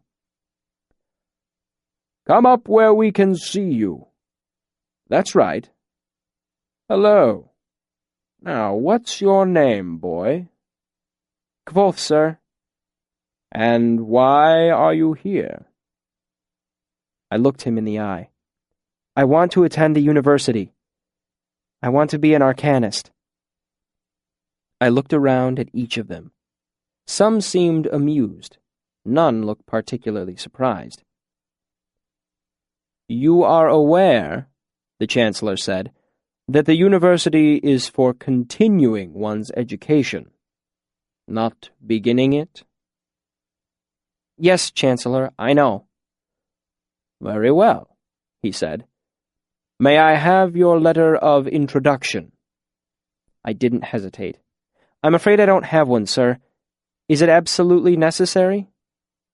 "It is customary to have a sponsor," he explained. "Preferably an arcanist. Their letter tells us what you know, your areas of excellence and weakness." "The arcanist I learned from was named Abinthy, sir, but he never gave me a letter of introduction. Might I tell you myself?" The Chancellor nodded gravely. Unfortunately, we have no way of knowing that you actually have studied with an arcanist without proof of some kind. Do you have anything that can corroborate your story? Any other correspondence? He gave me a book before we parted ways, sir. He inscribed it to me and signed his name. The Chancellor smiled. That should do nicely. Do you have it with you? No. I let some honest bitterness creep into my voice. I had to pawn it in Tarbean. Sitting to the left of the Chancellor, Master Rhetorician Hem made a disgusted noise at my comment, earning him an irritated look from the Chancellor. "Come, Herma," Hem said, slapping his hand on the table. "The boy is obviously lying. I have important matters to attend to this afternoon." The Chancellor gave him a vastly irritated look. "I have not given you leave to speak, Master Hem." The two of them stared at each other for a long moment before Hem looked away, scowling. The Chancellor turned back to me, then his eye caught some movement from one of the other masters. "Yes, Master Loren?" The tall, thin master looked at me passively. "What was the book called?" "Rhetoric and Logic, sir." "And where did you pawn it?" "The broken binding on Seward Square." Loren turned to look at the Chancellor. "I will be leaving for Tarbean tomorrow to fetch necessary materials for the upcoming term. If it is there, I will bring it back. The matter of the boy's claim can be settled then." The Chancellor gave a small nod. "Thank you, Master Loren." He settled himself back into his chair and folded his hands in front of himself. "Very well, then. What would Abinthy's letter tell us if he had written it?" I took a good breath. "He would say that I knew by heart the first 90 sympathetic bindings, that I could double distill, perform tritations, calcify, sublimate, and precipitate solution, that I am well versed in history, argument, grammars, medicine, and geometry." The Chancellor did his best to not look amused. "That's quite a list. Are you sure you didn't leave anything out?" I paused. "He probably would have also mentioned my age, sir." "How old are you, boy?" "Quoth, sir." A smile tugged at the Chancellor's face. "Quoth?" 15, sir." There was a rustle as the masters each took some small action, exchanged glances, raised eyebrows, shook their heads. Hem rolled his eyes skyward. Only the Chancellor did nothing. "How exactly would he have mentioned your age?" I gave a thin sliver of a smile. "He would have urged you to ignore it." There was a breath of silence. The Chancellor drew a deep breath and leaned back in his seat. "Very well. We have a few questions for you. Would you like to begin, Master Brandur?" He made a gesture toward one end of the crescent table. I turned to face Brandur. Portly and balding, he was the university's master arithmetician. "How many grains are in 13 ounces?" 6,240, I said immediately. He raised his eyebrows a little. "If I had 50 silver talents and converted them to vintage coin and back, how much would I have if the Sieldom took 4% each time?" I started the ponderous conversion between currencies, then smiled as I realized it was unnecessary. 46 talents and 8 drabs if he's honest, 46 even if he's not. He nodded again, looking at me more closely. "You have a triangle," he said slowly. "One side is 7 feet, another side 3 feet. One angle is 60 degrees. How long is the other side?" "Is the angle between the two sides?" He nodded. I closed my eyes for the space of half a breath, then opened them again. 6 feet and 6 inches, dead even. He made a humph noise and looked surprised. "Good enough. Master Arwell? Arwell had asked his question before I had time to turn and to face him. What are the medicinal properties of hellebore? Anti-inflammatory, antiseptic, mild sedative, mild analgesic, blood purifier, I said, looking up at the grandfatherly spectacled old man. Toxic if used excessively, dangerous for women who are with child. Name the component structures that comprise the hand. I named all 27 bones alphabetically, then the muscles from largest to smallest. I listed them quickly, matter-of-factly, pointing out their locations on my own upraised hand. The speed and accuracy of my answers impressed them. Some of them hid it, others wore it openly on their faces. The truth was, I needed to impress them. I knew from my previous discussions with Ben that you needed money or brains to get into the university. The more of one you had, the less of the other you needed. So I was cheating. I had snuck into Hollows through a back entrance, acting the part of an errand boy. Then I picked 2 locks and spent more than an hour watching other students' interviews. I heard hundreds of questions and thousands of answers. I also heard how high the other students' tuitions were set. The lowest had been 4 talents and 6 jots, but most were double that. One student had been charged over 30 talents for his tuition. It would have been easier for me to get a piece of the moon than that much money. I had 2 copper jots in my pocket and no way to get a bent penny more, so I needed to impress them. More than that, I needed to confound them with my intelligence, to dazzle them. I finished listing the muscles of the hand and started in on the ligatures when Arwell waved me into silence and asked his next question. When do you bleed a patient? The question brought me up short. When I want him to die? I asked dubiously. He nodded, mostly to himself. Master Loren? Master Loren was pale and seemed unnaturally tall even while sitting. Who was the first declared king of Tarvintus? Posthumously, Feda Calanthus. Otherwise, it would be his brother, Jarvis. Why did the Aturan Empire collapse?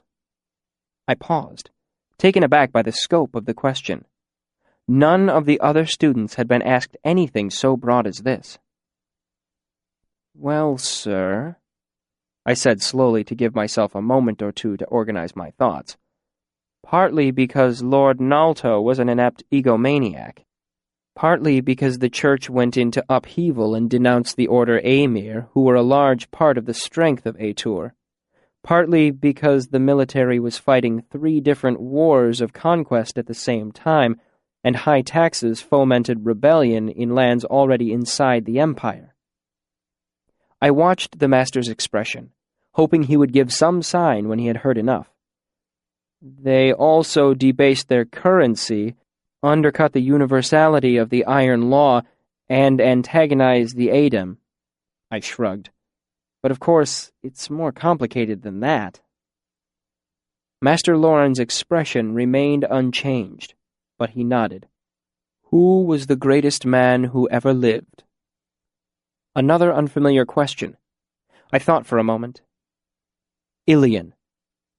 Master Loren blinked once, expressionless. Master Mandrag?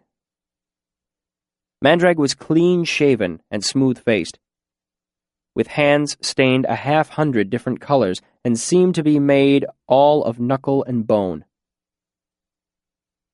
If you need phosphorus, where would you get it?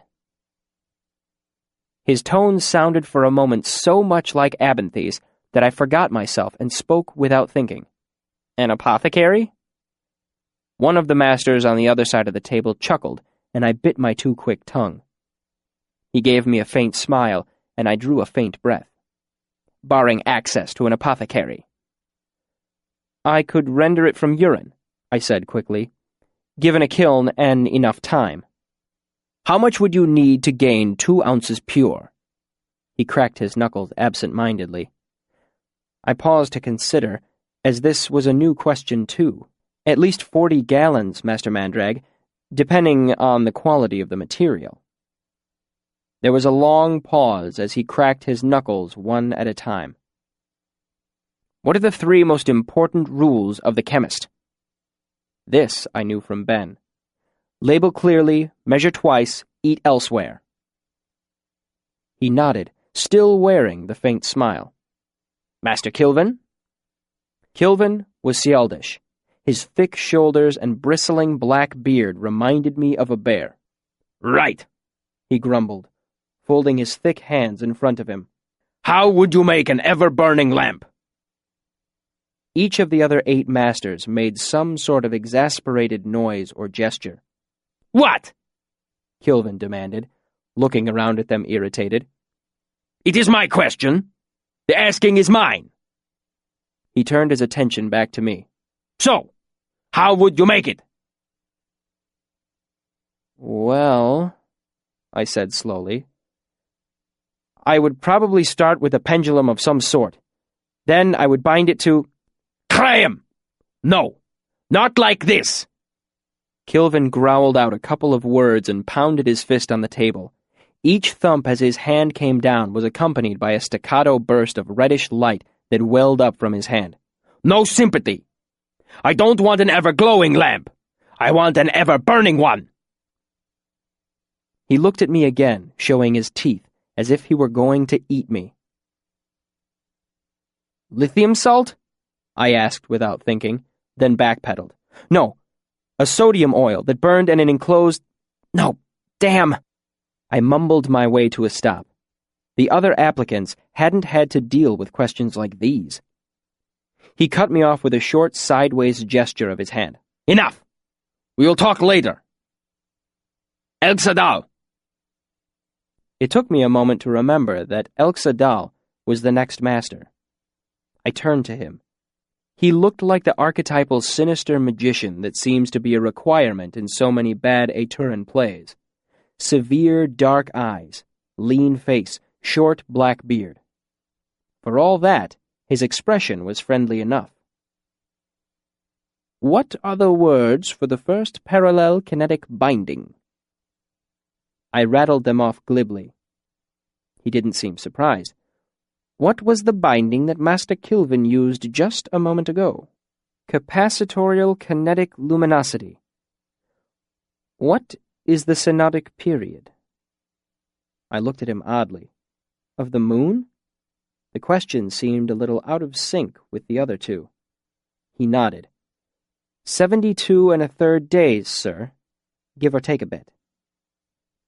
He shrugged and gave a wry smile, as if he'd expected to catch me with the last question.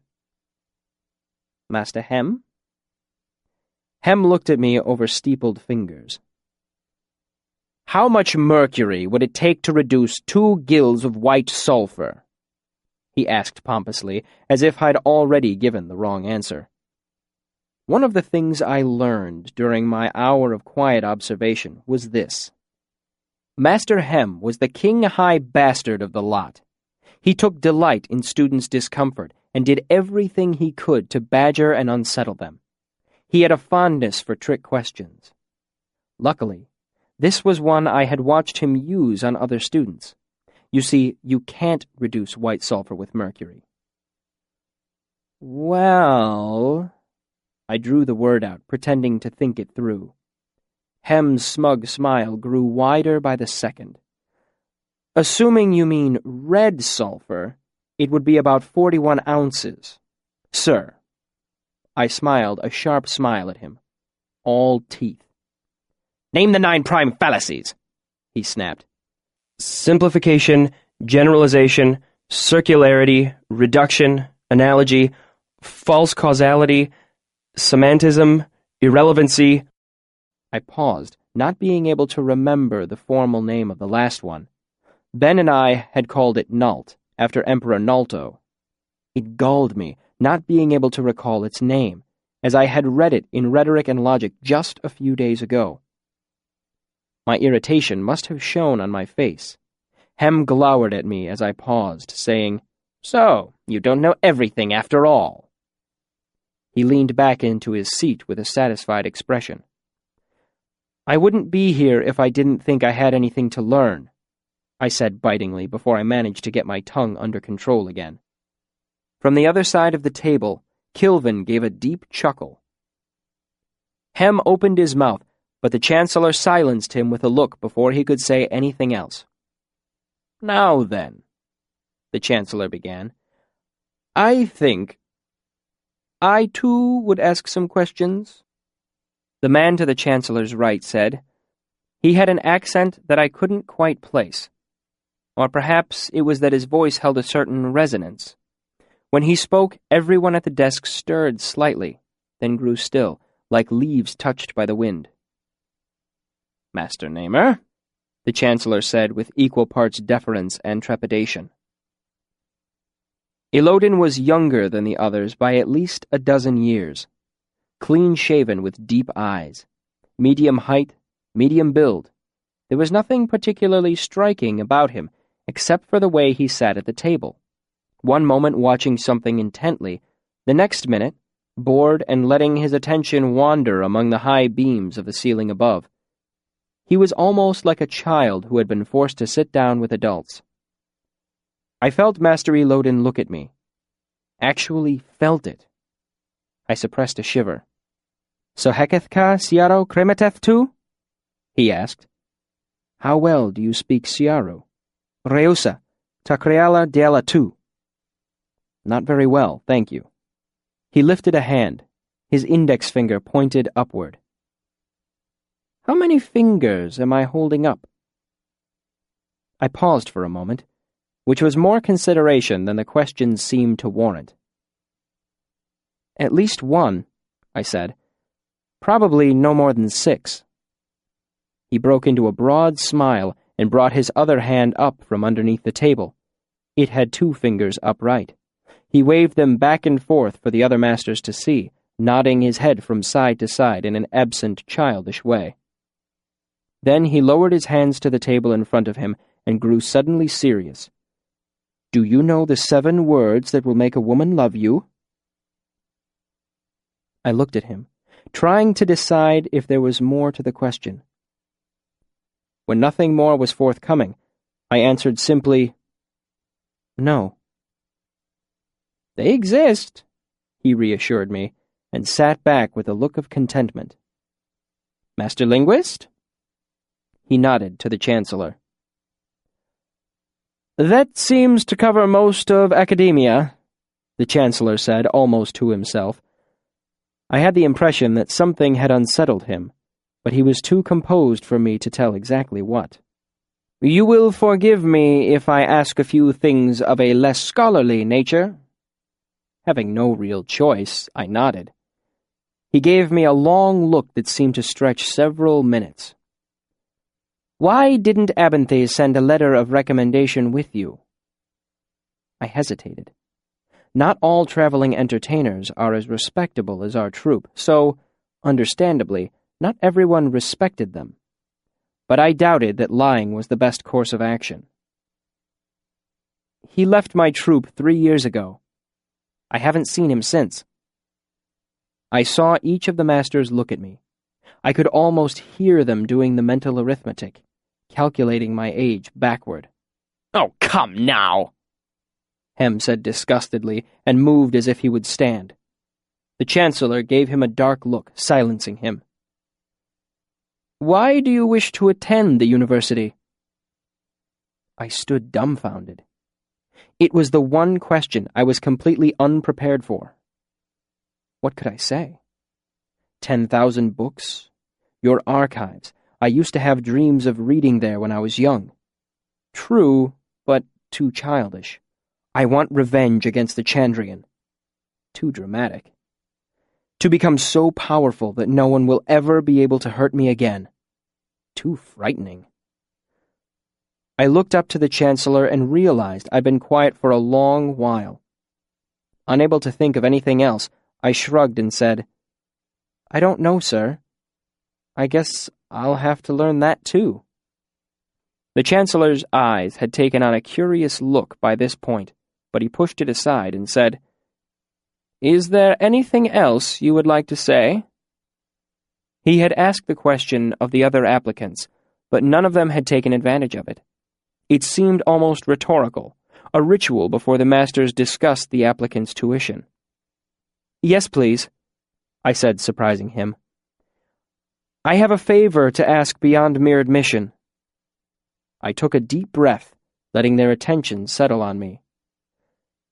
"It has taken me nearly 3 years to get here. I may seem young, but I belong here as much, if not more, than some rich lordling who can't tell salt from cyanide by tasting it." I paused. "However, at this moment I have 2 jots in my purse and nowhere in the world to get more than that. I have nothing worth selling that I haven't already sold. Admit me for more than 2 jots, and I will not be able to attend. Admit me for less, and I will be here every day, while every night I will do what it takes to stay alive while I study here.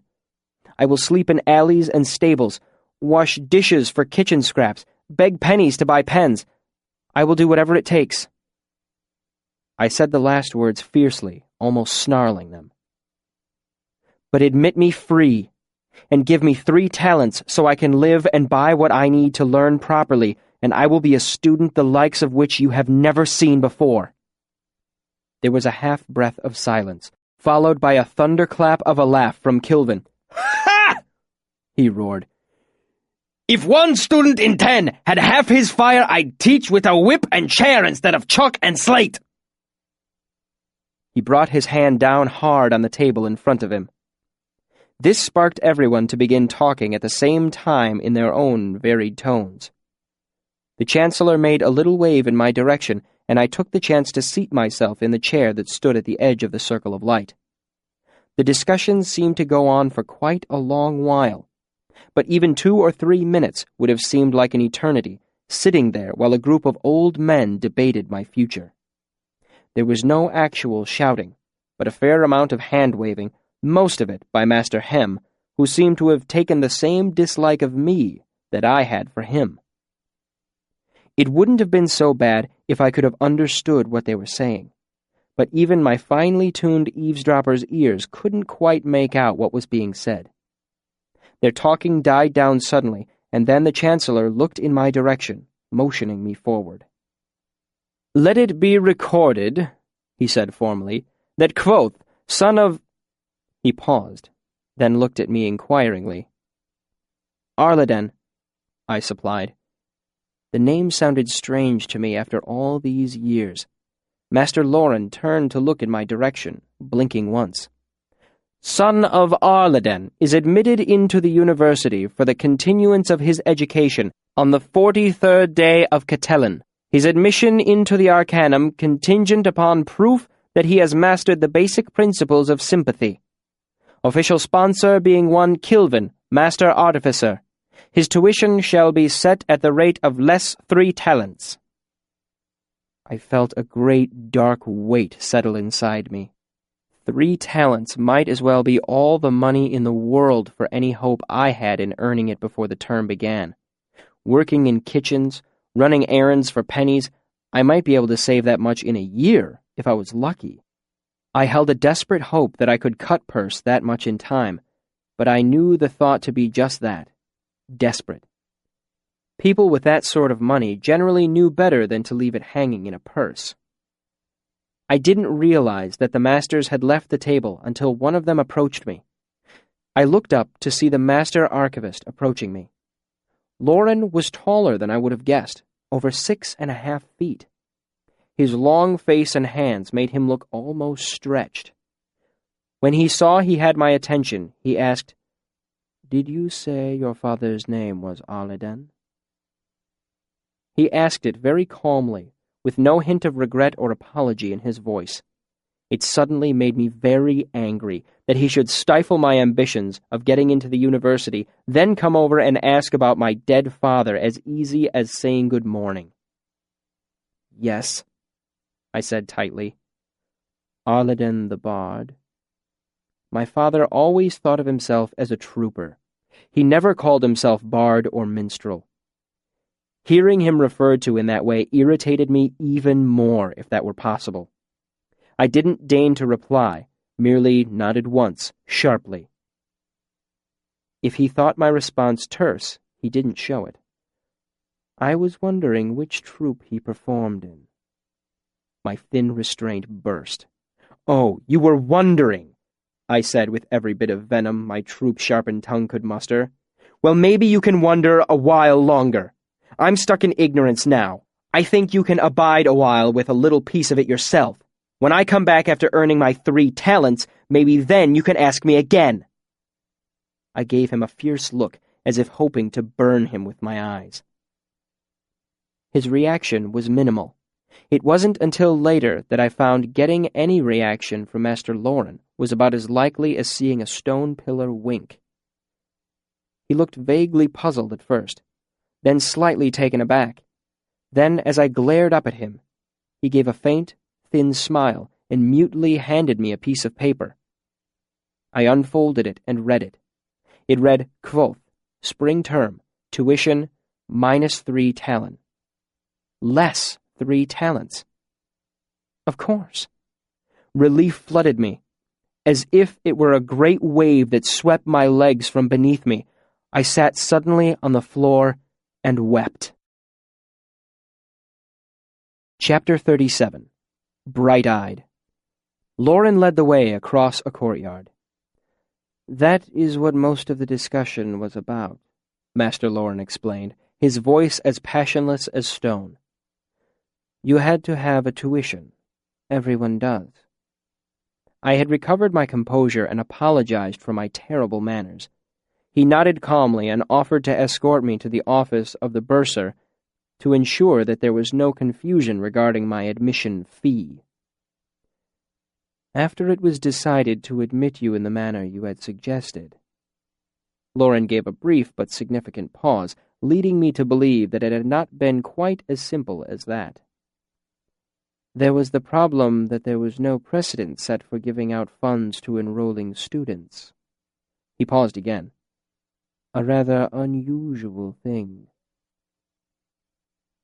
Loren led me into another stone building, through a hallway, and down a flight of stairs. "Hello, Riam." The bursar was an elderly, irritable man who became more irritable when he discovered that he had to give money to me rather than the other way around. After I got my 3 talents, Master Loren led me out of the building. I remembered something and dug into my pocket, glad for an excuse to divert the conversation. "I have a receipt from the broken binding." I handed him the piece of paper, wondering what the owner would think when the university's master archivist showed up to redeem the book a filthy street urchin had sold him. "Master Loren, I appreciate your agreeing to do this, and I hope you won't think me ungrateful if I ask another favor." Loren glanced at the receipt before tucking it into a pocket, and looked at me intently. No, not intently, not quizzically. There was no expression on his face at all, no curiosity, no irritation, nothing. If not for the fact that his eyes were focused on me, I would have thought he'd forgotten I was there. "Feel free to ask," he said. "That book, it's all I have left from that time in my life. I would very much like to buy it back from you someday, when I have the money." He nodded, still expressionless. "That can be arranged. Do not waste your worry on its safety. It will be kept as carefully as any book in the archives." Loren raised a hand, gesturing to a passing student. A sandy-haired boy pulled up short and approached nervously. Radiating deference, he made a nod that was almost like a bow to the master archivist. "Yes, Master Loren." Loren gestured to me with one of his long hands. "Simon, this is Quoth. He needs to be shown about, signed to classes and the like. Kilvin wants him in artificing. Trust to your judgment otherwise. Will you tend to it?" Simon nodded again and brushed his hair out of his eyes. "Yes, sir." Without another word, Lauren turned and walked away, his long strides making his black master's robe billow out behind him. Simon was young for a student, though still a couple years my senior. He stood taller than me, but his face was still boyish, his manner boyishly shy. "Do you have somewhere to stay yet?" he asked as we started to walk. "Room at an inn or anything?" I shook my head. "I just got in today. I haven't thought much further than getting through admissions." Simon chuckled. "I know what that's like. I still get sweaty at the beginning of each term." He pointed to the left, down a wide lane lined with trees. "Let's head to Mews first, then."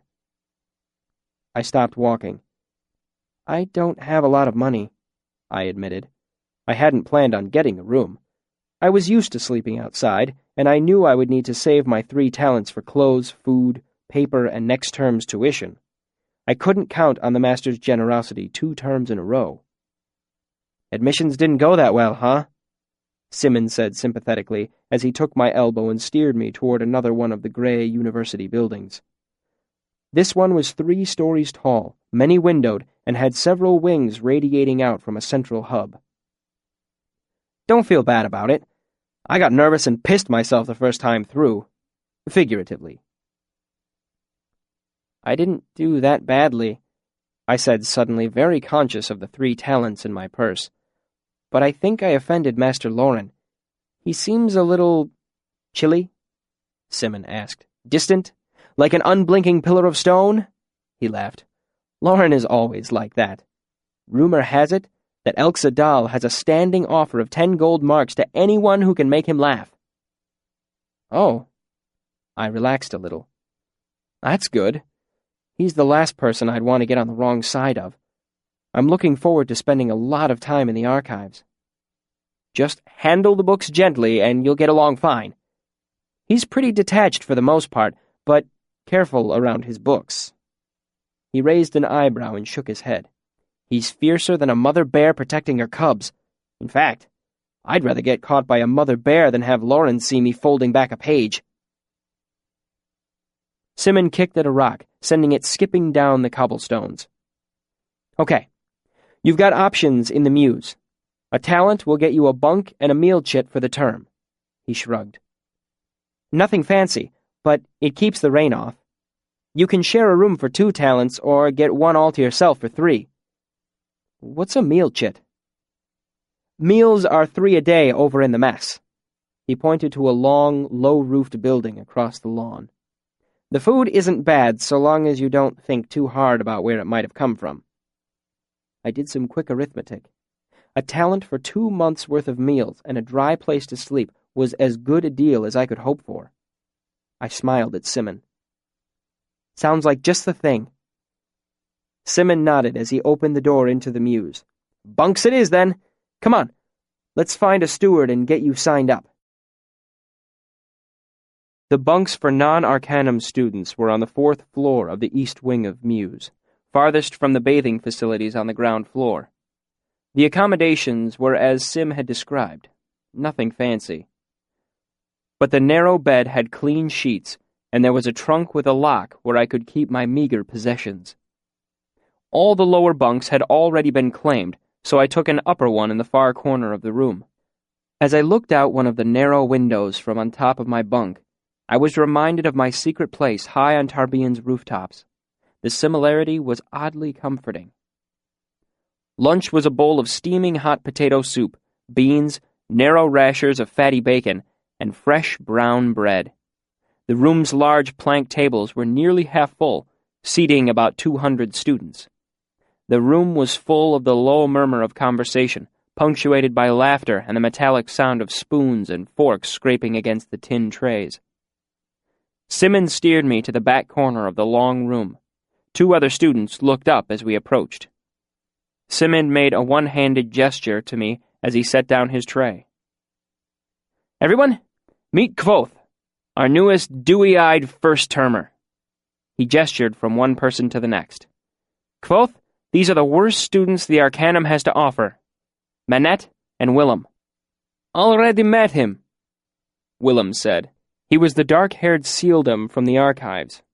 You really were headed to admissions, he said, mildly surprised. I thought you were dealing me false iron. He reached out his hand for me to shake. Welcome. Tell who anyway, Manette muttered, looking over at me. He was at least 50 years old with wild hair and a grizzled beard. He wore a slightly disheveled look, as if he'd only woken up a few minutes ago. Am I as old as I feel, or is he as young as he looks? Both, Simmons said cheerfully as he sat down. Quoth, Manette here has been in the Arcanum for longer than all of us put together. Manette snorted. Give me some credit. I've been in the Arcanum longer than any of you have been alive. And still a lolly ilir, Willem said. His thick Siaru accent made it hard to tell if he was being sarcastic or not. Huzzah to being an Ilir, Manette said earnestly. You boys will regret it if you move any farther up the ranks. Trust me. It's just more hassle and higher tuition. We want our guilders, Manette, Simmons said. Preferably sometime before we're dead. The guilder is overrated too, Manette said, tearing off a piece of bread and dunking it in his soup. The exchange had an easy feel, and I guessed this was a familiar conversation. How'd you do? Simmons asked Willem eagerly. 7 and 8, Willem grumbled. Simmons looked surprised. What in God's name happened? Did you punch one of them? Fumbled my cipher, Willem said sullenly. And Lauren asked about the influence of subinfeudation on Modegan currency. Kilvin had to translate. Even then, I could not answer. My soul weeps for you, Sim said lightly. You trounced me these last 2 terms. I was bound to catch a break sooner or later. I got 5 talents even this term. He held out his hand. Pay up. Willem dug into his pocket and handed Sim a copper jot. I looked at Manette. Aren't you in on it? The wild-haired man huffed a laugh and shook his head. There'd be some long odds against me, he said, his mouth half full. Let's hear it, Simmons said with a sigh. How much this term? 1 and 6, Manette said, grinning like a wolf. Before anyone could think to ask me what my tuition was, I spoke up. I heard about someone getting a 30-talent tuition. Do they usually get that high? Not if you have the good sense to stay low in the rankings, Manette grumbled. Only nobility, Willem said. Crimelish bastards with no business having their study here. I think they stock up high tuitions just so they can complain. I don't mind, Manette said. Take their money. Keep my tuition low. I jumped as a tray clattered down onto the other side of the table. I assume you're talking about me. The owner of the tray was blue-eyed and handsome, with a carefully trimmed beard and high Modegan cheekbones. He was dressed in rich, muted colors. On his hip was a knife with a worked wire hilt, the first weapon I'd seen anyone wearing at the university. Savoy? Simmons looked stunned. What are you doing here? I ask myself the same thing. Savoy looked down at the bench. Are there no proper chairs in this place? He took his seat, moving with an odd combination of graceful courtliness and stiff, affronted dignity. Excellent. Next I'll be eating with a trencher and throwing bones to the dogs over my shoulder. Etiquette dictates it to be the left shoulder, Your Highness, Manette said around a mouthful of bread, grinning. Savoy's eyes flashed angry, but before he could say anything, Simmons spoke up. What happened? My tuition was 68 strelum, he said indignantly. Simmons looked nonplussed. Is that a lot? It is a lot, Savoy said sarcastically. And for no good reason. I answered their questions. This is a grudge, plain and simple. Mandrag does not like me. Neither does him. Besides, Everyone knows they squeeze the nobility twice as hard as you lot, bleeding us dry as stones. Simmons' nobility? Manette pointed a spoon. He seems to do fine for himself. Savoy exhaled sharply through his nose. Simmons' father is a paper duke bowing to a tin king in Aetour. My father's stables have longer bloodlines than half you Aetourian nobles. Simmons stiffened slightly in his seat, though he didn't look up from his meal. Willem turned to face Savoy, his dark eyes going hard, but before he could say anything, Savoy slumped, rubbing his face in one hand. I'm sorry, Sim. My house and name to you. It's just things were going to be better this term, but now they're worse instead. My allowance wouldn't even cover my tuition, and no one will extend me more credit. Do you know how humiliating that is? I've had to give up my rooms at the Golden Pony. I'm on the 3rd floor of Muse. I almost had to share a room. What would my father say if he knew? Simon, his mouth full, shrugged and made a gesture with his spoon that seemed to indicate that there was no offense taken. Maybe things would go better for you if you didn't go in there looking like a peacock, Manette said. Leave off the silk when you go through admissions. Is that how it is? Savoy said, his temper flaring again. Should I abase myself? Rub ashes in my hair? Tear my clothes? As he grew angrier, his lilting accent became more pronounced. No! They are none of them better men than me! I need not bow to them! There was a moment of uncomfortable silence at the table. I noticed more than a few of the surrounding students were watching the show from the nearby tables. Heitlet Team! Savoy continued. There is nothing in this place I do not hate. Your weather is wild and uncivilized, your religion barbaric and prudish, your whores are intolerably ignorant and unmannerly, your language barely has the subtlety to express how wretched this place is. Savoy's voice grew softer the longer he spoke, until he almost seemed to be speaking to himself. My blood goes back 50 generations, older than tree or stone. And I am come to this. He put his head against the palms of his hands and looked down at his tin tray. Barley bread. Gods all around us, a man is meant to eat wheat. I watched him while chewing a mouthful of the fresh, brown bread. It tasted wonderful. I don't know what I was thinking, Savoy said suddenly, getting to his feet. I can't deal with this. He stormed off, leaving his tray on the table. That's Savoy, Manette said to me in an offhand manner. Not a bad sort, though he's usually not nearly as drunk as that. He's Modegan? Simon laughed.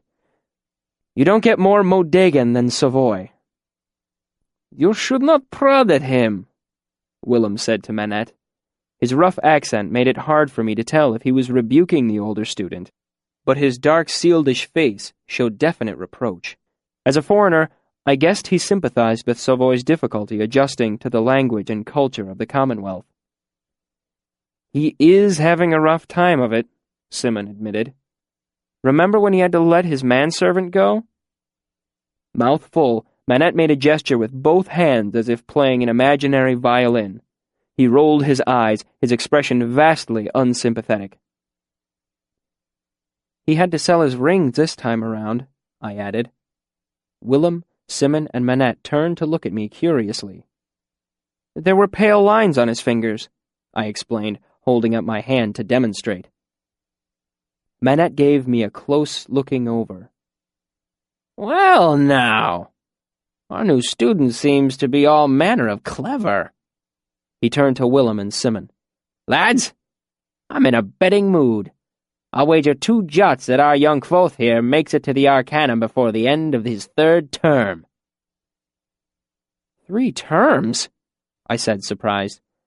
They told me all I had to do was prove I mastered the basic principles of sympathy. Manette gave me a gentle smile. They tell everyone that. Principles of sympathy is one of the classes you'll have to slog through before they elevate you to Elir. He turned back to Will and Sim expectantly.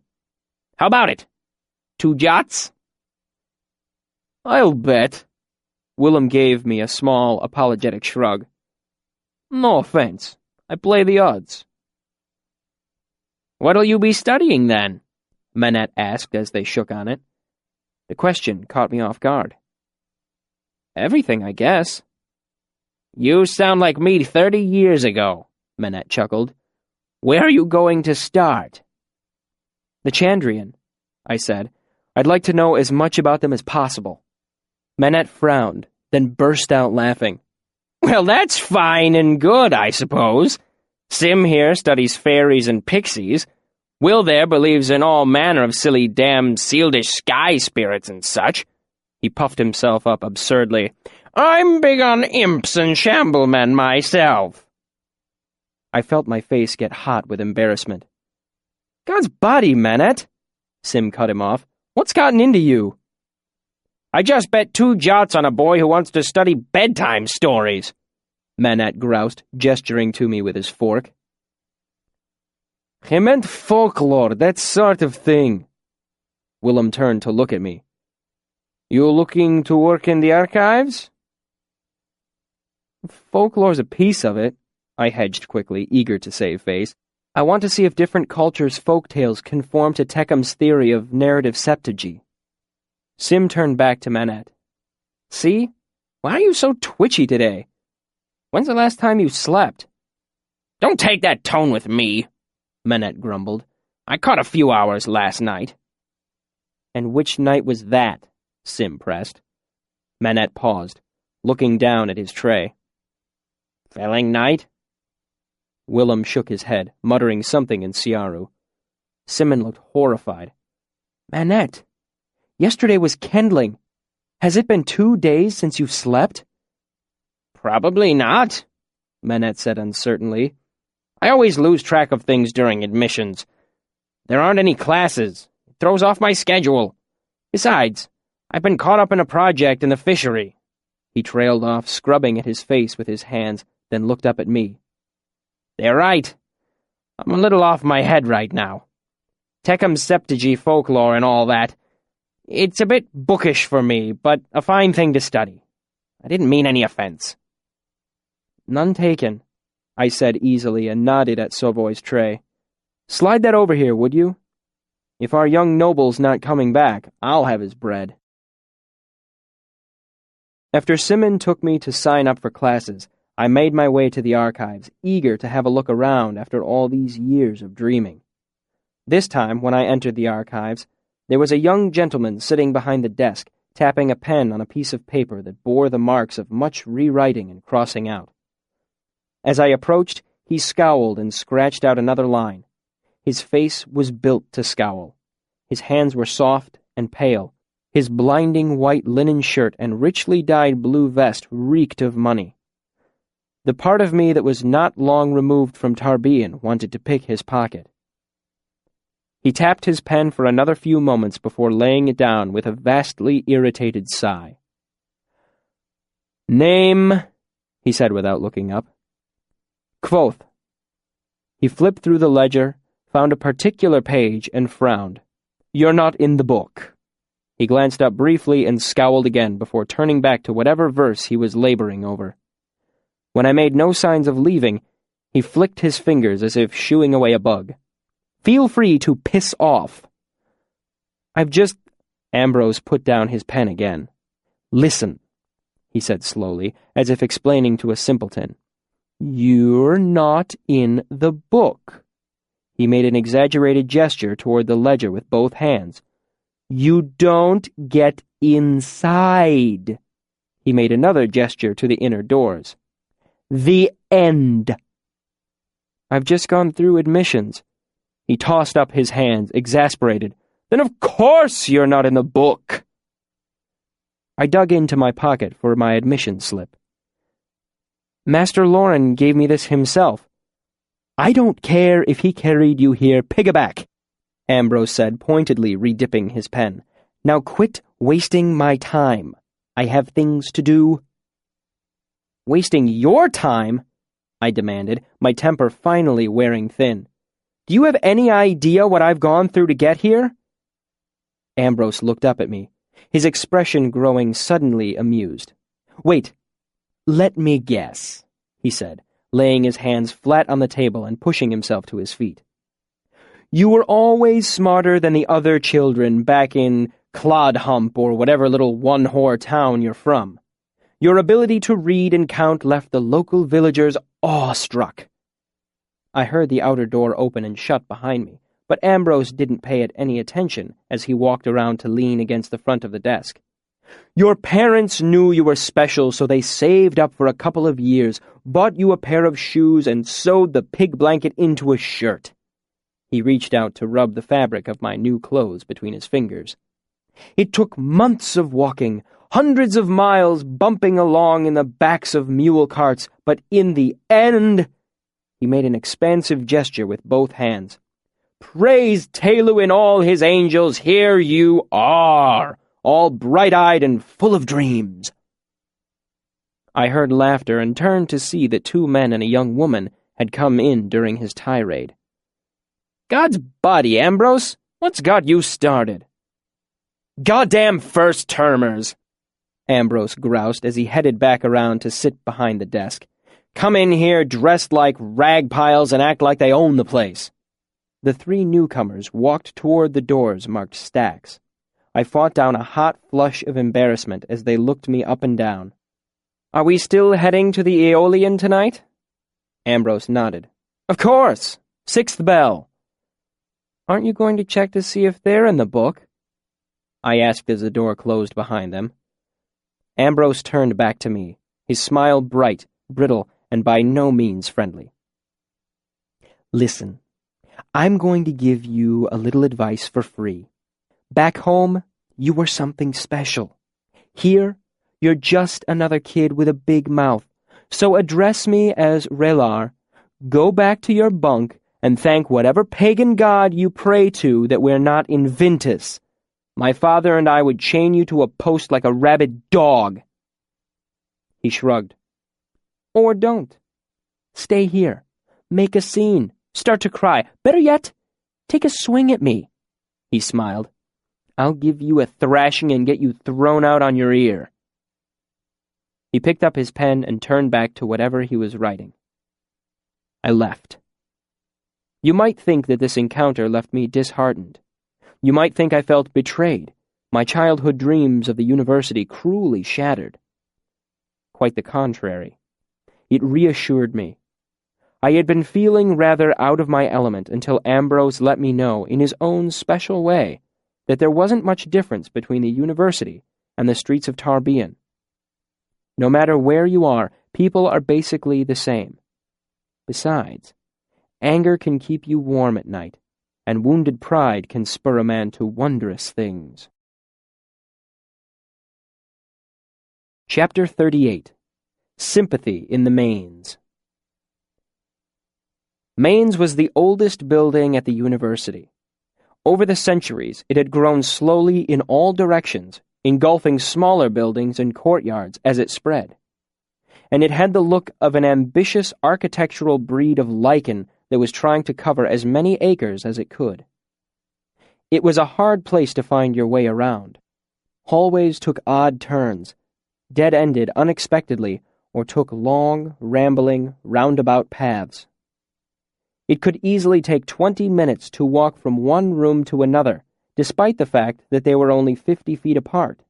More experienced students knew shortcuts, of course, which workrooms and lecture halls to cut through to reach your destination. At least one of the courtyards had been completely isolated and could only be accessed by climbing through a window. Rumor had it there were some rooms bricked off entirely, some with students still inside.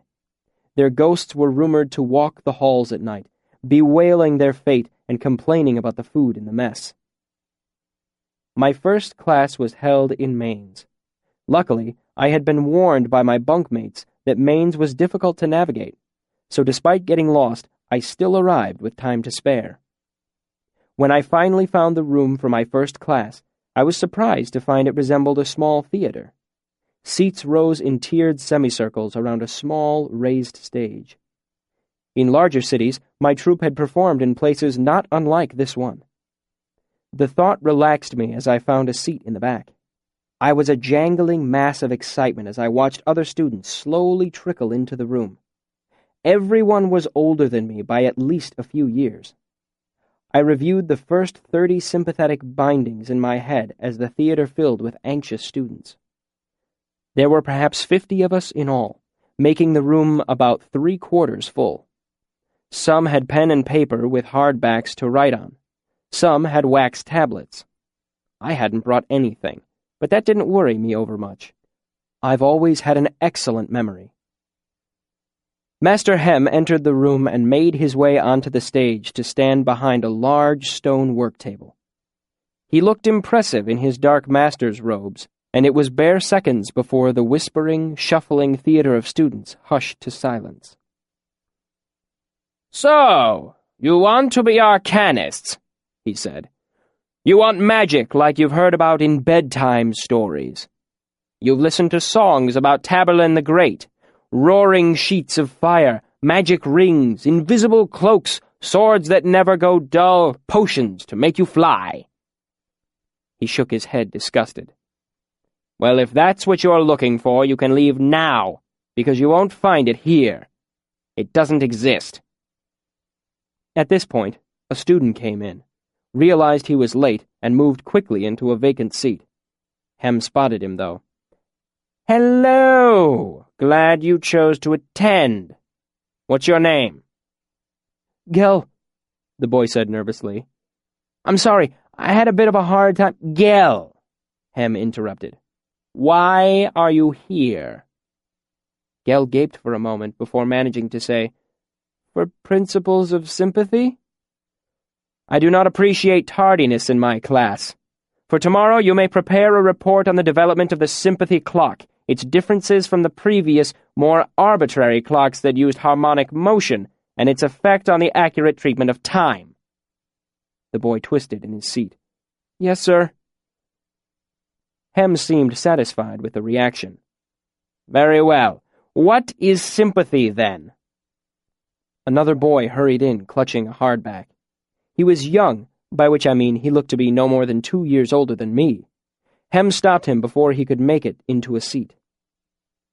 "Hello there," he said in an over-courteous tone. "And you are—" "Basil, sir." The boy stood awkwardly in the aisle. I recognized him. I had spied on his admissions interview. "Basil, you wouldn't happen to be from Ill, would you?" Hem asked, smiling sharply. "No, sir." "Ah," Hem said, feigning disappointment. "I had heard that Yillish tribes use the sun to tell time, and as such have no true concept of punctuality. However, as you are not Yillish, I can see no excuse for being late. Can you?" Basil's mouth worked silently for a moment, as if to make some excuse, then apparently decided better of it. "No, sir." "Good. For tomorrow you can prepare a report on Yill's lunar calendar compared to the more accurate, civilized Aturan calendar that you should be familiar with by now. Be seated." Basil slunk wordlessly into a nearby seat like a whipped dog. Hem gave up all pretext of lecture and lay in wait for the next tardy student. Thus it was that the hall was tensely silent when she stepped hesitantly into the room. It was a young woman of about 18. A rarity of sorts. The ratio of men to women in the university is about 10-1. Hem's manner softened when she entered the room. He moved quickly up the steps to greet her. "Ah, my dear, I'm suddenly pleased that we have not yet begun today's discussion." He took her by the elbow and led her down a few of the steps to the first available seat. She was obviously embarrassed by the attention. I'm sorry, Master Hem. Maine's is bigger than I guessed." "No worry," Hem said in a kindly fashion. "You're here, and that's what matters." He solicitously helped her arrange her paper and ink before returning to the stage. Once there, it seemed as if he might actually lecture. But before he began, he looked back to the girl. I'm sorry, miss. She was the only woman in the room. Poor manners on my part. What is your name? Ria. Ria? Is that short for Rian? Yes, it is, she smiled. Rian, would you please cross your legs? The request was made with such an earnest tone that not even a titter escaped the class. Looking around, Rian crossed her legs. Now that the gates of hell are closed, Hem said in his normal, rougher tones, we can begin. And so he did, ignoring her for the rest of the lecture, which, as I see it, was an inadvertent kindness. It was a long 2.5 hours. I listened attentively, always hoping that he would come to something I hadn't learned from Abinthy. But there was nothing.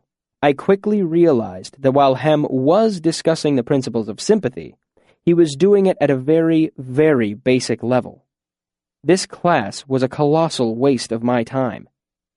After Hem dismissed the class, I ran down the stairs and caught him just as he was leaving through a lower door. Master Hem! He turned to face me. Oh, yes, our boy Prodigy. I wasn't aware you were in my class. I didn't go too fast for you, did I? I knew better than to answer that honestly. You covered the basics very clearly, sir. The principles you mentioned today will lay a good foundation for the other students in the class. Diplomacy is a large part of being a trooper. He puffed up a bit at my perceived compliment, then looked more closely at me.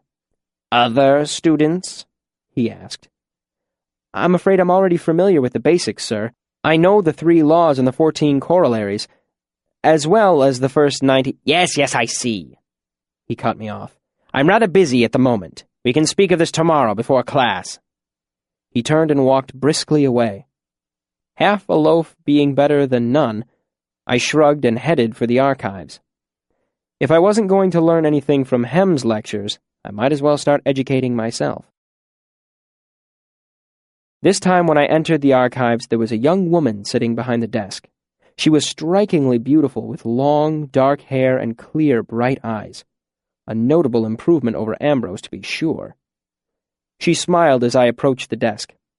What's your name? Quoth, I said, son of Arladin.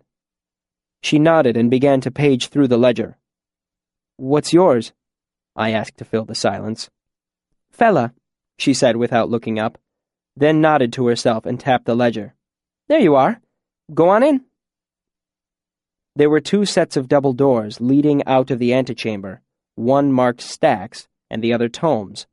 Not knowing the difference between the 2, I headed to the ones labeled stacks. That was what I wanted, stacks of books, great heaps of books, shelf after endless shelf of books. I had my hands on the handles of the doors before Fella's voice stopped me. I'm sorry, it's your first time in here, isn't it? I nodded, not letting go of the door's handles. I was so close. What was going to happen now? The stacks are arcanum only, she said apologetically. She stood up and walked around the desk to the other set of doors. Here, let me show you. I reluctantly let go of the door's handles and followed her. Using both hands, she tugged one of the heavy wooden doors open, revealing a large, high-ceilinged room filled with long tables. A dozen students were scattered throughout the room, reading. The room was well lit with the unwavering light of dozens of sympathy lamps.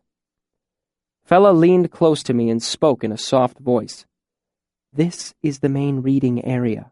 You'll find all the necessary tomes used for most of the basic classes. She blocked the door open with her foot and pointed along one wall to a long section of shelving with 300 or 400 books, more books than I had ever seen in one place before. Fella continued to speak softly. It's a quiet place. No talking above a whisper. I noticed that the room was almost unnaturally quiet. If you want a book that isn't there, you can submit a request at the desk, she pointed. They'll find the book and bring it out to you. I turned to ask her a question, and only then realized how close she was standing. It says a great deal about how enamored I was with the archives that I failed to notice one of the most attractive women in the university standing less than 6 inches away. "How long does it usually take them to find a book?" I asked quietly, trying not to stare at her. "It varies." She brushed her long black hair over her shoulder. "Sometimes we're busier than others. Some people are better at finding the appropriate books." She shrugged, and some of her hair swung back down to brush against my arm. "Usually no more than an hour." I nodded, disappointed by not being able to browse the whole of the archives, but still excited to be inside. Once again, half a loaf was better than none. "Thanks, fella." I went inside, and she let the door swing shut behind me. But she came after me just a moment later. "One last thing," she said quietly. "I mean, it goes without saying, but this is your first time here." Her expression was serious. "The books don't leave this room. Nothing leaves the archives." "Of course," I said. "Naturally." I hadn't known. Fella smiled and nodded. "I just wanted to make sure. A couple of years ago, we had a young gent who was used to carrying off books from his father's library. I'd never even seen Lauren frown before that, or talk much above a whisper. But when he caught that boy in the street with one of his books—" She shook her head as if she couldn't hope to explain what she had seen. I tried to picture the tall, somber master angry, and failed. "Thanks for the warning." "Don't mention it." Fella headed back out into the entrance hall. I approached the desk she had pointed out to me. "How do I request a book?" I asked the scriv quietly. He showed me a large log book half-filled with students' names and their requests. Some were requests for books with specific titles or authors, but others were more general requests for information. One of the entries caught my eye. Basil, Yiddish Lunar Calendar, History of a Turin Calendar. I looked around the room and saw the boy from Hem's class hunched over a book, taking notes. I wrote, Quoth, The History of the Chandrian, Reports of the Chandrian and Their Signs, Black Eyes, Blue Flame, etc. I went to the shelves next and started looking over books. I recognized one or two from my studies with Ben. The only sound in the room was the occasional scratch of a pen on paper, or the faint bird-wing sound of a page turning. Rather than being unsettling, I found the quiet strangely comforting. Later, I was to find out that the place was nicknamed Tombs because of its crypt-like quiet. Eventually, a book called The Mating Habits of the Common Dracus caught my eye, and I took it over to one of the reading tables. I picked it because it had a rather stylish embossed dragon on the cover, but when I started reading, I discovered it was an educated investigation into several common myths. I was halfway through the title piece, explaining how the myth of the dragon, in all likelihood, involved from the much older mundane Dracus, when a scriv appeared at my elbow. Quoth? I nodded, and he handed me a small book with a blue cloth cover. Opening it, I was instantly disappointed. It was a collection of fairy stories. I flipped through it, hoping to find something useful, but it was filled with sticky-sweet adventure stories meant to amuse children. You know the sort. Brave orphans trick the Chandrian, win riches, marry princesses, and live happily ever after. I sighed and closed the book. I had half expected this. Until the Chandrian killed my family, I thought they were nothing more than children's stories too. This sort of search wasn't going to get me anywhere. After walking to the desk, I thought for a long moment before writing a new line in the request ledger. Quoth, The History of the Order Amir, the origins of the Amir, the practices of the Amir. I reached the end of the line, and rather than start another one, I stopped and looked up at the scriv behind the desk. I'll take anything on the Amir, really, I said. We're a little busy right now, he said, gesturing to the room. Another dozen or so students had filtered in since I had arrived, but we'll bring something out as soon as we can. I returned to the table and flipped through the children's book again before abandoning it for the bestiary. The wait was much longer this time. and I was learning about the strange summer hibernation of Susquinian when I felt a light touch on my shoulder. I turned, expecting to see a scriv with an armload of books, or maybe Basil come to say hello. I was startled by the sight of Master Loren looming over me in his dark master's robes. "Come," he said softly, and gestured for me to follow. Not knowing what might be the matter, I followed him out of the reading room. We walked behind the scriv's desk and down a flight of stairs to a small, featureless room with a table and 2 chairs. The archives was filled with little rooms like this, reading holes designed to give members of the Arcanum a place to sit privately and study. Loren lay the request ledger from tomes on the table. "I noticed your request while assisting one of the newer scrivs in his duties," he said. "You have an interest in the Chandrian and the Emir?" he asked. I nodded. "Is this in regard to an assignment from one of your instructors?" For a moment, I thought about telling him the truth, about what had happened to my parents, about the story I had heard in Tarbean. But Manette's reaction to my mention of the Chandrian had shown me how foolish that would be. Until I'd seen the Chandrian myself, I didn't believe in them. If anyone would have claimed to have seen them, I would have thought they were crazy. At best, Loren would think I was delusional. At worst, a foolish child. I was suddenly pointedly aware of the fact that I was standing in one of the cornerstones of civilization, talking to the master archivist of the university. It put things in a new perspective for me. The stories of an old man in some dockside tavern suddenly seemed very far away and insignificant. I shook my head. "No, sir. It's merely to satisfy my curiosity." "I have a great respect for curiosity," Loren said with no particular inflection. "Perhaps I can satisfy yours a bit. The Emir were part of the church back when the Aeturan Empire was still strong. Their credo was Ivare Enim Yuge, which roughly translates as for the greater good. They were equal part knight-errant and vigilante. They had judiciary powers and could act as judges in both the religious and secular courts. All of them, to varying degrees, were exempt from the law." I knew most of this already. "But where did they come from?" I asked. It was as close as I dared come to mentioning Scarpi's story. "They evolved from traveling judges," Loren said. "Men who went from town to town, bringing the rule of law to small Aeturan towns." "They originated in Aetur, then?" He looked at me. "Where else would they have originated?" I couldn't bring myself to tell him the truth, that because of an old man's story, I suspected the Emir might have roots much older than the Aeturan Empire, that I hoped they might still exist somewhere in the world today.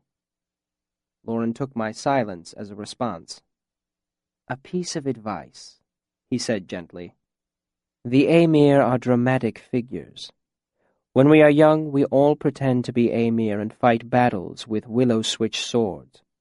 It is natural for boys to be attracted to those stories." He met my eyes. "However, a man, an arcanist, must focus himself on the present day. He must attend to practical things." He held my eyes as he continued to speak. "You are young. Many will judge you by that fact alone." I drew a breath, but he held up a hand. "I am not accusing you of engaging in boyish fancy. I am advising you to avoid the appearance of boyish fancy." He gave me a level look, his face as calm as always. I thought of the way Ambrose had treated me and nodded, feeling color rise to my cheeks. Loren brought out a pen and drew a series of hashes through my single line of writing in the ledger book. "I have a great respect for curiosity," he said, "but others do not think as I do. I would not see your first term unnecessarily complicated by such things. I expect things will be difficult enough for you without that additional worry." I bowed my head, feeling as if I'd somehow disappointed him. "I understand. Thank you, sir." Chapter 39. Enough Rope.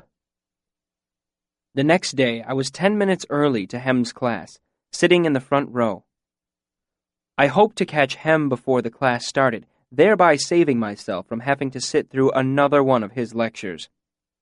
Unfortunately, he did not appear early.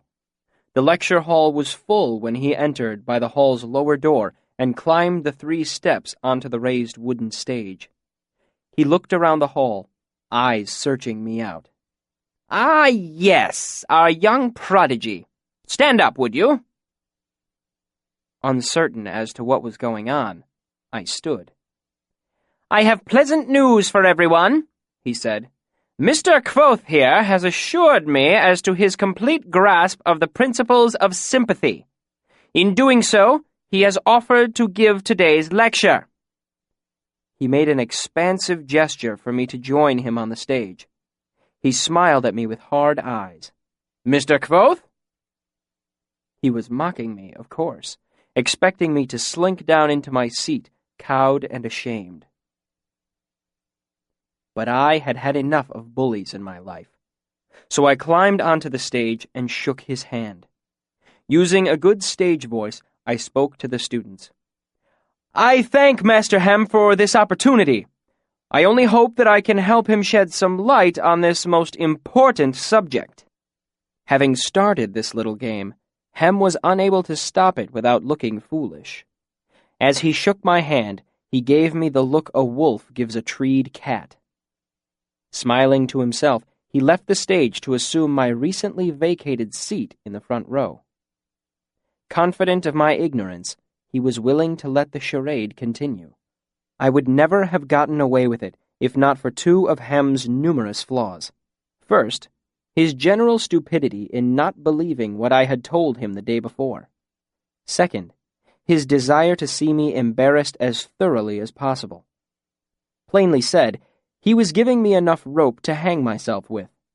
Apparently, he didn't realize that once a noose is tied, it will fit one neck as easily as another. I faced the class. "Today I will be presenting an example of the laws of sympathy. However, as time is limited, I will need help with the preparations." I pointed to a student at random. "Would you be so good as to bring me one of Master Hem's hairs, please?" Hem offered one up with an exaggerated graciousness.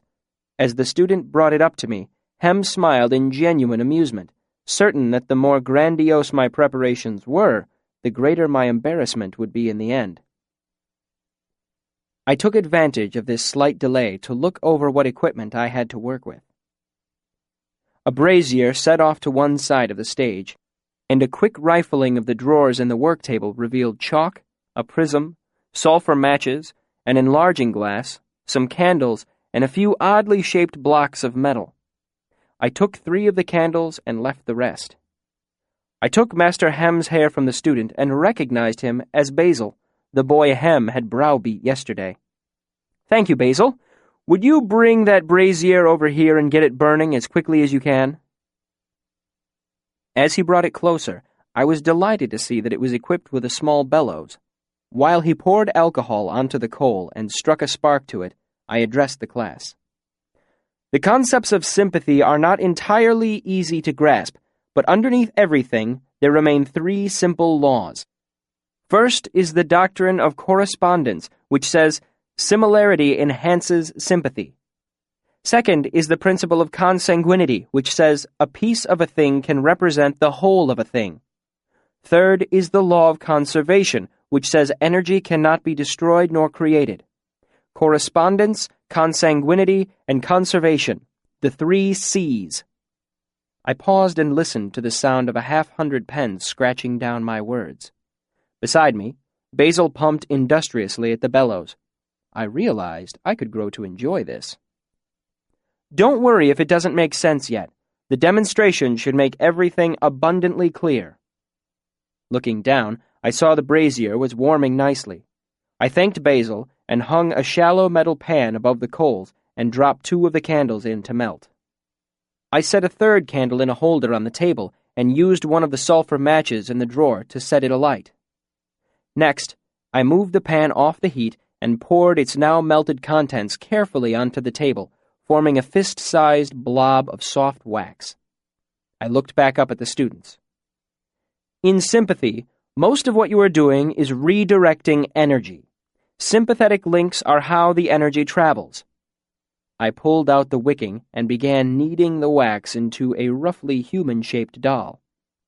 The first law I mentioned, similarity enhances sympathy, simply means that the more things resemble each other, the stronger the sympathetic link between them will be. I held the crude doll up for the class to inspect. "This," I said, "is Master Hem." Laughter muttered back and forth across the hall. "Actually, this is my sympathetic representation of Master Hem. Would anyone like to take a guess as to why it is not a very good one?" There was a moment of silence. I let it stretch out for a while. A cold audience. Hem had traumatized them yesterday, and they were slow in responding. Finally, from the back of the room, a student said, "It's the wrong size." I nodded and continued to look around the room. "He isn't made of wax either." I nodded. "It does bear some small resemblance to him, in general shape and proportion. Nevertheless, it is a very poor sympathetic representation. Because of that, any sympathetic link based off it would be rather weak. Perhaps 2% efficiency. How could we improve it?" There was another silence, shorter than the first. "You could make it bigger," someone suggested. I nodded and waited. Other voices called out, "You could carve Master Hem's face on it. Paint it. Give it a little robe."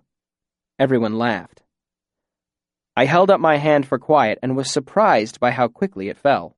"Practicality aside, assume you did all these things. A 6-foot, fully clothed, masterfully carved Master Hem stands beside me." I gestured. "Even with all that effort, the best you might hope for is 10 or 15% sympathetic link. Not very good. Not very good at all." This brings me to the second law, consanguinity. An easy way to think of it is, once together, always together. Due to Master Hem's generosity, I have one of his hairs. I held it up and ceremoniously stuck it on the head of the doll. And as easy as this, we have a sympathetic link that will work at 30 to 35%. I had been watching Hem. While at first he seemed a little wary, he had lapsed back into a self-satisfied smirk. He knew that without the appropriate binding and properly focused ailer, all the wax and hair in the world wouldn't do one whit of good. Sure that he had taken me for a fool, I gestured to the candle and asked him, "With your permission, Master?" He made a magnanimous wave of compliance and settled back into his chair, folding his arms in front of him, confident in his safety. Of course, I did know the binding.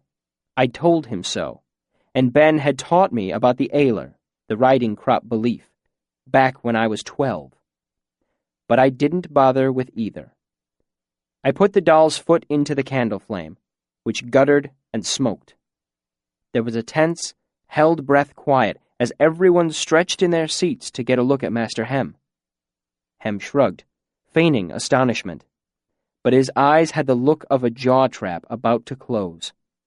A smirk tugged at one corner of his mouth, and he began to rise from his seat.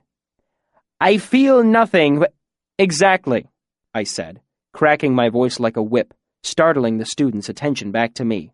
"And why is that?" I looked expectantly at the lecture hall. "Because of the third law that I mentioned, conservation. Energy cannot be destroyed or created, merely lost or found. If I were to hold a candle underneath our esteemed teacher's foot, very little would occur, and since only about 30% of the heat is getting through, we do not even get that small result." I paused to let them think for a moment. This is the prime problem in sympathy. Where do we get the energy? Here, however, the answer is simple. I blew out the candle and relit it from the brazier. muttering the few necessary words underneath my breath. By adding a second sympathetic link between the candle and a more substantial fire, I broke my mind into two pieces, one binding Hem and the doll together, the other connecting the candle and the brazier. We get the desired effect. I casually moved the foot of the wax doll into the space about an inch above the candle's wick, which is actually the hottest part of the flame. There was a startled exclamation from where Hem was sitting. Without looking in his direction, I continued speaking to the class in the driest of tones. And it appears that this time we are successful. The class laughed. I blew out the candle. This is also a good example of the power that a clever sympathist commands. Imagine what would happen if I were to throw this doll into the fire itself. I held it over the brazier. As if on cue, Hem stormed onto the stage. It may have been my imagination, but it seemed to me that he was favoring his left leg slightly. It appears that Master Hem wishes to resume your instruction at this point. Laughter rippled through the room, louder this time. I thank you all, students and friends, and thus my humble lecture ends. At this point, I used one of the tricks of the stage. There is a certain inflection of voice and body language that signals a crowd to applaud. I cannot explain how exactly it is done, but it had its intended effect. I nodded my head to them and turned to face Hem amidst applause which, though far from deafening, was probably more than any he had ever received. As he took the last few steps toward me, I almost backed away.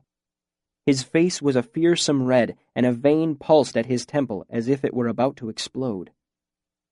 For my own part, my stage training helped me maintain my composure.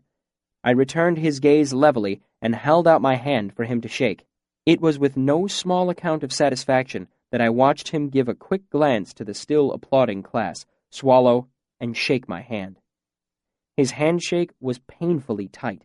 It might have gotten worse if I hadn't made a slight gesture over the brazier with the wax doll. His face went from its livid red to an ashen white more quickly than I would have believed possible. His grip underwent a similar transformation, and I regained my hand. With another nod toward the seated students, I left the lecture hall without a backward glance. Chapter 40. On the Horns. After Hem dismissed his class, news of what I had done spread through the university like wildfire. I guessed from the students' reactions that Master Hem was not particularly well loved. As I sat on a stone bench outside the Mews, passing students smiled in my direction. Others waved or gave laughing thumbs up.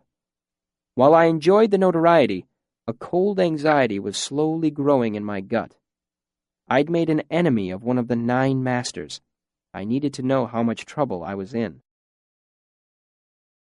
Dinner in the mess was brown bread with butter, stew, and beans.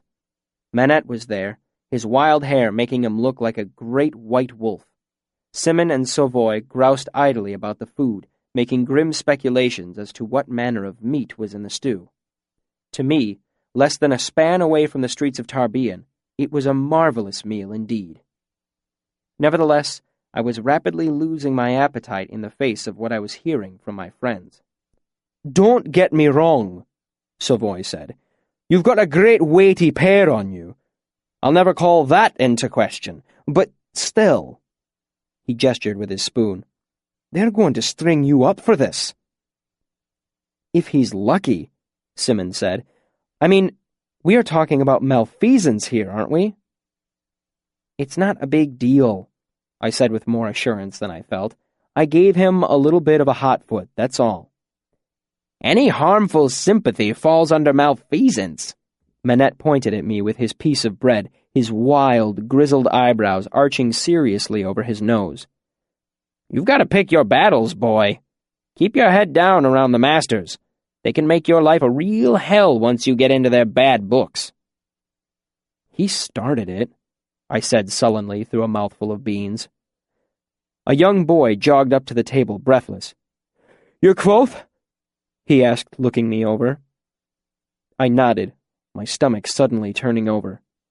They want you in the master's hall. Where is it? I asked. I've only been here a couple of days. Can one of you show him? The boy asked, looking around the table. I've got to go tell Jameson I found him. I'll do it, Simmons said, pushing away his bowl. I'm not hungry anyway. Jameson's runner boy took off, and Simmons started to get to his feet. Hold on, I said, pointing to my tray with my spoon. I'm not finished here. Simmons' expression was anxious. I can't believe you're eating, he said. I can't eat. How can you eat?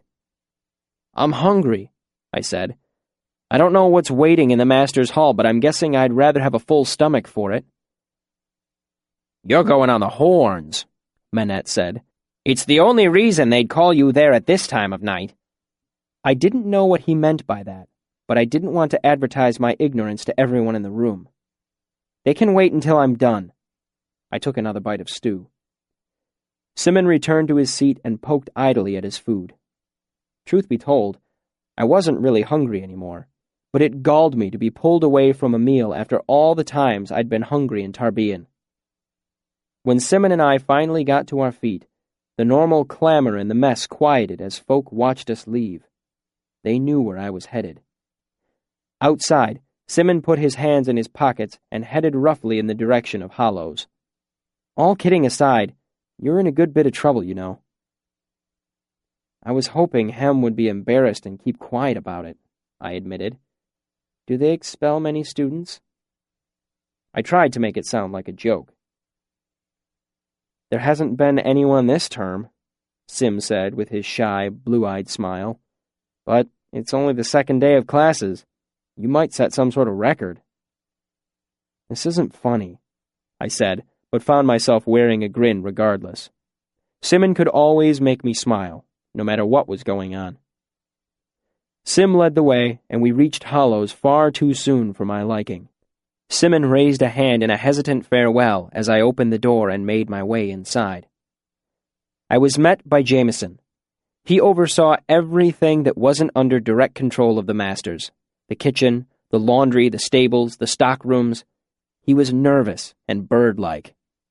A man with the body of a sparrow and the eyes of a hawk. Jameson escorted me into a large windowless room with a familiar crescent-shaped table. The Chancellor sat at the center, as he had during admissions. The only real difference was that this table was not elevated, and the seated masters were close to eye level with me. The eyes I met were not friendly. Jameson escorted me to the front of the crescent table. Seeing it from this angle made me understand the references to being on the horns. Jameson retreated to a smaller table of his own, dipping a pen.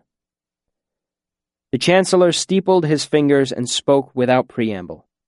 On the 4th of Catelyn, Hem called the masters together. Jameson's pen scratched across a piece of paper, occasionally dipping back into the inkwell at the top of the desk. The Chancellor continued formally. Are all the masters present? Master Physiker, said Arwell. Master Archivist, said Lauren, his face impassive as ever. Master Arithmetician, Brandur said, cracking his knuckles absently. Master Artificer, grumbled Kilvin without looking up from the tabletop. Master Alchemist, said Mandrag. Master Rhetorician, Hem's face was fierce and red. Master Sympathist, said Alxadal. Master Namer. Elodin actually smiled at me. Not just a perfunctory curling of the lips, but a warm, toothy grin. I drew a bit of a shaky breath, relieved that at least one person present didn't seem eager to hang me up by my thumbs. And Master Linguist, said the Chancellor. All 8, he frowned. Sorry, strike that. All 9 masters are present. Present your grievance, Master Hem. Hem did not hesitate. Today, first-term student Kvothe, not of the Arcanum, did perform sympathetic bindings on me with malicious intent. 2 grievances are recorded against Kvoth by Master Hem, the Chancellor said sternly, not taking his eyes away from me. First grievance, unauthorized use of sympathy. What is the proper discipline for this, Master Archivist? For unauthorized use of sympathy leading to injury, the offending student will be bound and whipped a number of times, not less than 2, nor more than 10, singly across the back. Lauren said it as if reading off directions for a recipe. Number of lashes sought? The Chancellor looked at Hem. Hem paused to consider. 5. I felt the blood drain from my face, and I forced myself to take a slow, deep breath through my nose to calm myself. Does any master object to this? The Chancellor looked around the table, but all mouths were silent. All eyes were stern. The second grievance, malfeasance. Master Archivist? 4 to 15 single lashes and expulsion from the university, Lauren said in a level voice. Lashes sought? Hem stared directly at me. 8. 13 lashes and expulsion. A cold sweat swept over me, and I felt nausea in the pit of my stomach. I had known fear before. In Tarbean, it was never far away. Fear kept you alive. But I had never before felt such a desperate helplessness. A fear not just for my body being hurt, but for my entire life being ruined. I began to get lightheaded. Do you understand these grievances set against you? The Chancellor asked sternly. I took a deep breath. Not exactly, sir. I hated the way my voice sounded, tremulous and weak. The Chancellor held up a hand, and Jameson lifted his pen from the paper. It is against the laws of the university for a student who is not a member of the Arcanum to use sympathy without permission from a master. His expression darkened. And it is always, always expressly forbidden to cause harm with sympathy, especially to a master. A few hundred years ago, Arcanists were hunted down and burned for things of that sort. We do not tolerate that sort of behavior here. I heard a hard edge creep into the Chancellor's voice. Only then did I sense how truly angry he was. He took a deep breath. Now do you understand? I nodded shakily. He made another motion to Jameson, who set his pen back to the paper. Do you, Kvoth, understand these grievances set against you? Yes, sir, I said as steadily as I could. Everything seemed too bright, and my legs were trembling slightly. I tried to force them to be still, but it only seemed to make them shake all the more. Do you have anything to say in your defense? The Chancellor asked curtly. I just wanted to leave. I felt the stares of the masters bearing down on me. My hands were wet and cold. I probably would have shaken my head and slunk from the room had the Chancellor not spoken again. Well? The Chancellor repeated testily. No defense? The words struck a chord in me. They were the same words that Ben had used 100 times as he drilled me endlessly in argument. His words came back admonishing me. What? No defense? Any student of mine must be able to defend his ideas against an attack. No matter how you spend your life, your wit will defend you more often than a sword. Keep it sharp. I took another deep breath, closed my eyes, and concentrated. After a long moment, I felt the cool impassivity of the heart of stone surround me. My trembling stopped. I opened my eyes and heard my own voice say, I had permission for my use of sympathy, sir. The Chancellor gave me a long, hard look before saying, What? I held the heart of stone around me like a calming mantle. I had permission from Master Hem, both express and implied. The masters stirred in their seats, puzzled. The Chancellor looked far from pleased. Explain yourself. I approached Master Hem after his first lecture and told him I was already familiar with the concepts he had discussed. He told me we would discuss it the next day. When he arrived for class the next day, he announced that I would be giving the lecture in order to demonstrate the principles of sympathy. After observing what materials were available, I gave the class the first demonstration my master gave me. Not true, of course. As I've already mentioned, my first lesson involved a handful of iron drabs. It was a lie, but a plausible lie. Judging by the master's expressions, this was news to them. Somewhere deep in the heart of stone, I relaxed, glad that the master's irritation was based on Hem's angrily abridged version of the truth.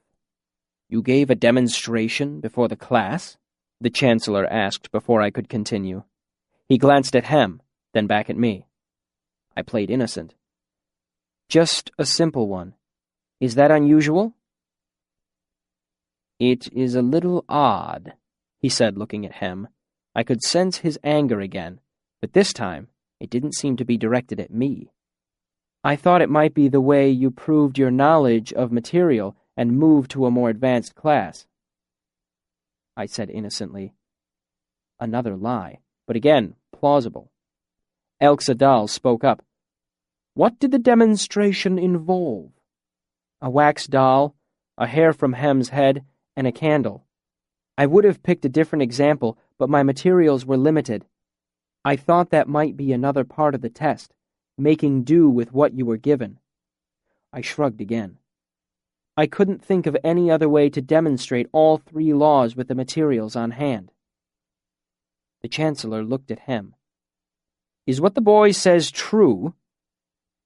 Hem opened his mouth as if he would deny it, then apparently remembered that an entire classroom full of students had witnessed the exchange. He said nothing. "Damn it, Hem!" Elxadal burst out. "You let the boy make a simulacra of you, then bring him here on malfeasance?" He sputtered. "You deserve worse than you got." "Elir Kvothe could not have hurt him with just a candle," Kilvin muttered. He gave his fingers a puzzled look, as if he were working something out in his head. "Not with hair and wax, maybe blood and clay. Order!" The Chancellor's voice was too quiet to be called a shout, but it carried the same authority. He shot looks at Elxadal and Kilvin. "Kvothe, answer Master Kilvin's question." I made a second binding between the candle and the brazier to illustrate the law of conservation. Kilvin did not look up from his hands. "Wax and hair?" he grumbled, as if not entirely satisfied with my explanation. I gave a half-puzzled, half-embarrassed look and said, "I don't understand it myself, sir. I should have gotten 10% transference at best. It shouldn't have been enough to blister Master Hem, let alone burn him." I turned to Hem. "I really didn't mean any harm, sir," I said in my best distraught voice. "It was just supposed to be a bit of a hotfoot to make you jump. The fire hadn't been going more than 5 minutes, and I didn't imagine that a fresh fire at 10% could hurt you." I even wrung my hands a little, every bit the distraught student. It was a good performance. My father would have been proud. "Well, it did," Hem said bitterly. "And where is the damn mommet, anyway? I demand you return it at once." "I'm afraid I can't, sir. I destroyed it. It was too dangerous to leave laying around." Hem gave me a shrewd look. "It's of no real concern," he muttered. The Chancellor took up the reins again. "This changes things considerably. Hem, do you still set grievance against Kvothe?" Hem glared and said nothing. "I move to strike both grievances," Arwell said, the Physiker's old voice coming as a bit of a surprise. "If Hem set him in front of the class, he gave permission. And it isn't malfeasance if you give him your hair and watch him stick it on the mommet's head." "I expected him to have more control over what he was doing," Hem said, shooting a venomous look at me. "It's not malfeasance," Arwell said doggedly, glaring at Hem from behind his spectacles, the grandfatherly lines on his face forming a fierce scowl. It would fall under reckless use of sympathy, Lauren interjected coolly. Is that a motion to strike the previous two grievances and replace them with reckless use of sympathy? Asked the Chancellor, trying to regain a semblance of formality. Aye, said Arwyll, still glaring fearsomely at Hem through his spectacles. All for the motion? The Chancellor said. There was a chorus of ayes from everyone but Hem. Against? Hem remained silent. Master Archivist, what is the discipline for reckless use of sympathy? If one is injured by reckless use of sympathy, the offending student will be whipped, singly, no more than 7 times across the back. I wondered what book Master Lorne was reciting from. Number of lashes sought? Hem looked at the other masters' faces, realizing the tide had turned against him. My foot is blistered halfway to my knee, he gritted. 3 lashes. The Chancellor cleared his throat. Does any master oppose this action? Aye, Elxadal and Kilvin said together. Who wishes to suspend the discipline? Vote by show of hands. Elxadal, Kilvin, and Arwyll raised their hands at once, followed by the Chancellor. Mandrag kept his hand down, as did Lauren, Brander, and Hem. Elodin grinned at me cheerily, but did not raise his hand. I kicked myself for my recent trip to the archives and the bad impression it made on Lauren. If not for that, he might have tipped things in my favor. 4.5 in favor of suspending punishment, the Chancellor said after a pause. The discipline stands. 3 lashes to be served tomorrow, the 3rd of Ekis at noon. As I was deep into the heart of stone, all I felt was a slight analytical curiosity about what it would be like to be publicly whipped. All the masters showed signs of preparing to stand and leave, but before things could be called to a close, I spoke up. Chancellor. He took a deep breath and let it out in a gush. Yes. During my admission, you said that my admittance to the Arcanum was granted, contingent upon proof that I had mastered the basic principles of sympathy. I quoted him nearly word for word. Does this constitute proof? Both Hem and the Chancellor opened their mouths to say something. Hem was louder. Look here, you little cocker! Hem! The Chancellor snapped. Then he turned to me. I am afraid proof of mastery requires more than a simple sympathetic binding. A double binding, Kilvin corrected gruffly. Elodin spoke, seeming to startle everyone at the table. I can think of students currently enrolled in the Arcanum who would be hard-pressed to complete a double binding, let alone draw enough heat to blister a man's foot to the knee. I had forgotten how Elodin's light voice moved through the deep places in your chest when he spoke. He smiled happily at me again. There was a moment of quiet reflection. True enough, admitted Elxadal, giving me a close look. The Chancellor looked down at the empty table for a minute.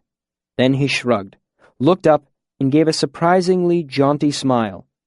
All in favor of admitting first-term student Kvolth's reckless use of sympathy as proof of mastery of the basic principles of sympathy, vote by show of hands. Kilvin and Elxadal raised their hands together. Arwyll added his a moment later. Elodin waved. After a pause, the Chancellor raised his hand as well, saying, 5.5 in favor of Kvolth's admission to the Arcanum. Motion passed.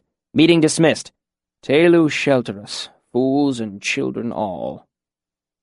He said the last very softly as he rested his forehead against the heel of his hand. Hem stormed out of the room with Brander in tow. Once they were through the door, I heard Brander ask, Weren't you wearing a gram? No, I wasn't, Hem snapped. And don't take that tone with me as if this were my fault. You might as well blame someone stabbed in an alley for not wearing armor.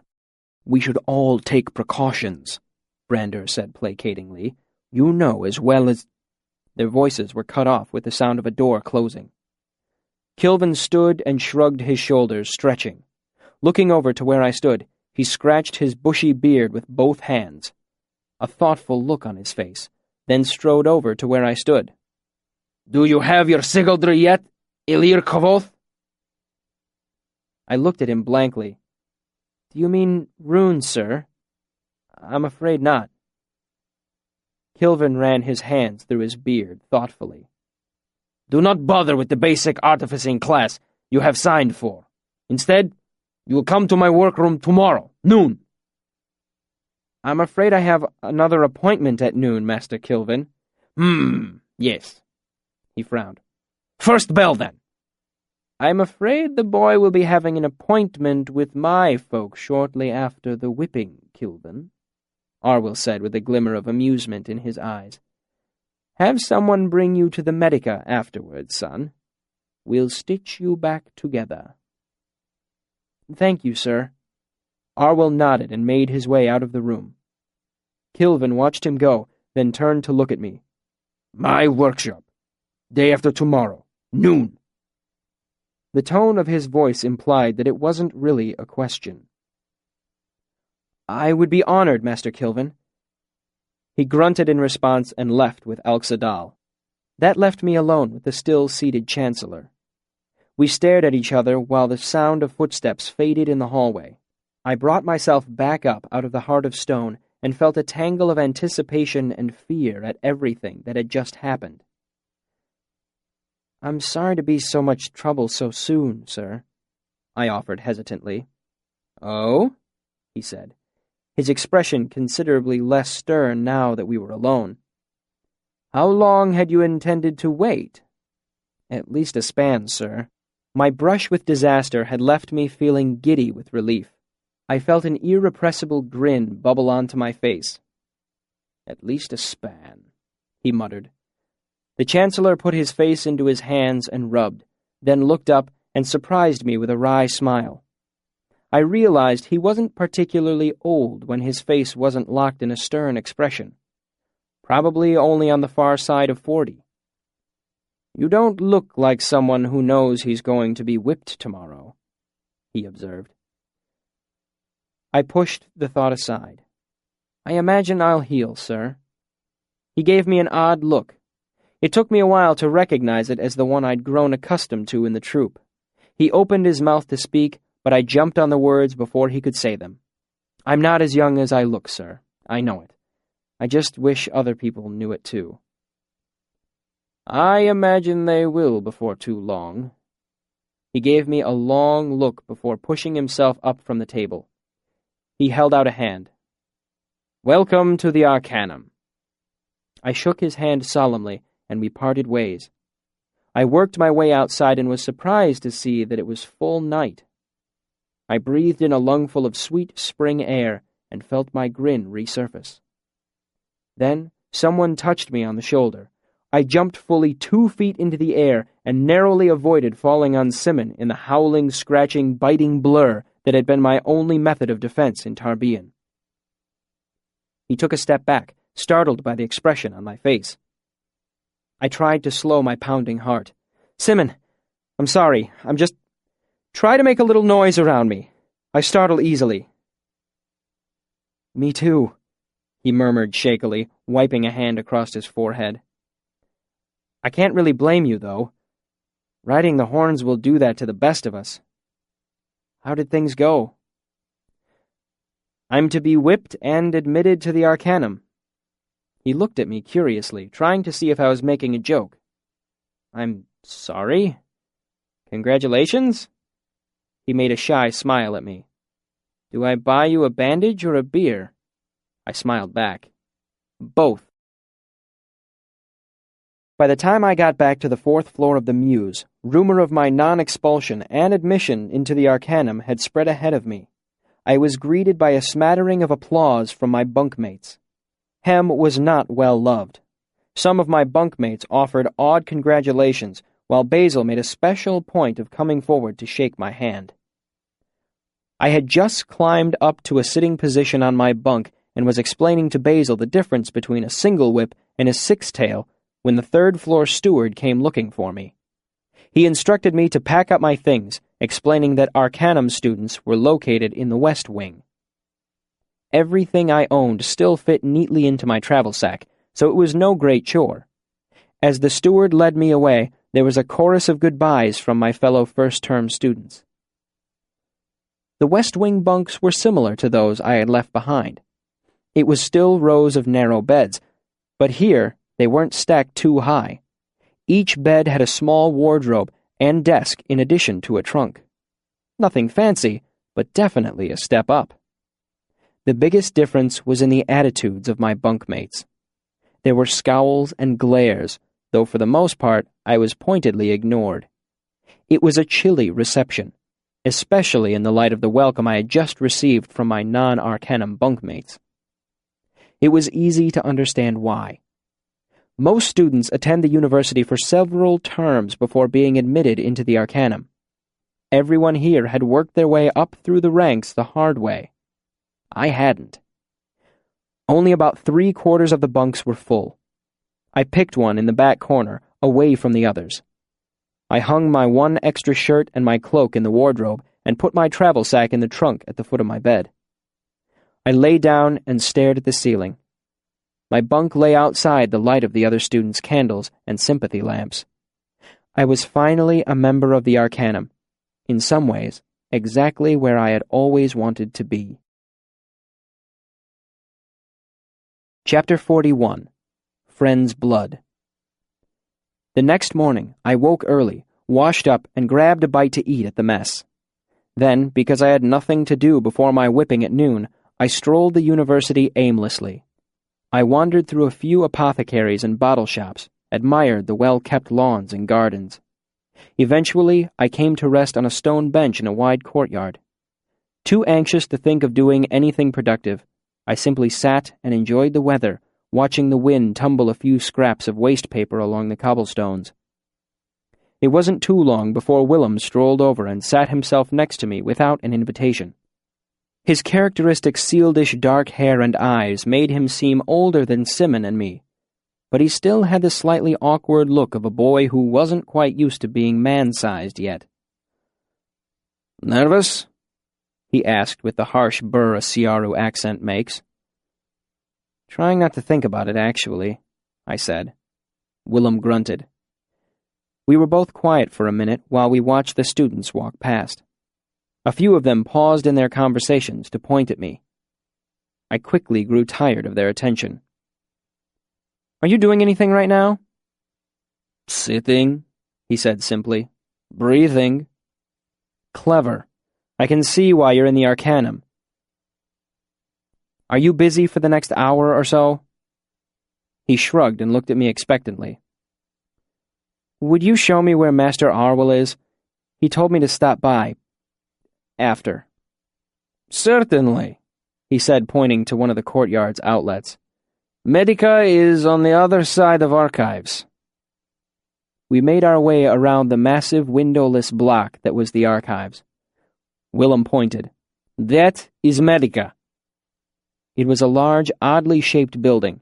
It looked like a taller, less rambling version of Maine's. "Bigger than I thought it would be," I mused. "All for teaching medicine?" He shook his head. "They do much business in tending the sick. They never turn anyone away because they can't pay." "Really?" I looked at Medica again, thinking of Master Arwell. "That's surprising." "You need not pay in advance," he clarified. "After you recover—" He paused, and I heard the clear implication, "if you recover." "You settle accounts. If you have no hard coin, you work until your debt is—" He paused. "What is the word for shayam?" he asked, holding out his hands with the palms up and moving them up and down as if they were the pans of a scale. "Wade?" I suggested. He shook his head. "No, shayam." He stressed the word and brought his hands even with each other. "Oh!" I mimicked the gesture. "Balanced." He nodded. "You work until your debt is balanced with the Medica. Few leave without settling their debts." I gave a grim chuckle. "Not that surprising. What's the point of running away from an arcanist who has a couple drops of your blood? We eventually came to another courtyard. In the center of it was a pennant pole with a stone bench underneath it. I didn't need to guess who was going to be tied to it in an hour or so. There were about 100 students milling around, giving things an oddly festive air. "It's not usually this big," Willem said apologetically, "but a few masters cancelled classes." Hem, I'm guessing, and Brandur. Willem nodded. "Hem holds grudges." He paused to give emphasis to his understatement. "He'll be there with his whole coterie." He pronounced that last word slowly. "Is that the right word? Coterie?" I nodded, and Willem looked vaguely self-satisfied. Then he frowned.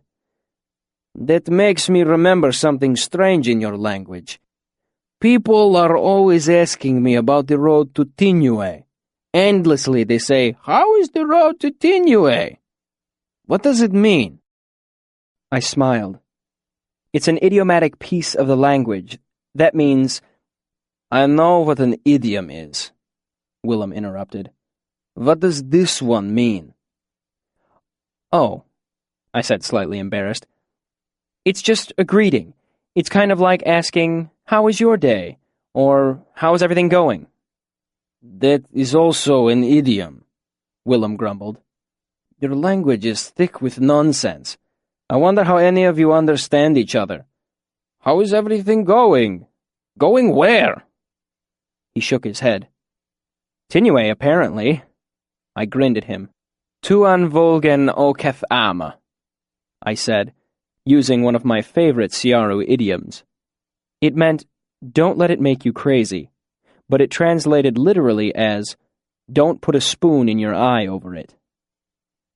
We turned away from the courtyard and walked around the university aimlessly for a while. Willem pointed out a few more notable buildings, including several good taverns, the Alchemy Complex, the Sealdish Laundry, and both the sanctioned and unsanctioned brothels.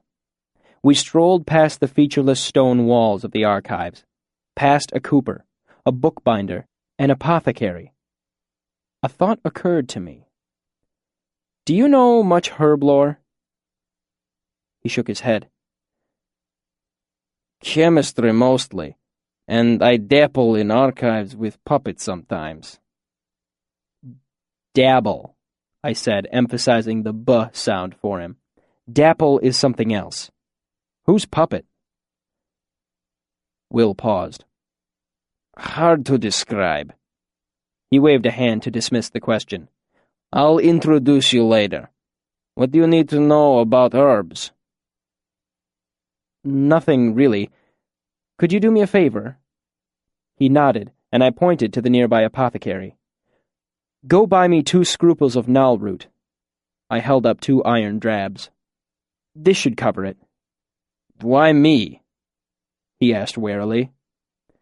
"Because I don't want the fellow in there giving me the 'you're awfully young' look." I frowned. I don't want to have to deal with that today. I was nearly dancing with anxiety by the time Willem got back. "He was busy," he explained, seeing the impatient expression on my face. He handed me a small paper packet and a loose jingle of change. "What is it?" "It's to settle my stomach," I said. "Breakfast isn't sitting too well, and I don't fancy throwing up halfway through being whipped."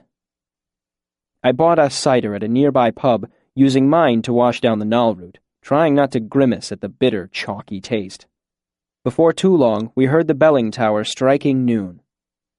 "I think I must go to class."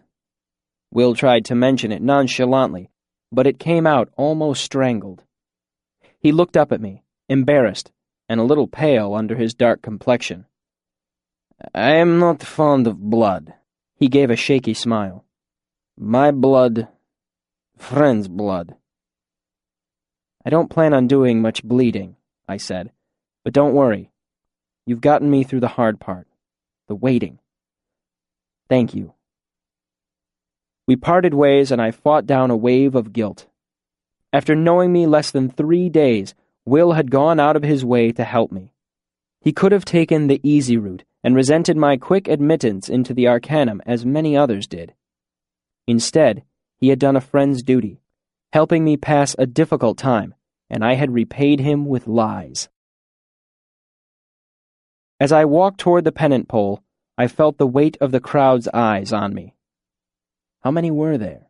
200? 3? After a certain point is reached, the numbers cease to matter, and all that remains is the faceless mass of a crowd. My stage training held me firm under their stares. I walked steadily toward the pennant pole amid a sea of susurrus murmurings. I didn't carry myself proudly, as I knew that might turn them against me. I was not repentant either.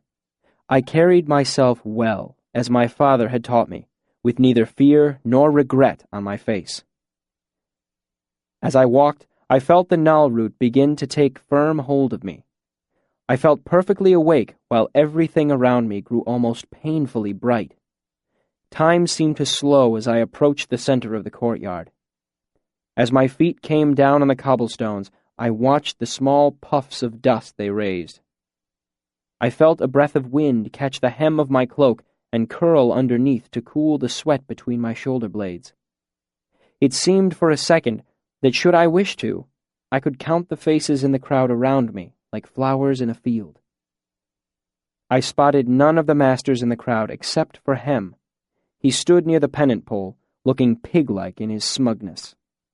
He folded his arms in front of himself, letting the sleeves of his black master's robe hang loosely at his sides.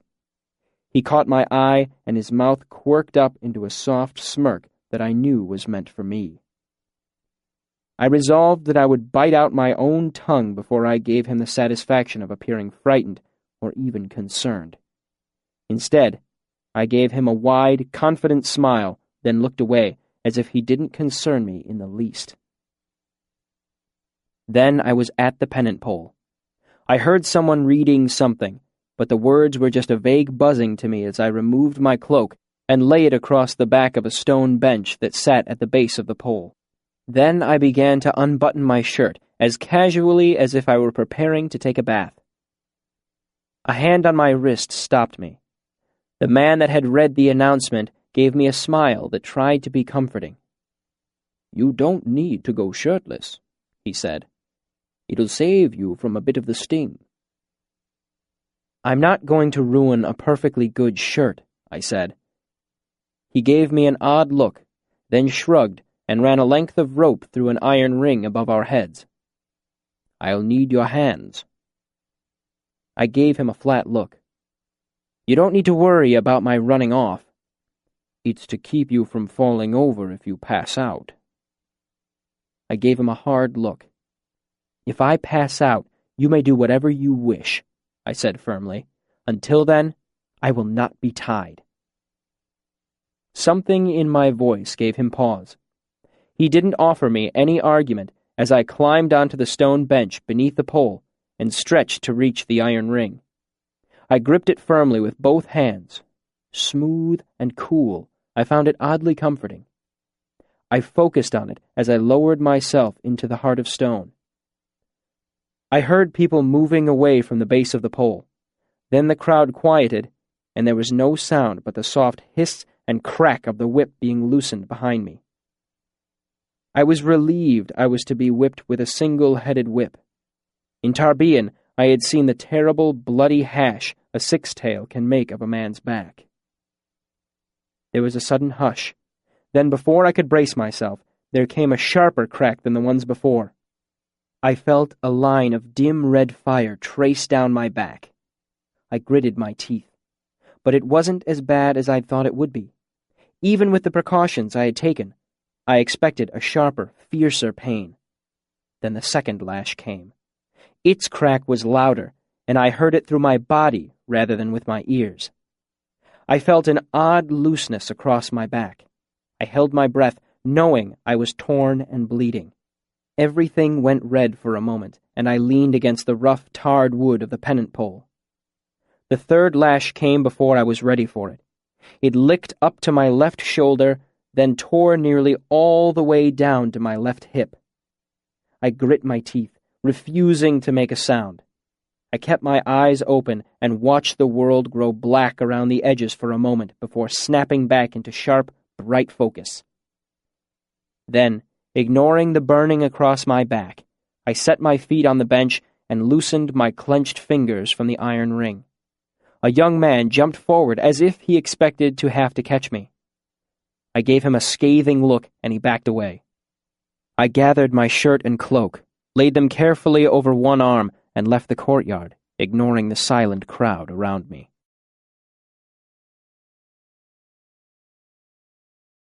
Chapter 42. Bloodless. It could be worse, that much is certain.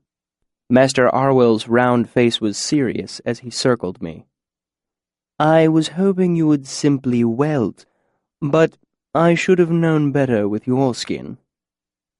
I sat on the edge of a long table deep inside the Medica. Arwell prodded my back gently as he chattered on. But, as I say, it could be worse. 2 cuts, and as cuts go, you couldn't have done better. Clean, shallow, and straight. If you do as I tell you, you'll have nothing but smooth silver scars to show the ladies how brave you are. He stopped in front of me and raised his white eyebrows enthusiastically behind the round rings of his spectacles. Eh? His expression wrung a smile from me. He turned to the young man that stood by the door. Go and fetch the next relar on the list. Tell them only that they are to bring what is needful to repair a straight, shallow laceration. The boy turned and left, his feet pattering away in the distance. You will provide excellent practice for one of my relar, Arwell said cheerfully. Your cut is a good straight one with little chance of complication, but there is not much to you. He prodded my chest with a wrinkled finger and made a tisk noise with his tongue against his teeth. Just bones and a little wrapping. It is easier for us if we have more meat to work with. But, he shrugged, bringing his shoulders almost to his ears and back down, things are not always ideal. That is what a young physiker must learn more than anything. He looked up at me as if expecting a response. I nodded seriously. It seemed to satisfy him, and his squinting smile returned. He turned and opened a cabinet that stood against one of the walls. Give me just a moment, and I will numb the burning that must be all across your back. He clinked a few bottles together as he rummaged around on its shelves. It's all right, Master Arwell, I said stoically. You can stitch me closed the way I am. I had 2 scruples of Nalroot numbing me, and I knew better than to mix anesthetics if I could avoid it. He paused with one arm deep into the cabinet and had to withdraw it to turn and look at me.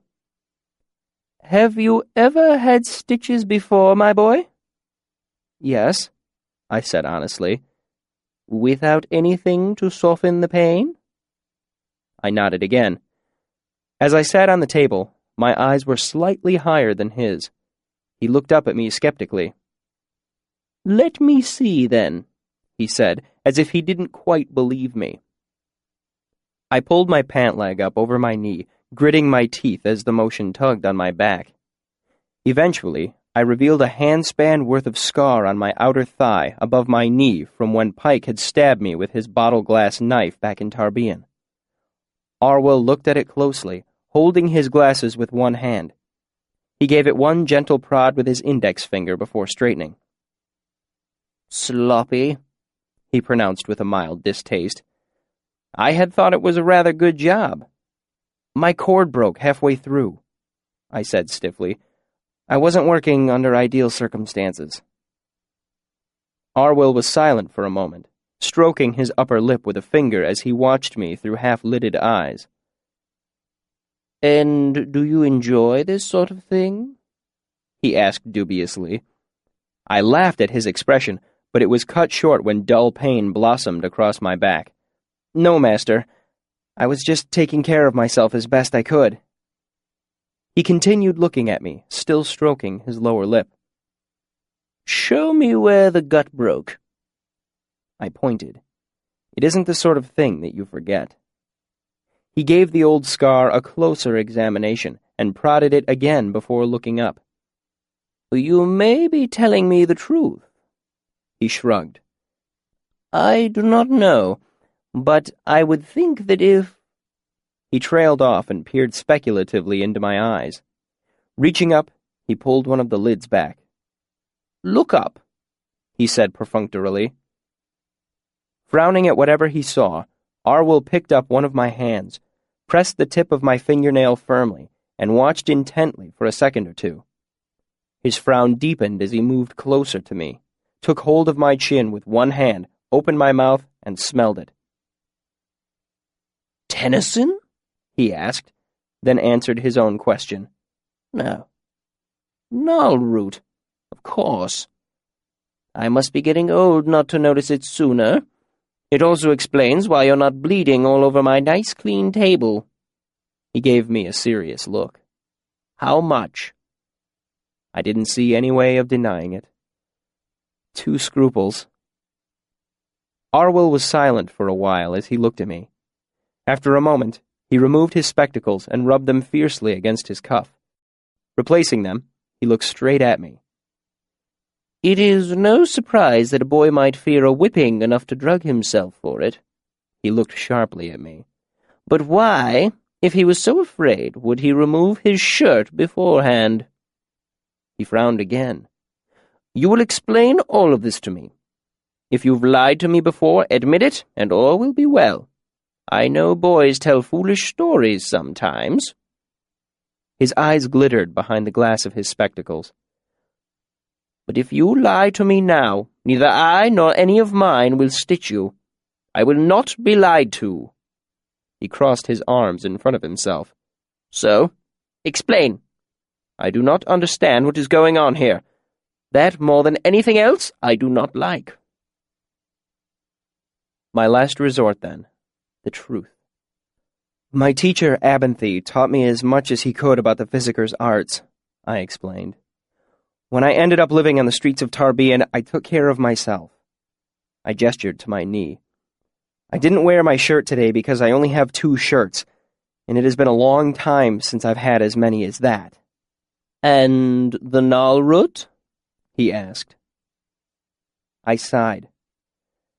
"I don't fit in here, sir. I'm younger than everyone, and a lot of people think I don't belong. I upset a lot of students by getting into the Arcanum so quickly, and I've managed to get on the wrong side of Master Hem. All those students, and Hem and his friends, they're all watching me, waiting for some sign of weakness." I took a deep breath. "I took the null root because I didn't want to faint. I needed to let them know they couldn't hurt me. I've learned that the best way to stay safe is to make your enemies think you can't be hurt." It sounded ugly to say it so starkly, but it was the truth. I looked at him defiantly. There was a long silence as Arwell looked at me, his eyes narrowing slightly behind his spectacles, as if he were trying to see something inside me. He brushed his upper lip with his finger again before he began slowly to speak. "I suppose if I were older," he said quietly enough to be speaking to himself, "I would say that you are being ridiculous, that our students are adults, not squabbling, bickersome boys." He paused again, still stroking his lip absent-mindedly. Then his eyes crinkled upward around the edges as he smiled at me. "But I am not so old as that. Not yet. Not by half.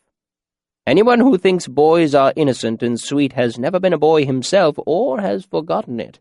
And anyone who thinks men aren't hurtful and cruel at times must not leave his house often. And he has certainly never been a physicker. We see the effects of cruelty more than any other." Before I could respond, he said, "Close your mouth, Iliakvoth, or I will feel obliged to put some vile tonic in it. Ah, here they come." The last was said to 2 students entering the room. One was the same assistant who had shown me here. The other was, surprisingly, a young woman. "Ah, Rela Mola," Arwell enthused. all signs of our serious discussion passing lightly from his face. "You have heard that your patient has 2 straight, clean lacerations. What have you brought to remedy the situation?" "Boiled linen, hook needle, gut, alcohol, and iodine," she said crisply. She had green eyes that stood out in her pale face. "What?" Arwyll demanded. "No sympathy wax?" "No, Master Arwyll," she responded, paling a little at his tone. "And why not?" She hesitated. "Because I don't need it." Arwyll seemed mollified.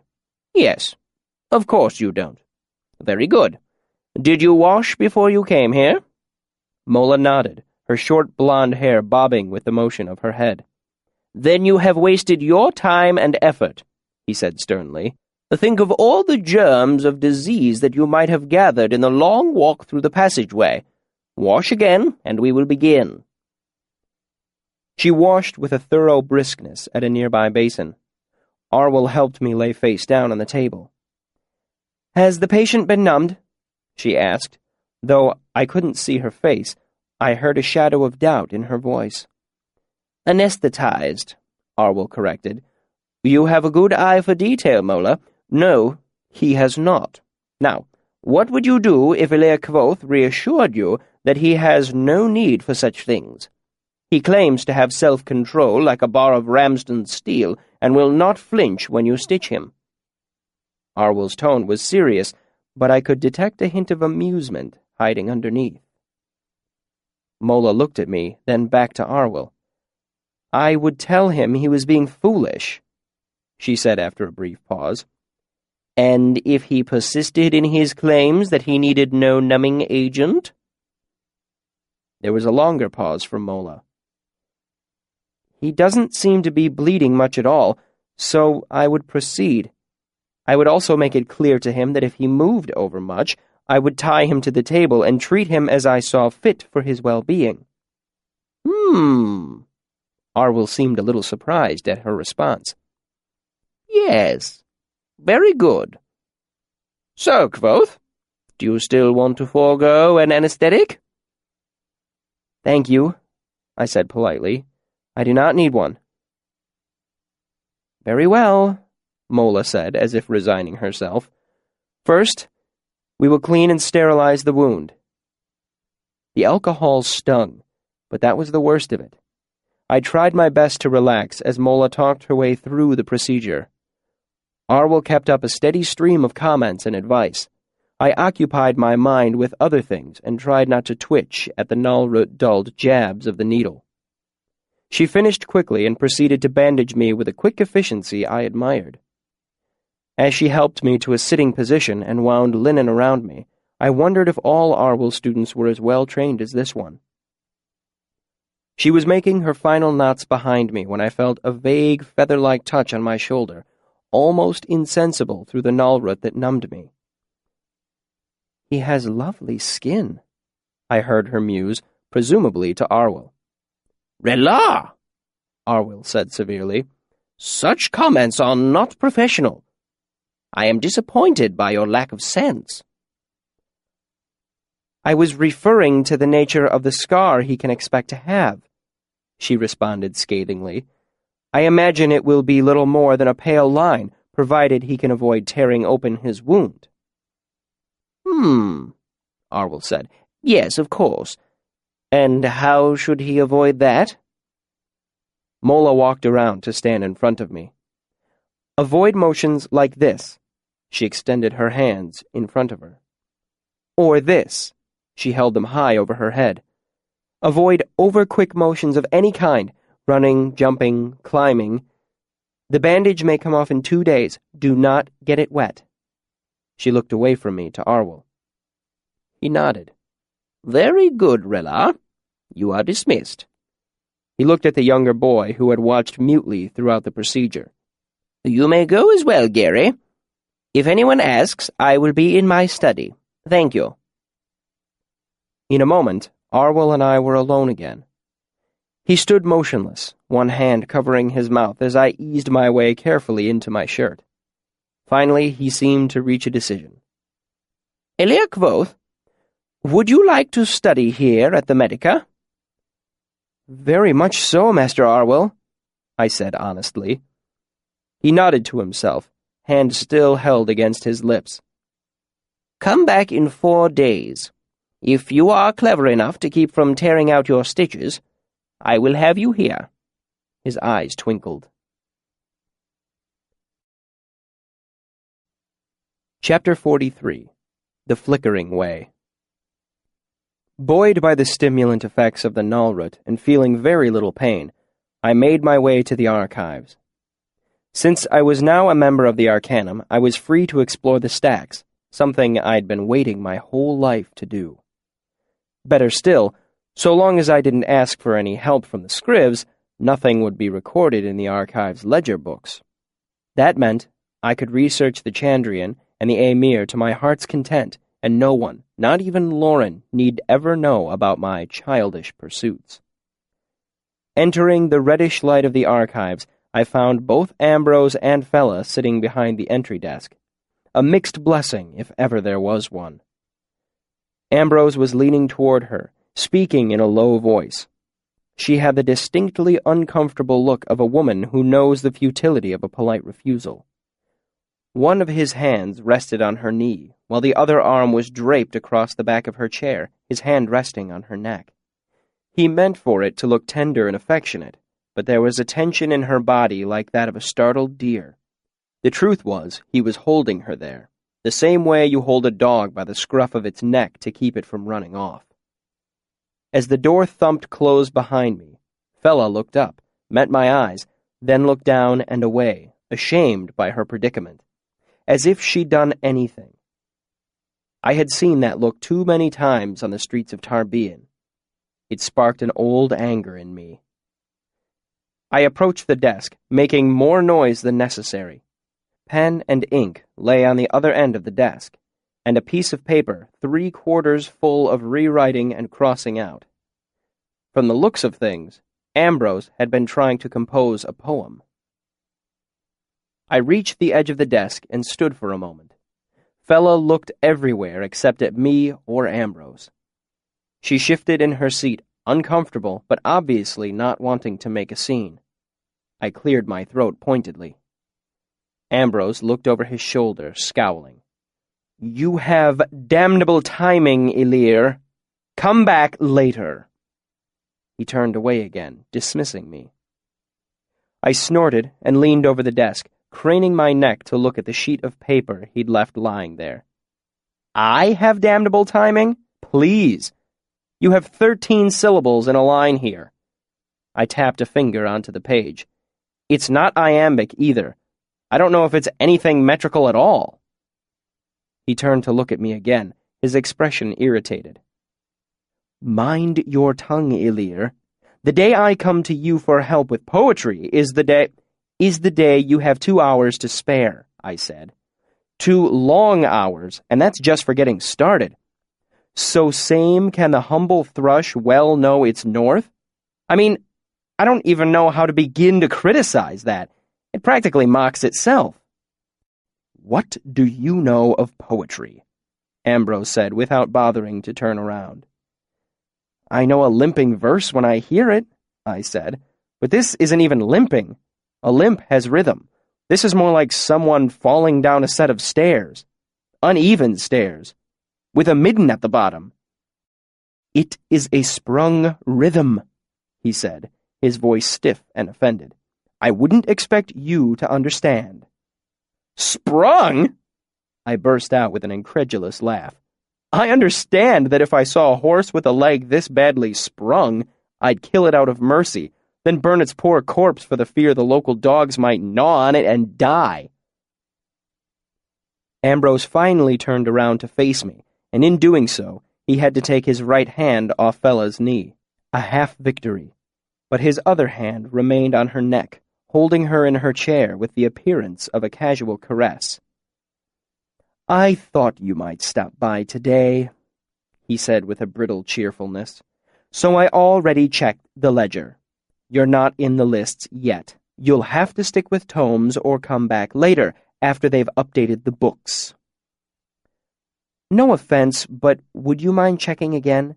I'm not sure I can trust the literacy of someone who tries to rhyme north with worth. No wonder you have to hold women down to get them to listen to it. Ambrose stiffened, and his arm slid off the back of the chair to fall at his side. His expression was pure venom. When you're older, Elir, you'll understand that what a man and a woman do together— What? In the privacy of the entrance hall of the archives? I gestured around us. God's body, this isn't some brothel. And in case you haven't noticed, she's a student, not some brass nail you've paid to bang away at. If you're going to force yourself on a woman, have the decency to do it in an alleyway. At least that way she'll feel justified screaming about it. Ambrose's face flushed furiously, and it took him a long moment to find his voice. You don't know the first thing about women. There, at least, we can agree, I said easily. In fact, that's the reason I came here today. I wanted to do some research, find a book or two on the subject. I struck the ledger with 2 fingers, hard. So look up my name and let me in. Ambrose flipped the book open, found the proper page, and turned the book around to face me. There. If you can find your name on that list, you are welcome to peruse the stacks at your leisure. He gave a tight smile. Otherwise, feel free to come back in a span or so. We should have things updated by then. I had the masters send along a note just in case there was any confusion about my admission to the Arcanum, I said, and drew my shirt up over my head, turning so he could see the broad expanse of bandages covering my back. Can you read it from there, or do I have to come closer? There was a pointed silence from Ambrose, so I lowered my shirt and turned to face Fella, ignoring him entirely. My Lady Scriv, I said to her with a bow, a very slight bow, as my back wouldn't permit a deep one. Would you be so good as to help me locate a book concerning women? I have been instructed by my betters to inform myself on this most subtle subject. Fella gave a faint smile and relaxed a bit. She had continued sitting stiff and uncomfortable after Ambrose had taken his hand away. I guessed that she knew Ambrose's temperament well enough to know that if she bolted away and embarrassed him, he would make her pay for it later. I don't know if we have anything like that. I would settle for a primer, I said with a smile. I have it on good report that I don't know the first thing about them, so anything would further my knowledge. Something with pictures, Ambrose spat.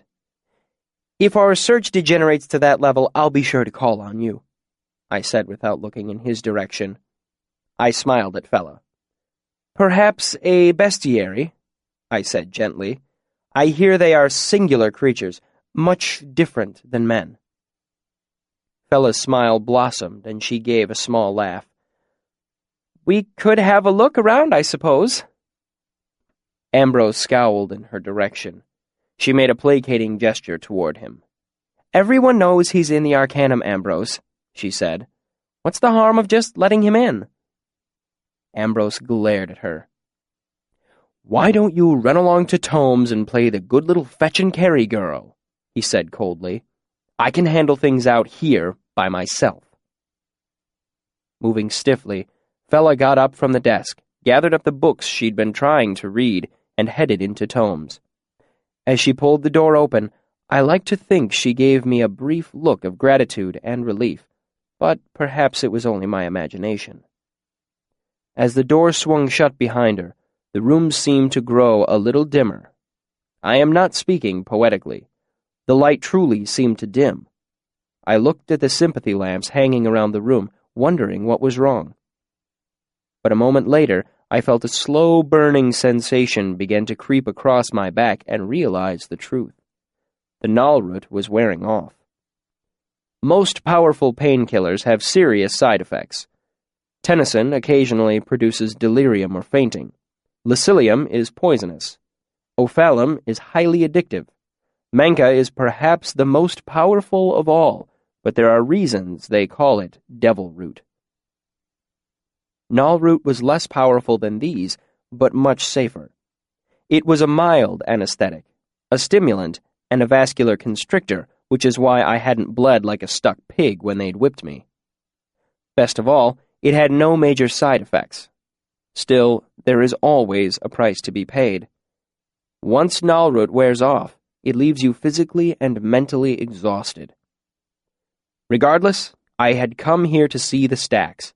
I was now a member of the Arcanum, and I didn't intend to leave until I'd been inside the archives. I turned back to the desk, my expression resolute.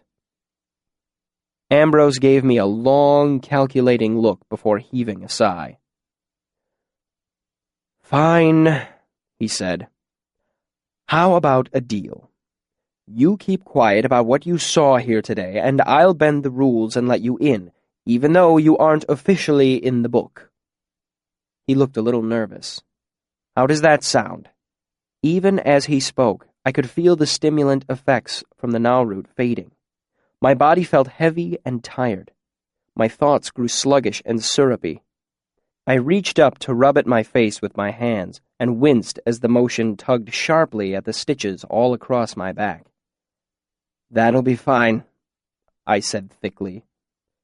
Ambrose opened up one of the ledger books and sighed as he turned the pages. "Since this is your first time in the archives proper, you'll have to pay the stack fee." My mouth tasted strangely of lemons. That was a side effect Ben had never mentioned. It was distracting, and after a moment, I saw that Ambrose was looking up at me expectantly. "What?"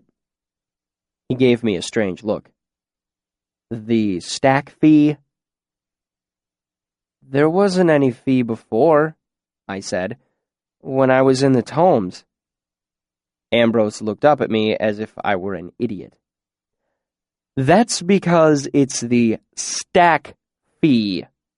He looked back down at the ledger. "Normally, you pay it in addition to your first term's Arcanum tuition, but since you've jumped rank on us, you'll need to tend to it now." "How much is it?" I asked, feeling for my purse. "1 talent," he said, "and you do have to pay before you can go in. Rules are rules." After paying for my bunk and mews, a talent was nearly all my remaining money. I was keenly aware of the fact that I needed to hoard my resources to save for next term's tuition. As soon as I couldn't pay, I would have to leave the university. Still, it was a small price to pay for something I dreamed about for most of my life. I pulled the talent out of my purse and handed it over.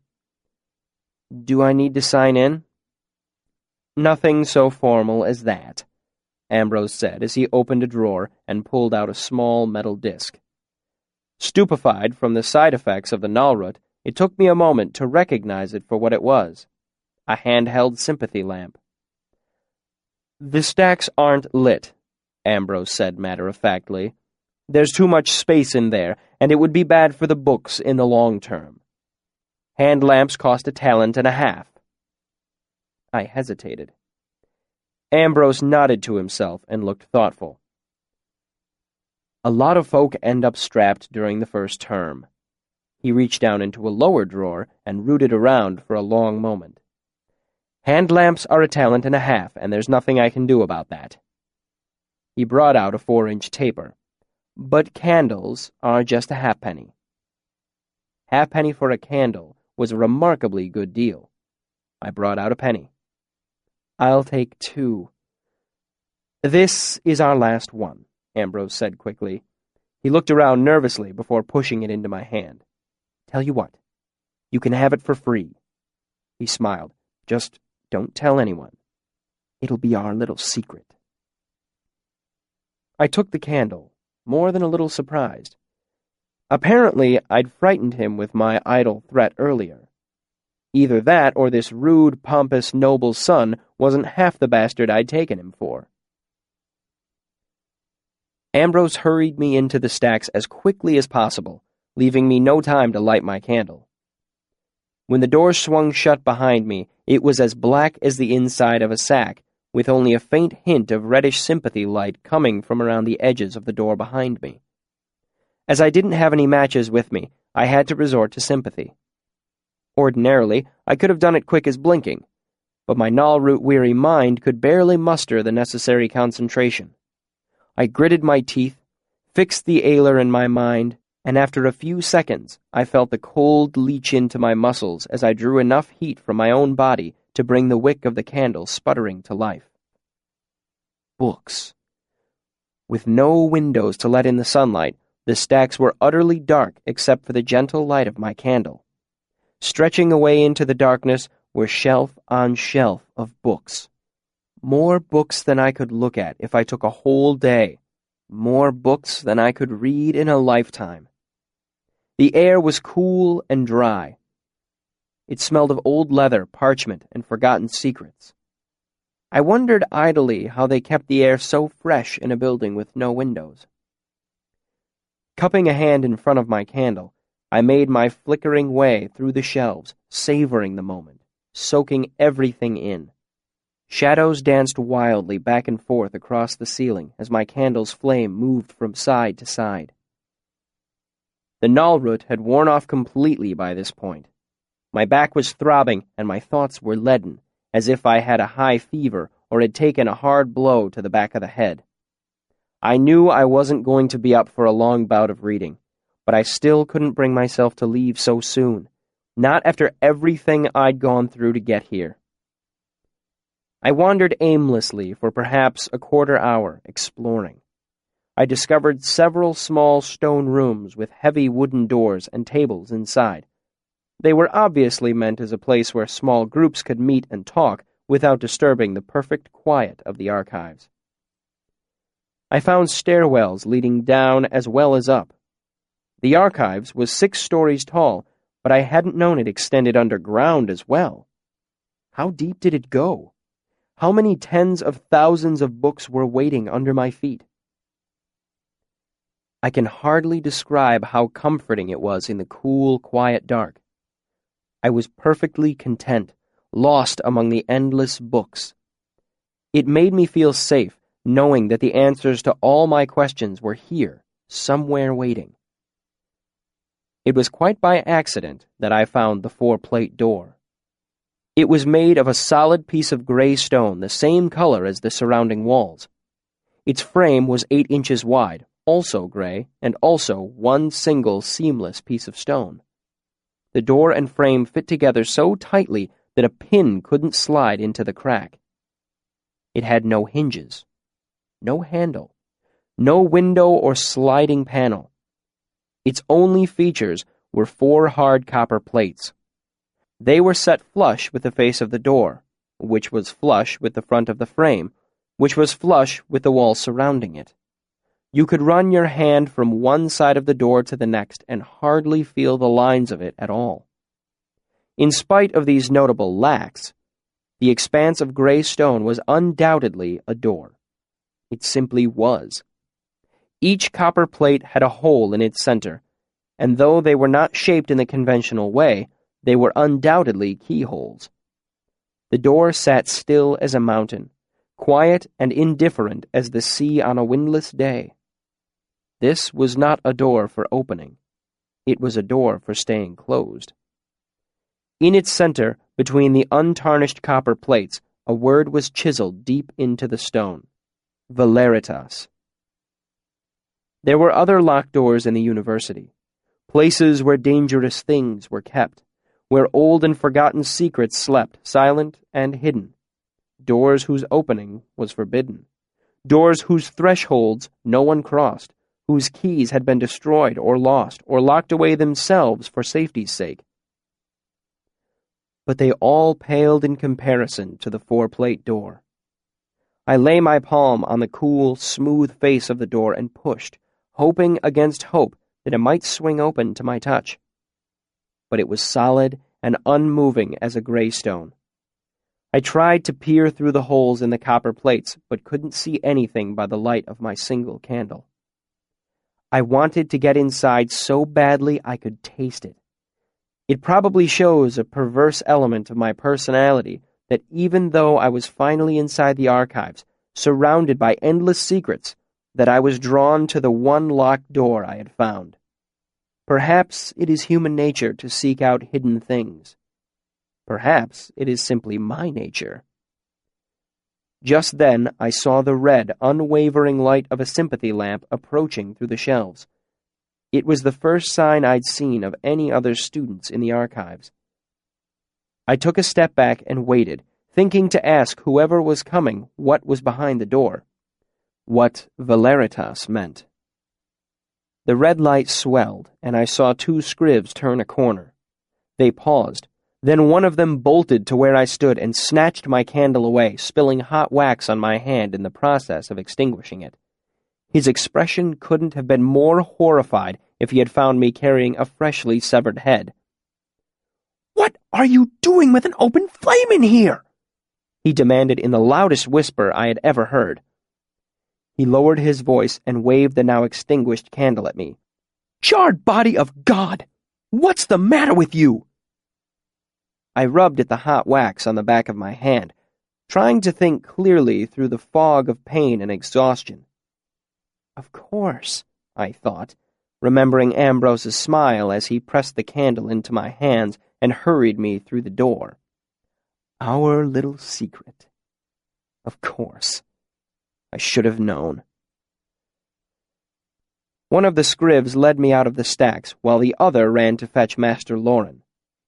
When we emerged into the entryway, Ambrose managed to look confused and shocked. He overacted the part, but it was convincing enough for the scriv accompanying me. "What's he doing in here?"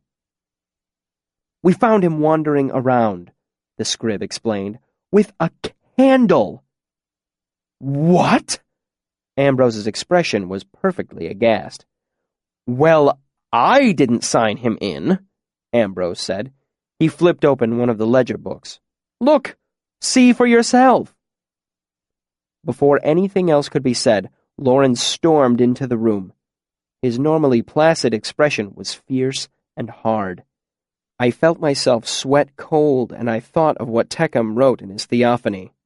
There are three things all wise men fear: the sea in storm, a night with no moon, and the anger of a gentle man. Lauren towered over the entry desk. "Explain," he demanded of the nearby scriv. His voice was a tight coil of fury. "Micah and I saw a flickering light in the stacks, and we went to see if someone was having trouble with their lamp. We found him near the southeast stairwell with this." The scriv held up the candle. His hand shook slightly under Lauren's glare. Lauren turned to the desk where Ambrose sat. "How did this happen, Relar?" Ambrose raised his hands helplessly. "He came in earlier and I wouldn't admit him because he wasn't in the book. We bickered for a while. Fellow was here for most of it." He looked at me. "Eventually, I told him he'd have to leave. He must have snuck in when I went into the back room for more ink." Ambrose shrugged. "Or maybe he slipped in past the desk in tomes." I stood there, stupefied. What little part of my mind wasn't leaden with fatigue was preoccupied with the screaming pain across my back.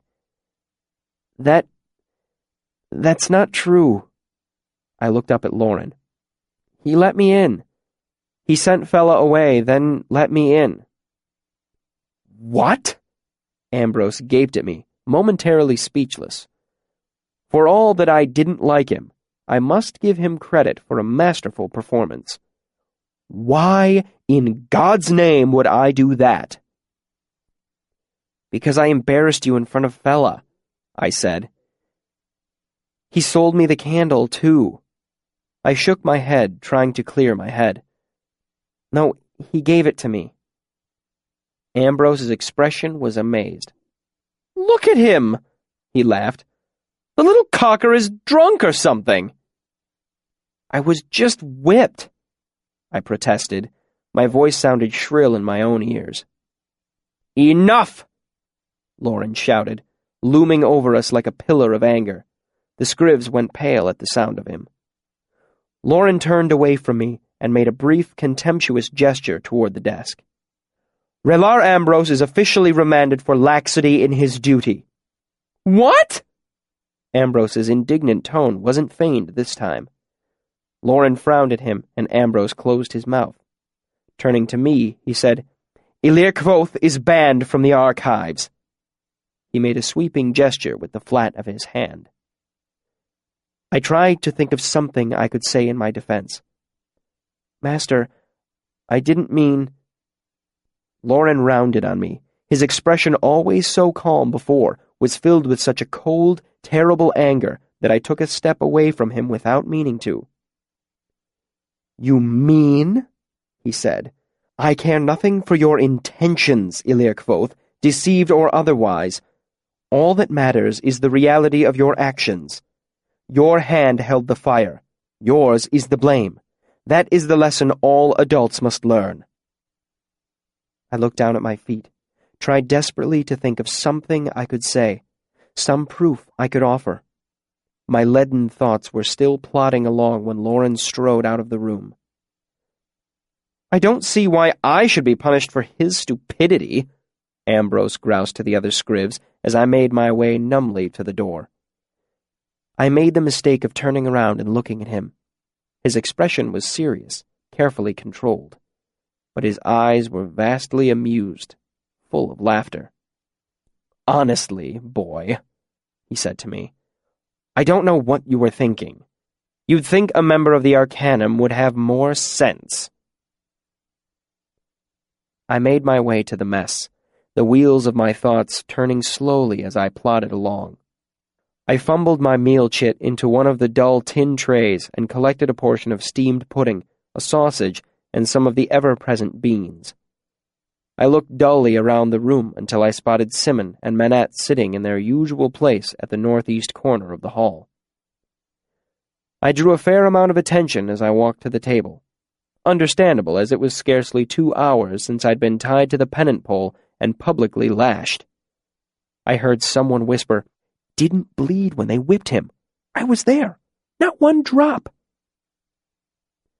It was the null root, of course. It had kept me from bleeding. It had seemed like such a good idea at the time. Now it seemed petty and foolish.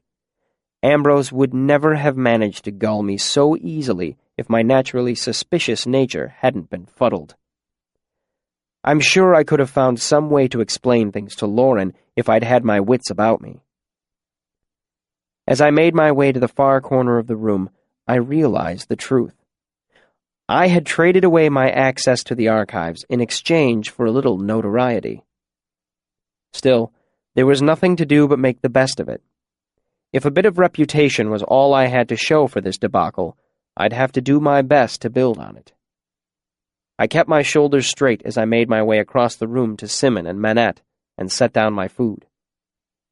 "There's no such thing as a stack fee, is there?" I asked quietly as I slid into my seat, trying not to grimace at the pain across my back. Sim looked up at me blankly.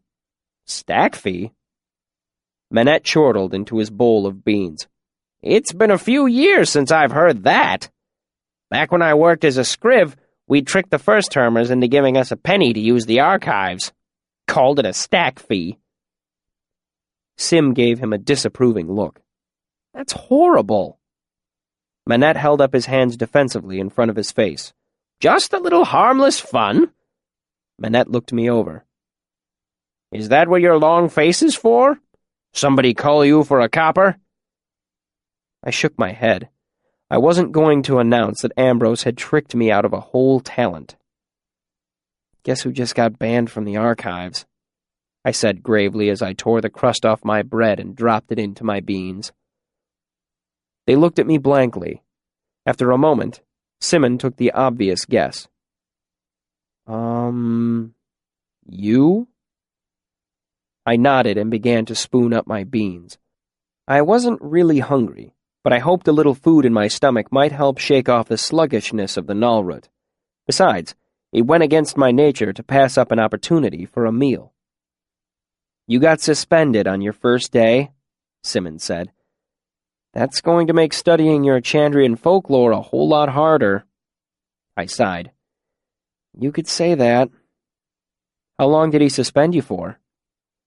"He said banned," I answered. "He didn't mention a time limit." "Banned?" Manette looked up at me. He hasn't banned anyone in a dozen years. What'd you do? Piss on a book? Some of the scrivs found me inside with a candle. Merciful Telu! Manette laid down his fork, his expression serious for the first time. Old Lore must have been furious. Furious is exactly the right word, I said. What possessed you to go in there with an open flame? Simon asked. I couldn't afford a hand lamp, I said, so the scriv at the desk gave me a candle instead. He didn't, Sim said. No scriv would— Hold on, Manette said. Was this a dark-haired fellow? Well-dressed? Severe eyebrows? He made an exaggerated scowl. I nodded tiredly. Ambrose. We met yesterday. Got off on the wrong foot. He's hard to avoid, Manette said carefully, with a significant look to the people sitting around us. I noticed that more than a few were casually listening to our conversation. Someone should have warned you to keep clear of him, he added in a softer tone. God's mother, Simmons said, of all the people you don't want to start a pissing contest with. Well, it's been started, I said. I was starting to feel a little more like myself again, less cotton-headed and weary. Either the side effects of the Nalroot were fading, or my anger was slowly burning away the haze of exhaustion. He'll find out I can piss along with the best of them. He'll wish he'd never met me, let alone meddled with my affairs. Simon looked a little nervous. You really shouldn't threaten other students, he said with a little laugh, as if trying to pass my comment off as a joke. More softly, he said, You don't understand. Ambrose is heir to a barony off in Vintus.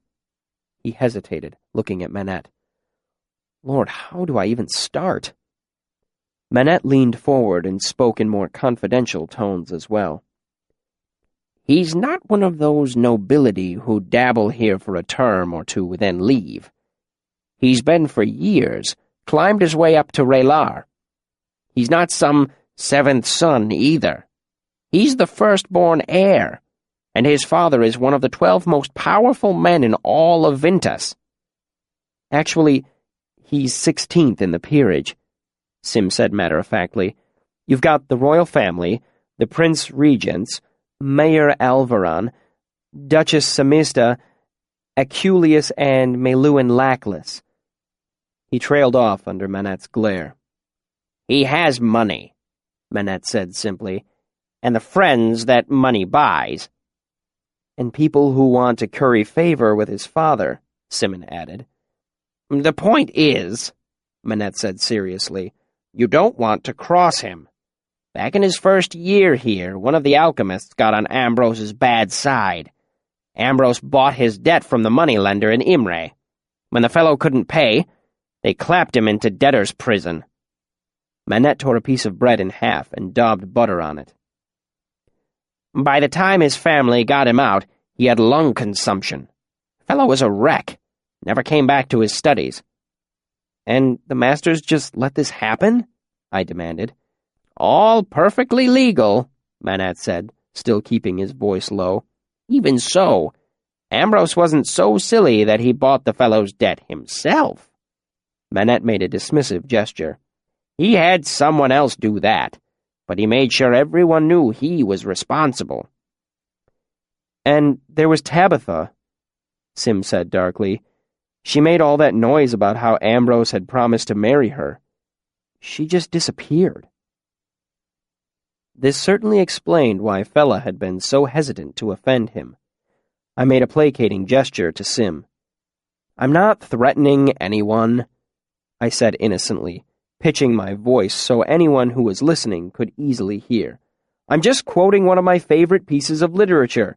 It's from the 4th act of Daionica, where Tarsus says, Upon him I will visit famine and a fire, till all around him desolation rings, and all the demons in the outer dark look on amazed and recognize that vengeance is the business of a man. There was a moment of stunned silence nearby. It spread a bit farther through the mess than I'd expected. Apparently, I'd underestimated the number of people who were listening. I turned my attention back to my meal and decided to let it go for now.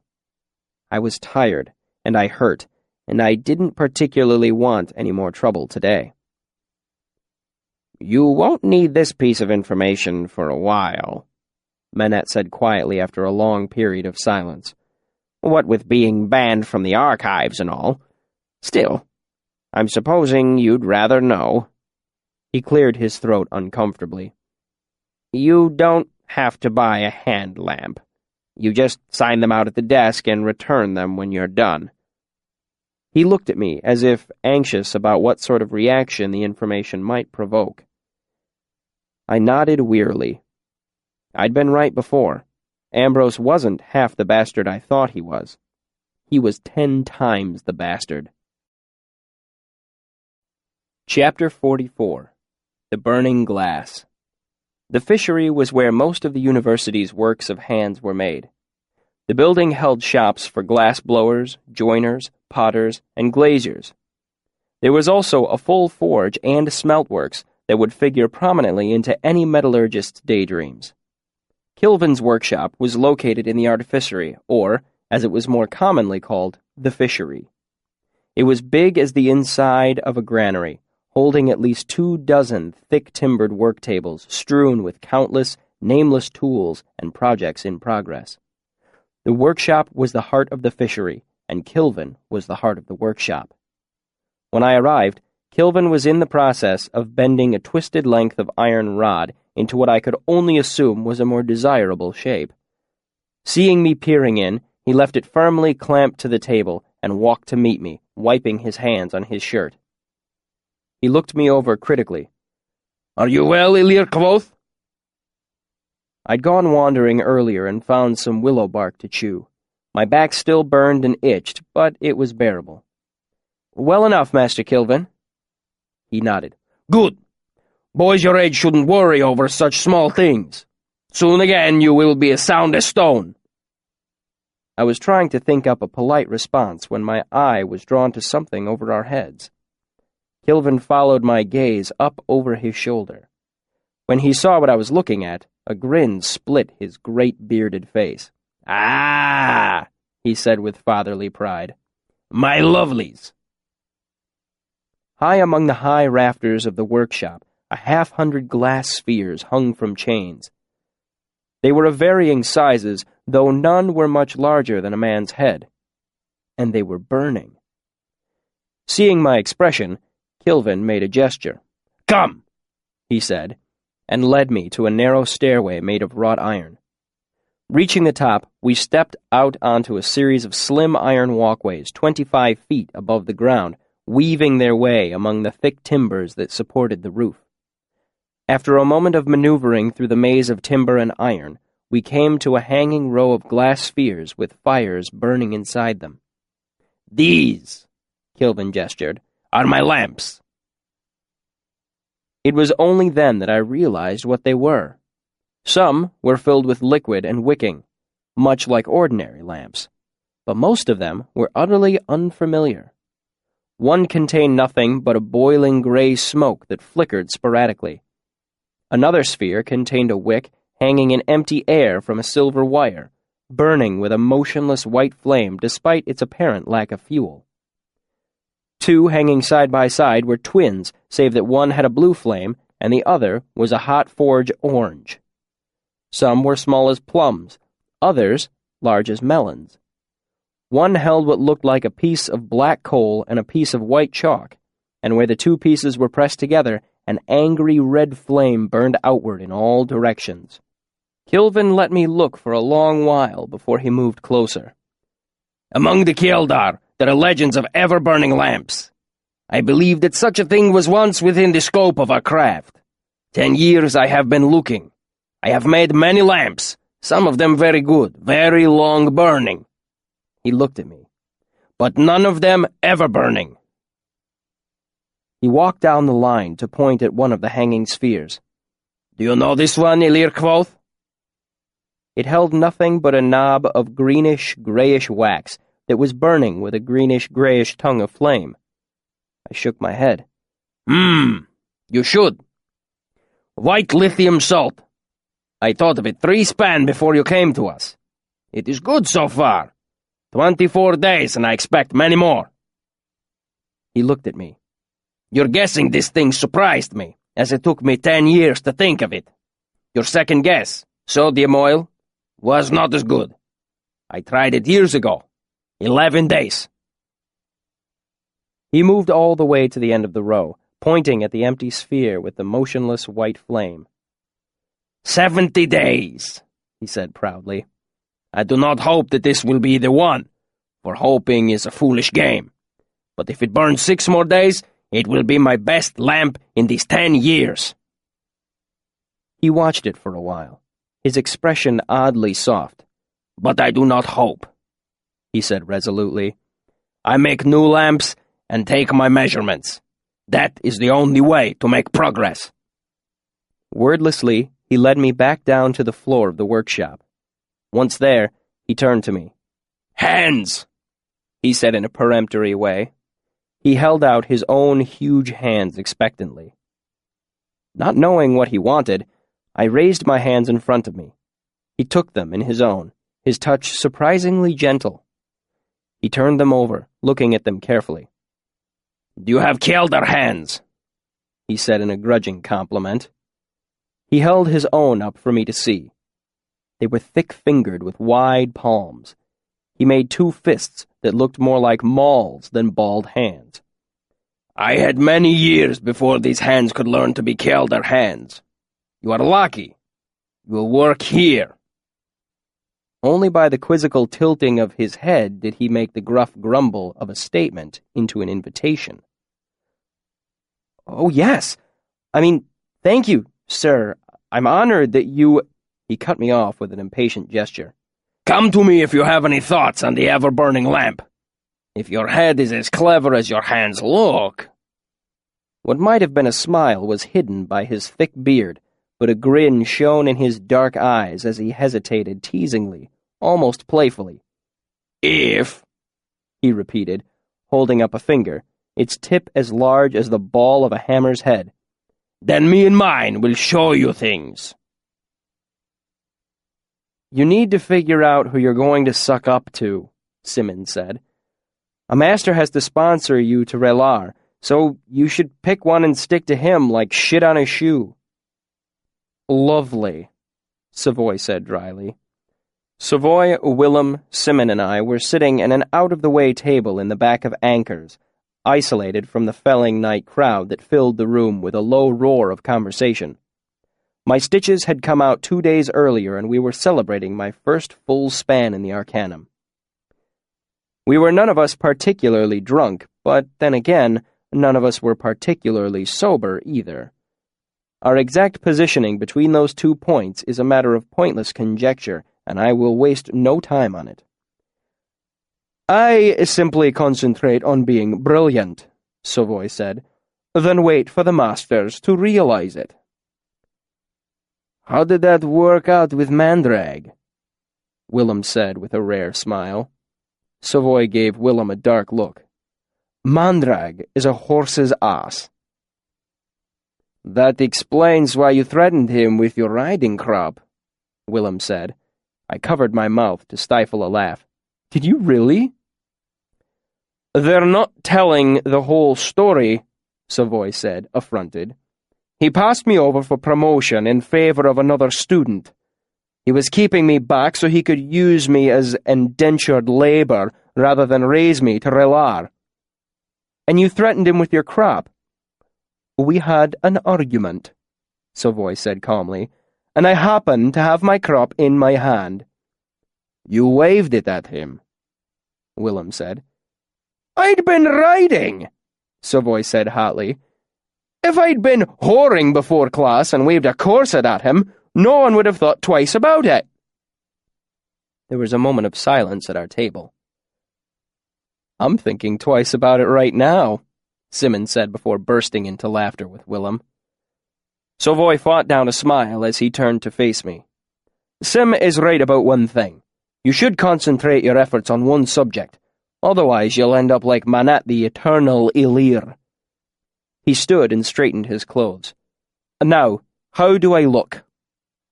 Savoy wasn't fashionably dressed in the strictest sense, as he clung to the Modegan styles rather than the local ones, but there was no denying that he cut quite a figure in the muted colors of his fine silks and suedes.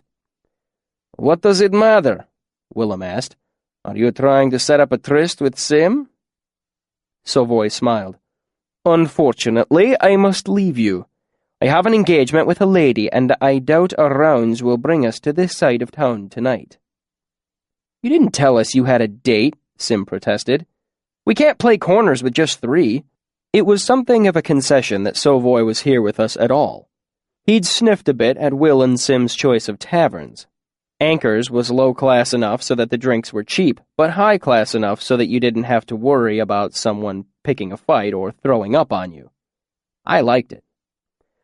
"You are good friends and good company," Savoy said, "but none of you are female, nor, with the possible exception of Summon, are you lovely." Savoy winked at him. "Honestly, who among you wouldn't throw the others over if there was a lady waiting?" We murmured a grudging agreement. Savoy smiled. His teeth were very white and straight. "I'll send the girl over with more drinks," he said as he turned to go, "to ease the bitter sting of my departure." "He's not a bad sort," I mused after he left. "For nobility." Willem nodded. "It's like he knows he's better than you, but doesn't look down on you for it because he knows it's not your fault." "So, who are you going to cozy up to?" Sim asked, resting his elbows on the table. "I'm guessing not Hem." "Or Lauren," I said bitterly.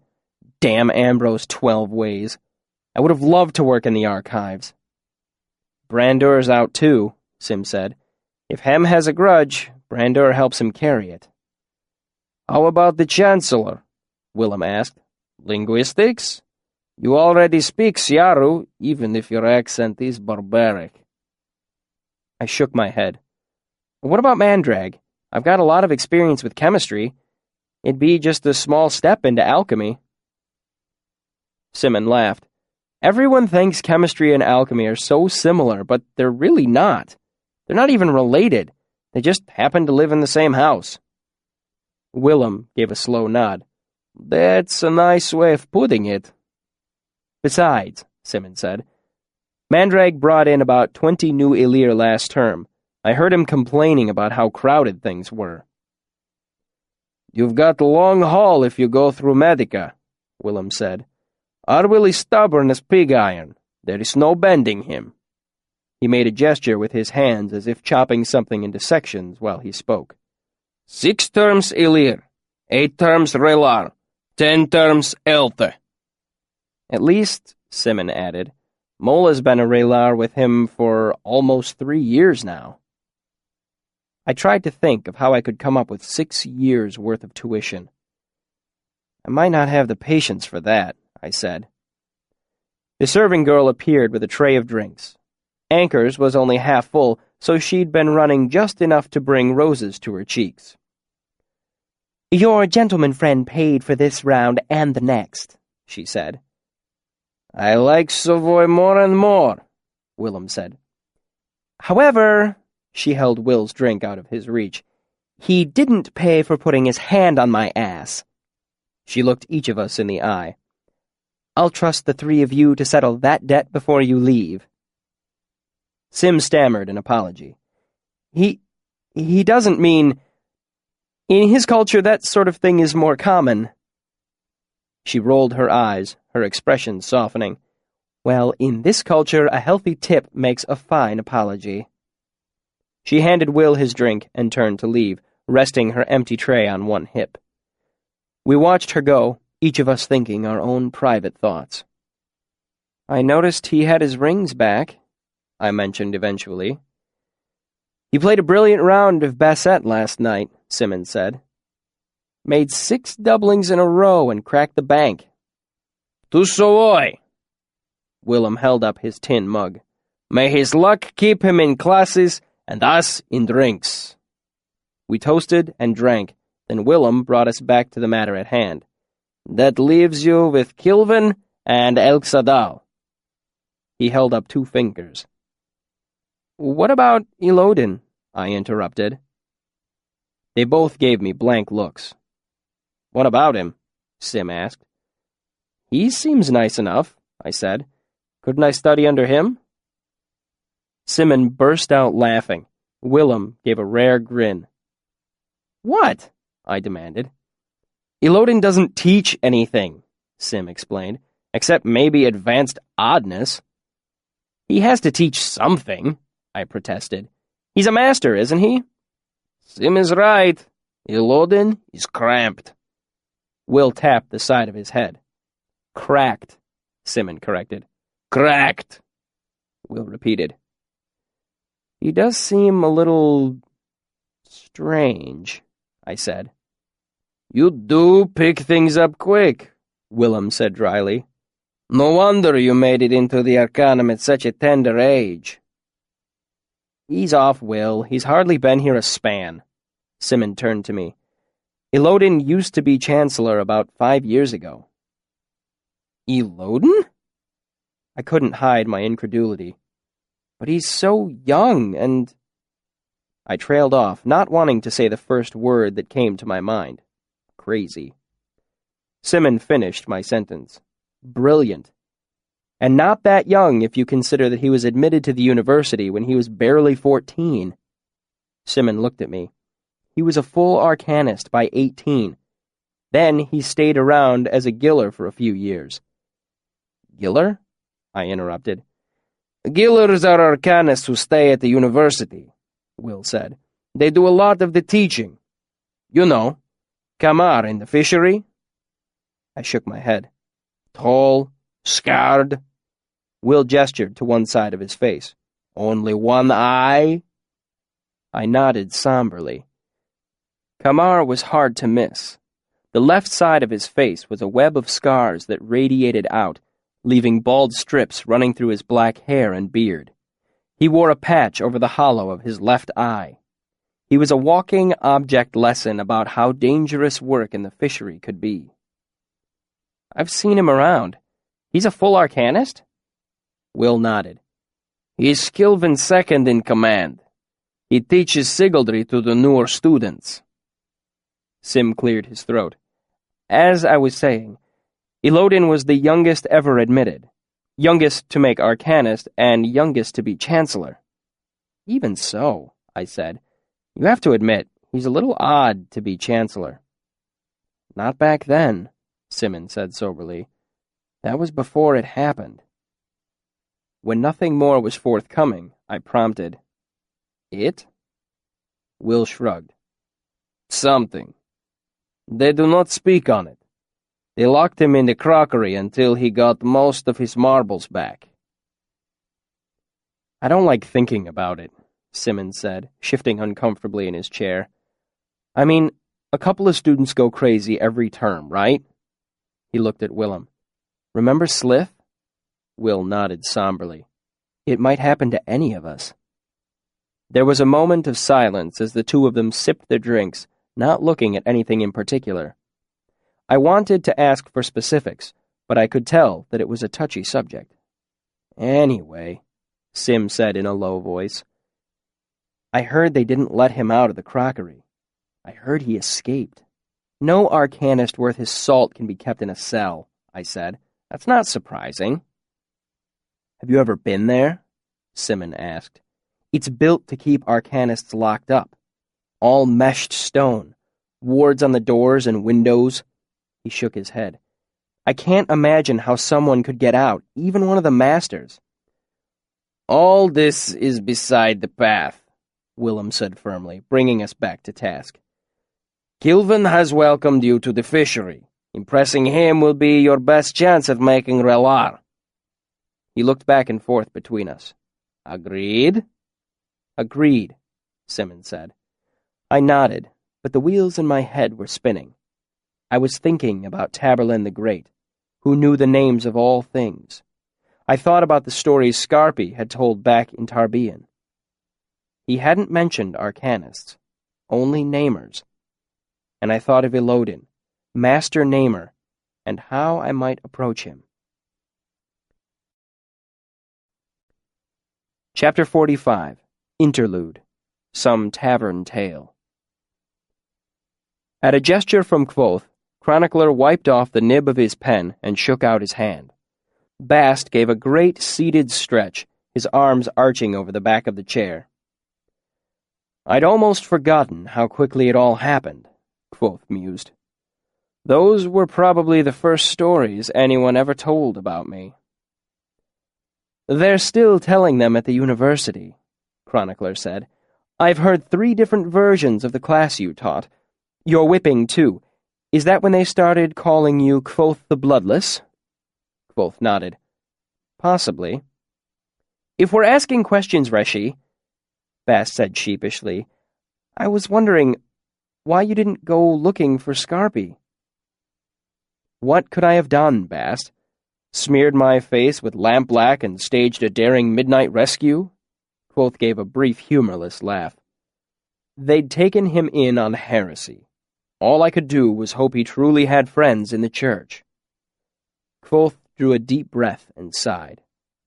"But the simplest reason is the least satisfying one, I suppose. The truth is this. I wasn't living in a story." "I don't think I'm understanding you, Reshi," Bast said, puzzled. "Think of all the stories you've heard, Bast. You have a young boy, the hero. His parents are killed. He sets out for vengeance. What happens next?" Bast hesitated, his expression puzzled. Chronicler answered the question instead. "He finds help. A clever talking squirrel, an old drunken swordsman, a mad hermit in the woods, that sort of thing." Kvothe nodded. "Exactly. He finds the mad hermit in the woods, proves himself worthy, and learns the names of all things, just like Taborlin the Great. Then, with these powerful magics at his beck and call, what does he do?" Chronicler shrugged. "He finds the villains and kills them." "Of course," Kvothe said grandly. "Clean, quick, and easy as lying. We know how it ends practically before it starts. That's why stories appeal to us. They give us the clarity and simplicity our real lives lack." Kvothe leaned forward.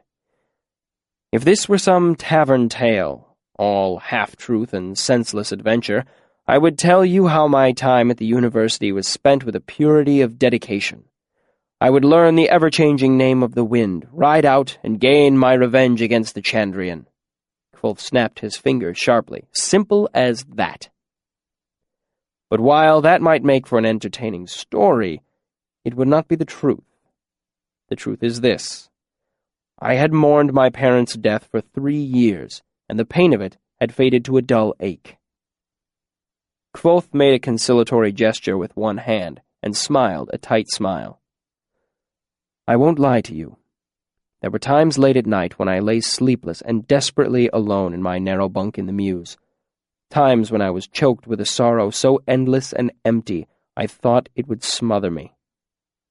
There were times when I would see a mother holding her child, or a father laughing with his son, and anger would flare up in me, hot and furious with the memory of blood and the smell of burning hair." Kvothe shrugged. "But there was more to my life than revenge. I had very real obstacles to overcome close at hand. My poverty, my low birth, the enemies I made at the university were more dangerous to me than any of the Chandrian." He gestured for Chronicler to pick up his pen. "But for all that, we still see that even the most fanciful of stories hold a shred of truth, because I did find something very near to the mad hermit in the woods." Kvothe smiled. "And I was determined to learn the name of the wind."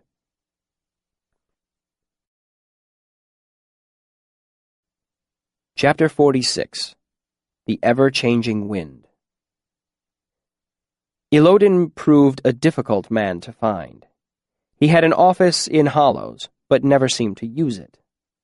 When I visited ledgers and lists, I discovered he only taught one class, unlikely maths. However, this was less than helpful in tracking him down, as according to the ledger, the time of the class was now, and the location was everywhere. In the end, I spotted him through sheer luck across a crowded courtyard.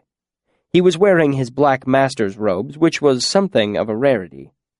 I was on my way to the Medica for observation, but decided I'd rather be late for my class than miss the opportunity to speak with him. By the time I struggled through the midday crowd and caught up with him, we were on the northern edge of the university, following a wide dirt road that led into the forest. "Master Elodin," I said, pelting up to him. "I was hoping I could talk with you." "A sad little hope," he said without breaking stride or looking in my direction. "You should aim higher. A young man ought to be a fire with high ambitions." "I hope to study naming, then," I said, falling into step beside him. "Too high," he said matter-of-factly. "Try again, somewhere in between." The dirt road curved, and the trees blocked the sight of the university's buildings behind us.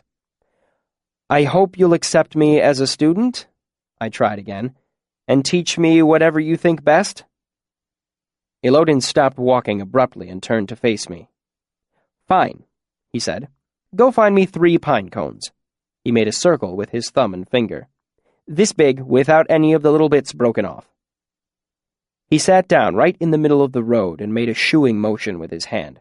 "Go on, hurry!" I darted off into the surrounding trees. It took me about 5 minutes to find 3 pine cones of the appropriate type. By the time I got back to the road, I was disheveled and bramble-scratched. Elodin was nowhere to be seen. I looked around stupidly, then cursed, dropped the pine cones, and took off running, following the road north. I caught up with him fairly quickly, as he was just idling along, looking at the trees. "So, what did you learn?" Elodin asked. "That you want to be left alone?" "You are quick!"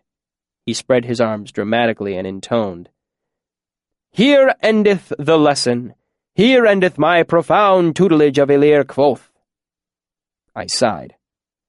If I left now, I could still catch my class in the Medica, but part of me suspected that this might be a test of some sort. Perhaps Elodin was simply making sure that I was genuinely interested before he accepted me as a student. That is the way it usually goes in stories. The young man has to prove his dedication to the old hermit in the woods before he's taken under his wing. "Will you answer a few questions?" I asked. "Fine," he said, holding up his hand with his thumb and forefinger curled in. 3 questions, if you agree to leave me be afterward."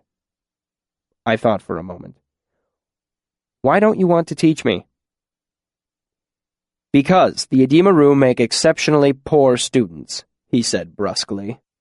"They are fine for rote learning, but the study of naming requires a level of dedication that rabbles such as yourself rarely possess." My temper flared so hot and quick that I actually felt my skin flush. It started at my face and burned down my chest and arms. It made the hair on my arms prickle. I took a deep breath.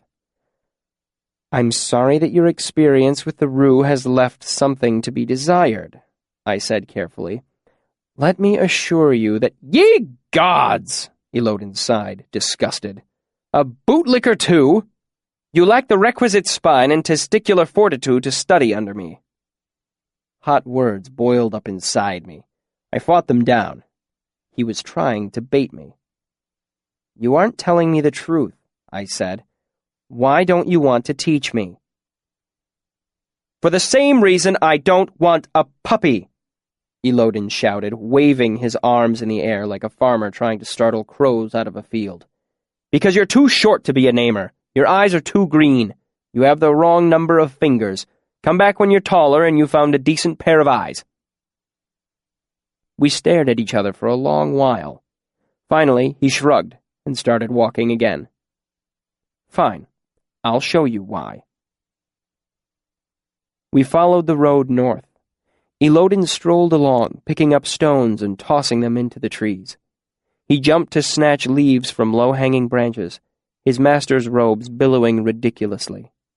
At one point, he stopped and stood motionless and intent for nearly half an hour, staring at a fern swaying slowly in the wind. But I kept the tip of my tongue firmly between my teeth. I didn't ask, "Where are we going?" or "What are you looking at?" I knew 100 stories about young boys who squandered questions or wishes by chatting them away. I had 2 questions left, and I was going to make them count. Eventually, we emerged from the forest, and the road became a path leading up a vast lawn to a huge manor house. Bigger than the artificery, it had elegant lines, a red tile roof, high windows, arched doorways, and pillars. There were fountains, flowers, hedges. But something wasn't quite right. The closer we got to the gates, the more I doubted this was some nobleman's estate. Maybe it was something about the design of the gardens, or the fact that the wrought iron fence surrounding the lawns was nearly 10 feet tall and unclimbable to my well-trained thief's eye. 2 serious-eyed men opened the gate, and we continued up the path toward the front doors. Elodin looked at me. "Have you heard of Haven yet?" I shook my head. "It has other names. The Rookery, the Crockery, the University Asylum. It's huge. How—" I stopped before asking the question. Elodin grinned, knowing he'd almost caught me. "Jeremy," he called out to the large man who stood at the front door, "how many guests do we have today?" "The desk could give you a count, sir," he said uncomfortably. "Take a wild guess," Elodin said. "We're all friends here." 320, the man said with a shrug. 350? Elodin rapped on the thick timber door with a knuckle, and the man scrambled to unlock it. "How many more could we fit if we needed?" Elodin asked him. "Another 150 easy," Jeremy said, tugging the huge door open. "More in a pinch, I suppose." "See, quoth?" Elodin winked at me. "We're ready." The entryway was huge, with stained glass windows and vaulted ceilings. The floor was marble polished to a mirror sheen. The place was eerily silent. I couldn't understand it. The Reftview Asylum in Tarbean was only a fraction of the size of this place, and it sounded like a brothel full of angry cats. You could hear it from a mile away over the din of the city. Elodin strolled up to a large desk where a young woman stood. "Why isn't anyone outside, Emmy?" She gave an uneasy smile. "They're too wild today, sir. We think there's a storm coming in." She pulled a ledger book off the shelf. "The moon's getting full, too. You know how it gets." "Sure do." Elodin crouched down and began to unlace his shoes. "Where did they stash Wynne this time?" She flipped a few pages in the ledger. "Second floor east, 247. Elodin stood back up and set his shoes on the desk. "Keep an eye on these, would you?" She gave him an uncertain smile and nodded. I choked down another mouthful of questions. "It seems like the university goes to an awful lot of expense here," I commented. Elodin ignored me and turned to climb a wide marble staircase in his stocking feet. Then we entered a long white hallway lined with wooden doors. For the first time, I could hear the sounds I had expected in a place like this. Moans, weeping, incessant chattering, screaming, all very faint. Elodin ran for a few steps, then stopped, his stocking feet gliding across the smooth marble floor, his master's robe streaming out behind him. He repeated this, a few quick steps, then a long slide with his arms held out to the sides for balance. I continued to pace along beside him. I'd think the masters would find other more academic uses for the university's funds. Elodin didn't look at me. Step, step, step, step. "You're trying to get me to answer questions you're not asking." Slide. "It's not going to work." "You're trying to trick me into asking questions," I pointed out. "It seems only fair." Step, step, step, slide. "So why the hell are you bothering with me anyway?" Elodin asked. "Kilvin likes you well enough. Why not hitch your star to his wagon?" "I think you know things I can't learn anywhere else." "Things like what?" "Things I've wanted to know since I first saw someone call the wind." "Name of the wind, was it?" Elodin raised his eyebrows. Step, step, step, step, step. That's tricky. Slide. What makes you think I know anything about calling the wind? Process of elimination, I said. None of the other masters do that sort of thing, so it must be your bailiwick. By your logic, I should also be in charge of selenade dances, needlework, and horse thieving. We came to the end of the hall. Mid-slide, Elodin nearly bowled over a huge, broad-shouldered man carrying a hardback. "Beg your pardon, sir," he said, though it obviously wasn't his fault. "Timothy!" Elodin pointed a long finger at him. "Come with us." Elodin led the way through several shorter hallways, eventually coming to a heavy wooden door with a sliding panel at eye level. Elodin opened it and peered through. "How's he been?" "Quiet," the hulking man said. "I don't think he's slept much." Elodin tried the latch, then turned to the broad-shouldered man, his face going grim. "You locked him in?" The man stood a full head taller than Elodin and probably weighed twice as much, but the blood drained from his face as the shoeless master glared at him. "Not me, Master Elodin, it's—" Elodin cut him off with a sharp gesture. "Unlock it!" Timothy fumbled with a ring of keys. Elodin continued to stare him down. "Alder Wynne is not to be confined. He may come and go as he pleases. Nothing is to be put in his food unless he specifically asks for it. I'm holding you responsible for this, Timothy Generoy." Elodin poked him in the chest with a long finger. "If I find out that Wynne has been sedated or restrained, I'll ride you naked through the streets of Imre like a little pink pony." He glared. "Go!" The fellow left as quickly as he could manage without actually breaking into a run. Elodin turned to me. "You can come in, but don't make any noises or sudden movements. Don't talk unless he talks to you. If you do talk, keep your voice low. Understand?" I nodded, and he opened the door. The room wasn't what I'd expected. Tall windows let the daylight in, revealing a sizable bed and a table with chairs. The walls, ceiling, and floor were all padded with thick white cloth, muffling even the faint noises from the hallway. The blankets had been pulled off the bed, and a thin man of about 30 was bundled up in them, huddled against the wall. Elodin closed the door, and the mousy man flinched a little. "Wynne?" he said softly, moving closer. "What happened?" Alder Wynne looked up owlishly. A thin stick of a man, he was bare-chested under the blanket, his hair in wild disarray, his eyes round and wide. He spoke softly, his voice cracking a little. "I was fine. I was doing fine. But all the people talking, dogs, cobblestones, I just can't be around that right now." Wynne pressed himself against the wall, and the blanket fell off his bony shoulder. I was startled to see a lead gilder around his neck. This man was a full-fledged arcanist. Elodin nodded. "Why are you on the floor?" Wynne looked over at the bed, panic in his eyes. "I'll fall," he said softly, his voice somewhere between horror and embarrassment.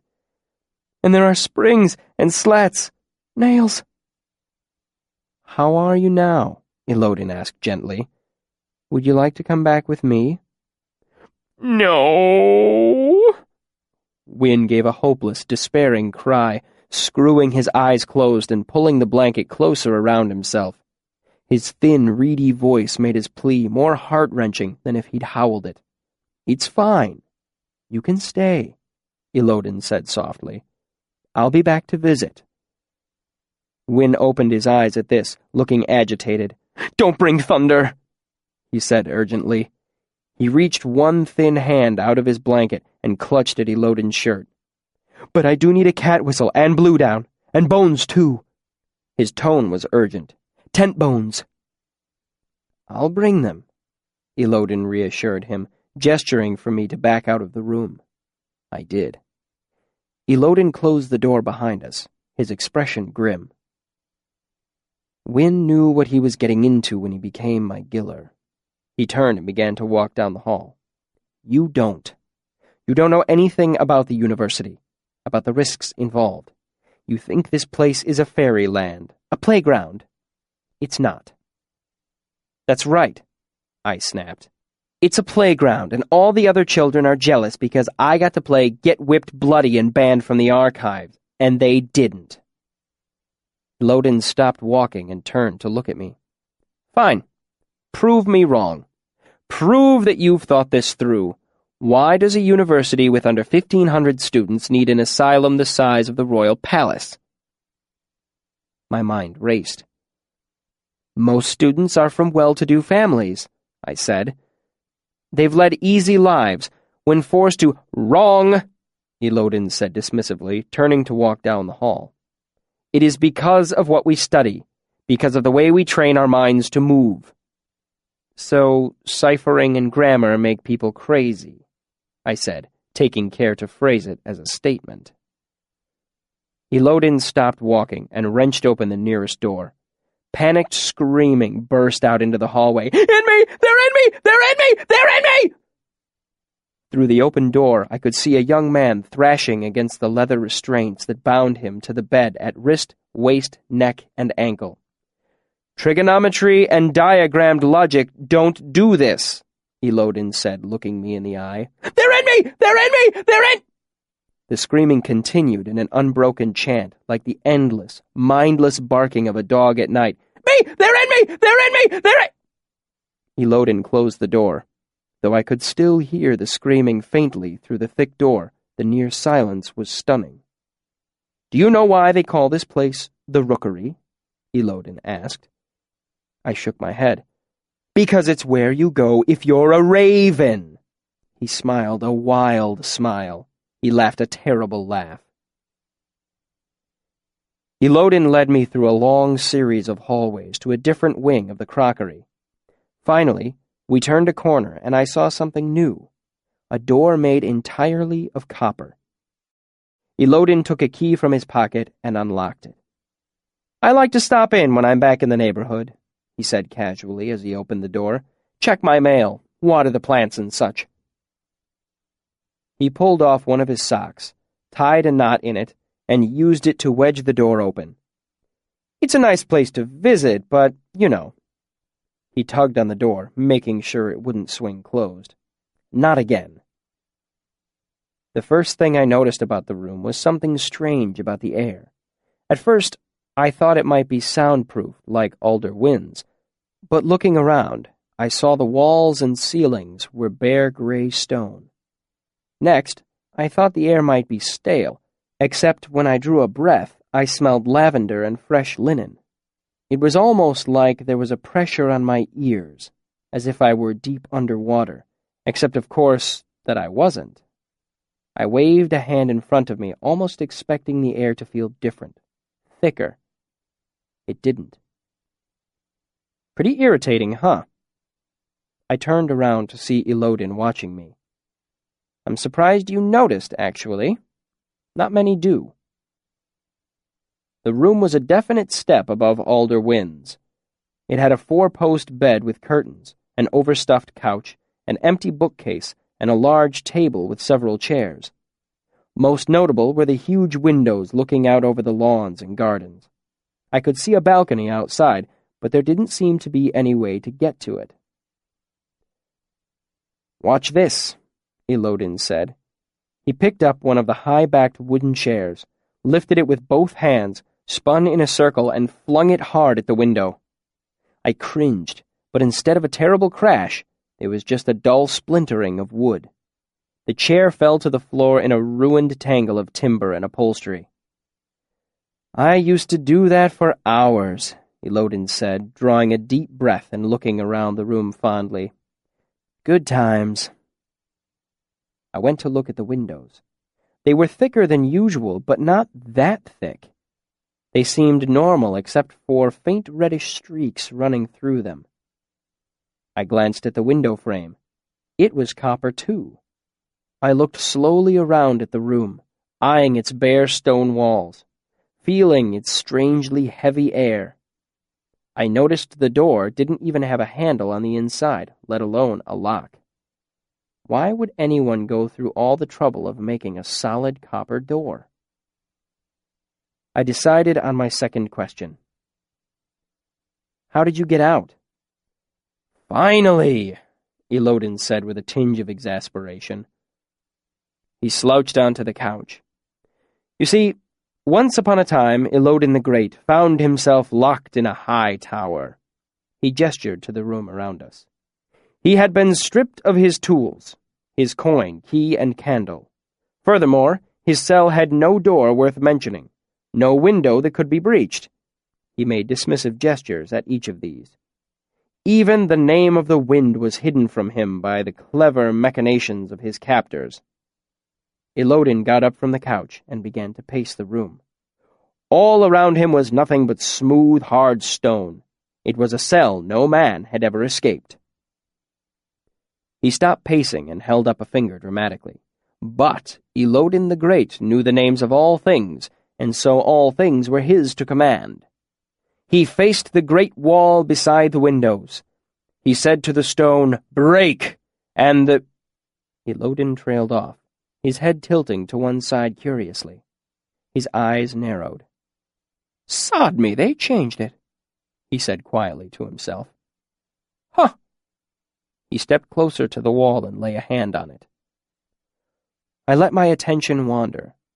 Will and Sim had been right. The man was cracked in his head. What would happen if I ran out of the room, unstuck the door, and slammed it? Would the other masters thank me? "Oh!" Elodin said suddenly, laughing. "That was half clever of them." He took 2 steps back from the wall. "Sire Basalian!" I saw the wall move. It rippled like a hanging rug thumped with a stick. Then it simply fell. Like dark water poured from a bucket, tons of fine gray sand spilled across the floor in a sudden rush, burying Elodin's feet up to his shins. Sunlight and birdsong poured into the room. Where there had been a foot of solid gray stone before, there was now a gaping hole big enough to drive a cart through. But the hole wasn't completely clear. Some green material was spread across the opening. It almost looked like a dirty, tangled net, but it was too irregular for netting. It was more like a thick, tattered cobweb. "That wasn't there before," Elodin said apologetically as he pulled his feet free of the gray sand. "It was much more dramatic the first time, let me assure you." I simply stood, stunned by what I'd just seen. This wasn't sympathy. This wasn't anything I'd ever seen before. All I could think of was the old line from 100 half-remembered stories. And Taborlin the Great said to the stone, "Break," and the stone broke. Elodin wrenched off one of the chair's legs and used it to batter at the tangled green web that stretched across the opening. Parts of it broke easily or flaked away. Where it was thicker, he used the leg as a lever to bend pieces aside. Where it bent or broke, it glimmered bright in the sunlight. More copper, I thought. Veins of copper running through the blocks of stone that made the wall. Elodin dropped the chair leg and ducked through the gap. Through the window, I saw him lean against the white stone railing on the balcony. I followed him outside. As soon as I stepped onto the balcony, the air no longer felt strangely heavy and still. 2 years, he said, looking out over the gardens. Able to see this balcony but not stand on it. Able to see the wind but not hear it, not feel it on my face. He swung one leg up over the stone railing, so he was sitting on it, then dropped a few feet to land on the flat piece of roof just underneath. He wandered out across the roof, away from the building. I hopped the rail myself and followed him to the edge of the roof. We were only about 20 feet up, but the gardens and fountains spreading out on all sides made for a spectacular view. Elodin stood perilously near the edge, his master's robe flapping around him like a dark flag. He looked rather impressive, actually, if you were willing to ignore the fact that he was still only wearing one sock. I went to stand beside him on the edge of the roof. I knew what my third question had to be. "What do I have to do," I asked, "to study naming under you?" He met my eye calmly, appraising me. "Jump," he said. "Jump off this roof." That's when I realized that all of this had been a test. Elodin had been taking my measure ever since we met. He had a grudging respect for my tenacity, and he had been surprised that I noticed something odd about the air in his room. He was on the verge of accepting me as a student, but he needed more. Proof of my dedication. A demonstration. A leap of faith. And as I stood there, a piece of story came to mind. So Taborlin fell, but he did not despair, for he knew the name of the wind, and so the wind obeyed him. It cradled and caressed him. It bore him to the ground as gently as a puff of thistledown. It set him on his feet softly as a mother's kiss. Elodin knew the name of the wind. Still looking him in the eye, I stepped off the edge of the roof. Elodin's expression was marvelous. I have never seen a man so astonished. I spun slightly as I fell, so he stayed in my line of vision. I saw him raise one hand slightly, as if making a belated attempt to grab hold of me. I felt weightless, like I was floating. Then I struck the ground. Not gently like a feather settling down. Hard, like a brick hitting a cobblestone street. I landed on my back with my left arm beneath me. My vision went dark as the back of my head struck the ground and all the air was driven from my body. I didn't lose consciousness. I just lay there, breathless and unable to move. I remember thinking quite earnestly that I was dead, that I was blind. Eventually, my sight returned, leaving me blinking against the sudden brightness of the blue sky. Pain tore through my shoulder, and I tasted blood. I couldn't breathe.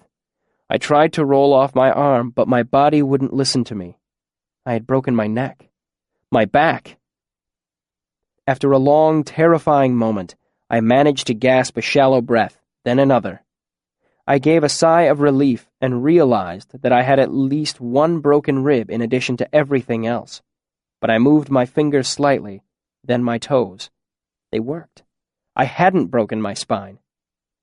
As I lay there, counting my blessings and broken ribs, Elodin stepped into my field of vision. He looked down at me. "Congratulations," he said. "That was the stupidest thing I've ever seen."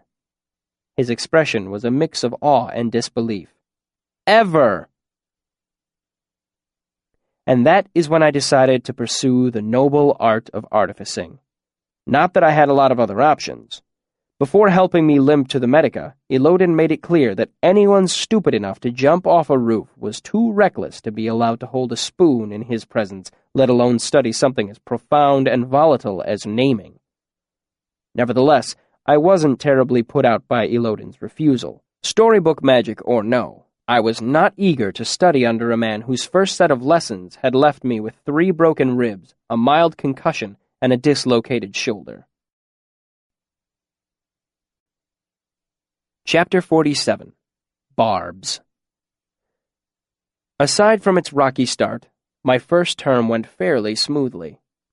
I studied in the Medica, learning more about the body and how to heal it. I practiced my Siaru with Willem and helped him with his Turin in exchange. I joined the ranks of the artificery, studying how to blow glass, mix alloys, draw wire, inscribe metal, and sculpt stone. Most evenings I came back to Kilvin's workshop to work. I chipped casings off bronze castings, washed glassware, and ground ore for alloys. It was not demanding work, but every span Kilvin gave me a copper jot, sometimes 2. I suspected there was a great tally board in that methodical mind of his, carefully marking down the hours each person worked. I learned things of a less academic nature as well. Some of my Arcanum bunkmates taught me a card game called Dog's Breath. I returned the favor by giving an impromptu lesson in psychology, probability, and manual dexterity. I won almost 2 whole talents before they stopped inviting me back to their games. I became tight friends with Willem and Simon. I had some few others, but not many, and none so close as Will and Sim. My swift rise to Elir alienated me from most of the other students. Whether they resented or admired me, most students held themselves apart. And there was Ambrose. To deem us simply enemies is to lose the true flavor of our relationship. It was more like the two of us entered into a business partnership in order to more efficiently pursue our mutual interest of hating each other. However, even with my vendetta against Ambrose, I still had a great deal of time on my hands. Since I wasn't able to spend it in the archives, I spent some time nurturing my budding reputation. You see, my dramatic entrance to the university had made quite a stir.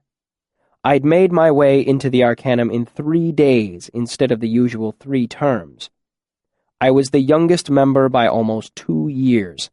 I had openly defied one of the masters in front of his own class and avoided expulsion. When whipped, I hadn't cried out or bled. On top of everything else, I had apparently managed to infuriate Master Elodin to such an extent that he had thrown me off the roof of the crockery. I let that story circulate uncorrected, as it was preferable to the embarrassing truth.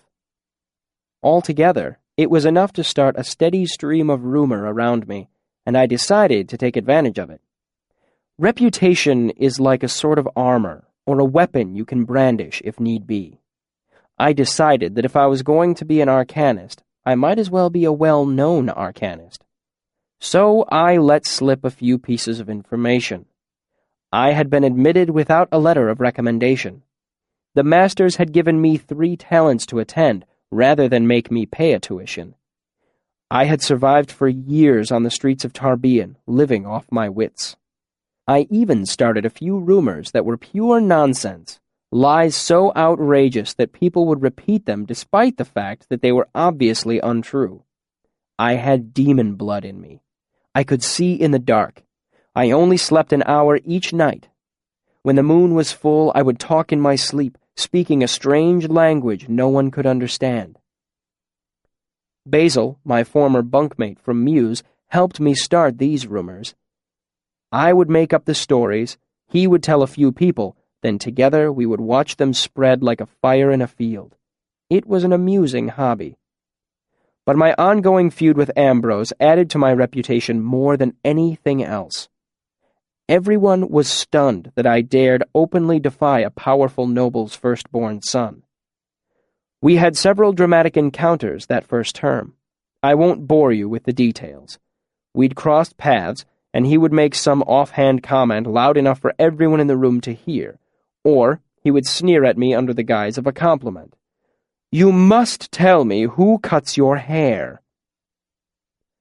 Anyone with a lick of common sense knew how to deal with arrogant nobility. The tailor I had terrorized back in Tarbean knew what to do.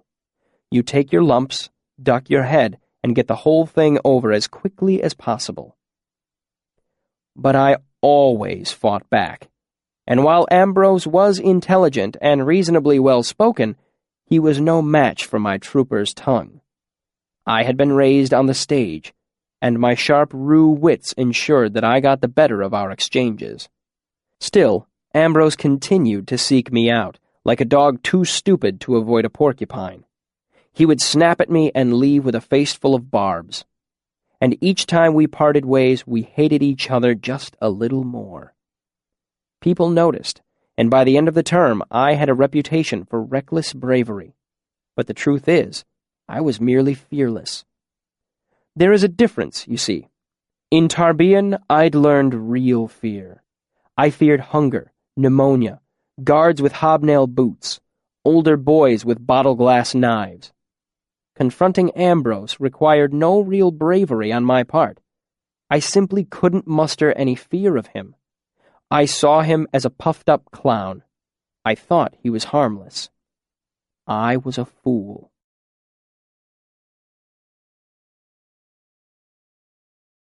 Chapter 48. Interlude. A silence of a different kind.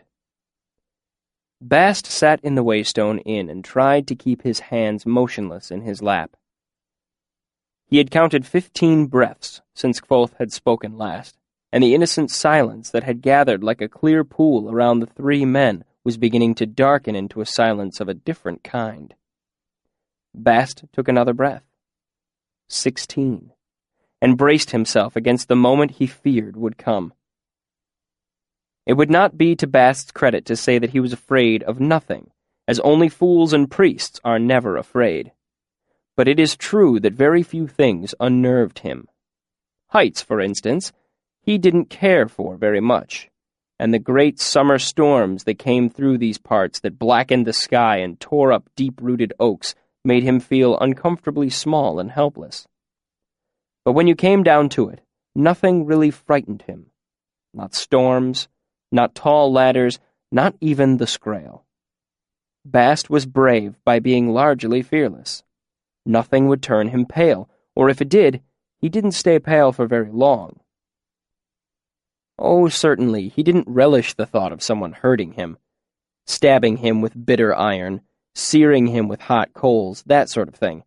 But just because he didn't like the thought of his blood on the outside didn't mean he was really afraid of those things. He just didn't want them to happen. To really fear something, you have to dwell on it. And since there was nothing that preyed on Bast's waking mind in this fashion, there was nothing his heart truly feared. But hearts can change. 10 years ago, he had lost his grip climbing a tall fennel tree to pick fruit for a girl he fancied. After he slipped, he had hung for a long minute, head down, before falling. In that long minute, a small fear rooted inside him and had stayed with him ever since. In the same way, Bast had learned a new fear of late. A year ago, he had been fearless, as any sane man can hope to be. But now, Bast feared silence. Not the ordinary silence that came from a simple absence of things moving about and making noise. Bast feared the deep, weary silence that gathered around his master at times, like an invisible shroud. Bast breathed in again. 17.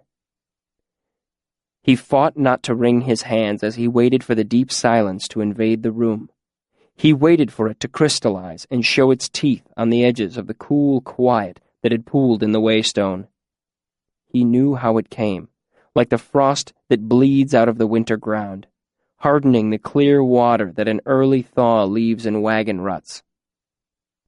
But before Bast could draw another breath, Kvothe straightened in his chair and made a motion for Chronicler to lay down his pen. Bast nearly wept as he sensed the silence scatter, like a dark bird startled into flight. Kvothe gave a sigh that hovered between annoyance and resignation. "I will admit," he said, "that I am not sure how to approach the next part of the story." Afraid to let the silence stretch for too long, Bast chirruped, "Why don't you simply talk about what is most important first? Then you can go back and touch on other things, if you need to." "As if it were as simple as that," Kvothe said sharply. "What is most important? My magic or my music? My triumphs or my follies?" Bast flushed a deep crimson and bit his lips. Kvothe let out his breath in a sudden rush. "I'm sorry, Bast. It's good advice, as all of your seemingly inane advice turns out to be." He pushed his chair back from the table. "But before we continue, the real world has certain calls on me that I can no longer ignore. If you will please excuse me for a moment." Chronicler and Bast stood as well, stretching their legs and attending to calls of their own. Bast lit the lamps. Kvothe produced more cheese and bread and hard spiced sausage. They ate, and some small effort was made at polite conversation, but their minds were elsewhere, dwelling on the story. Bast ate half of everything. Chronicler accounted for a sizable, though more modest, amount. Kvothe had a bite or two before he spoke. "Onward, then. Music and magic. Triumph and folly. Think now, what does our story need? What vital element is it lacking?" "Women, Reshi," Bast said immediately. "There's a real paucity of women." Kvothe smiled. "Not women, Bast. A woman. The woman. Kvothe looked at Chronicler. You have heard bits and pieces, I don't doubt. I will tell you the truth of her, though I fear I may not be equal to the challenge. Chronicler picked up his pen, but before he could dip it, Kvothe held up a hand. Let me say one thing before I start. I've told stories in the past, painted pictures with words, told hard lies and harder truths. Once I sang colors to a blind man. 7 hours I played, but at the end he said he saw them, green and red and gold. That, I think, was easier than this. Trying to make you understand her with nothing more than words. You have never seen her, never heard her voice. You cannot know. Kvothe motioned for Chronicler to pick up his pen. But still, I will try. She is in the wings now, waiting for her cue. Let us set the stage for her arrival.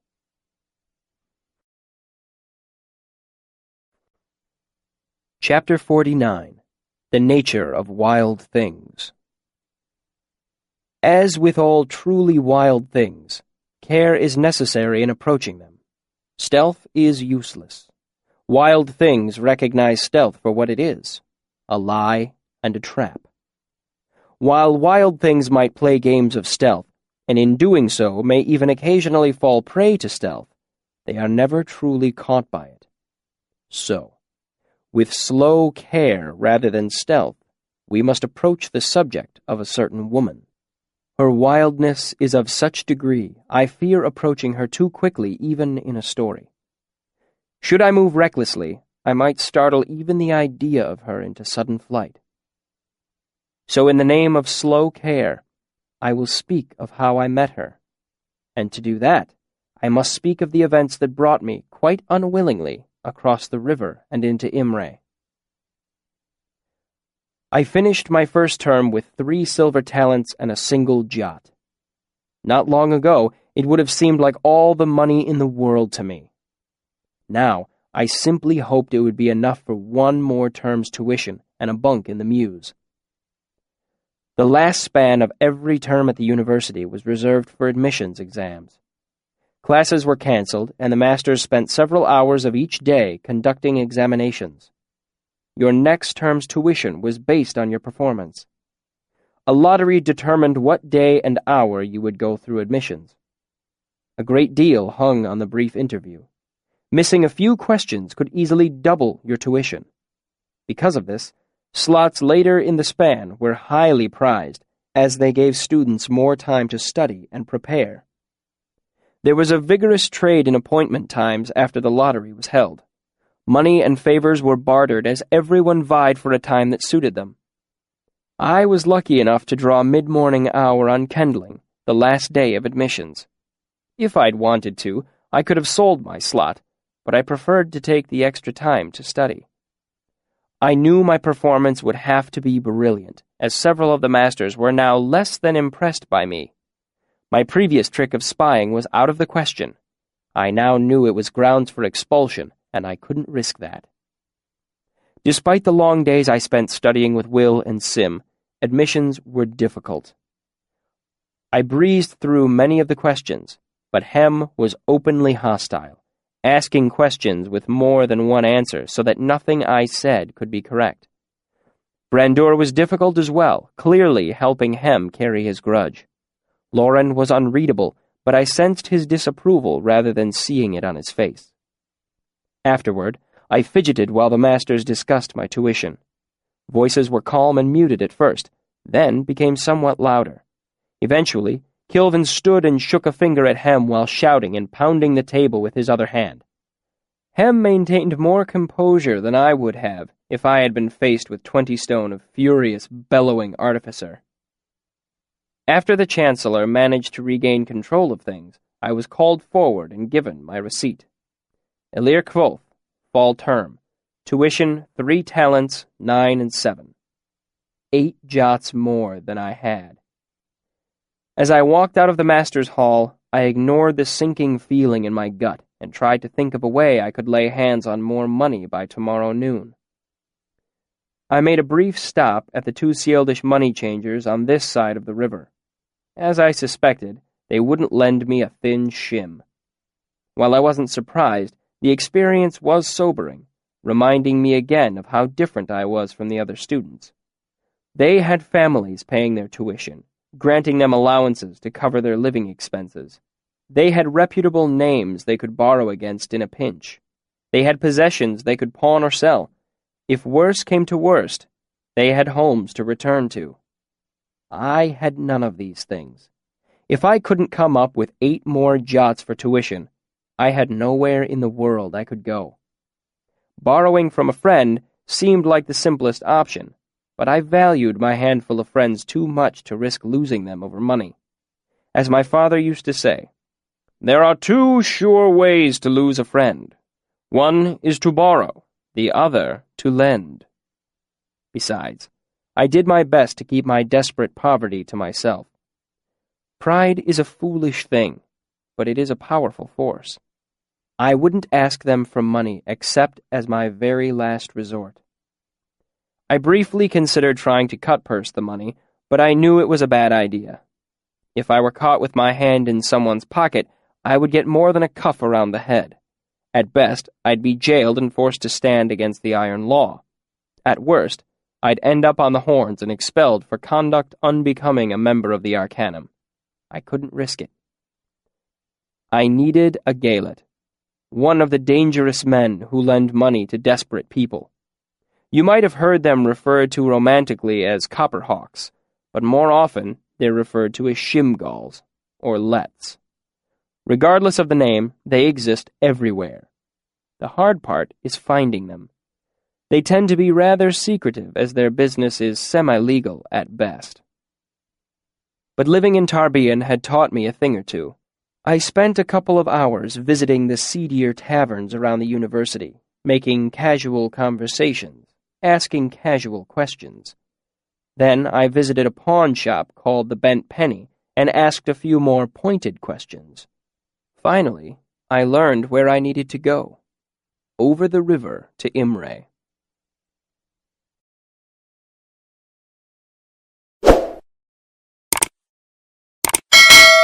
Don't forget to subscribe.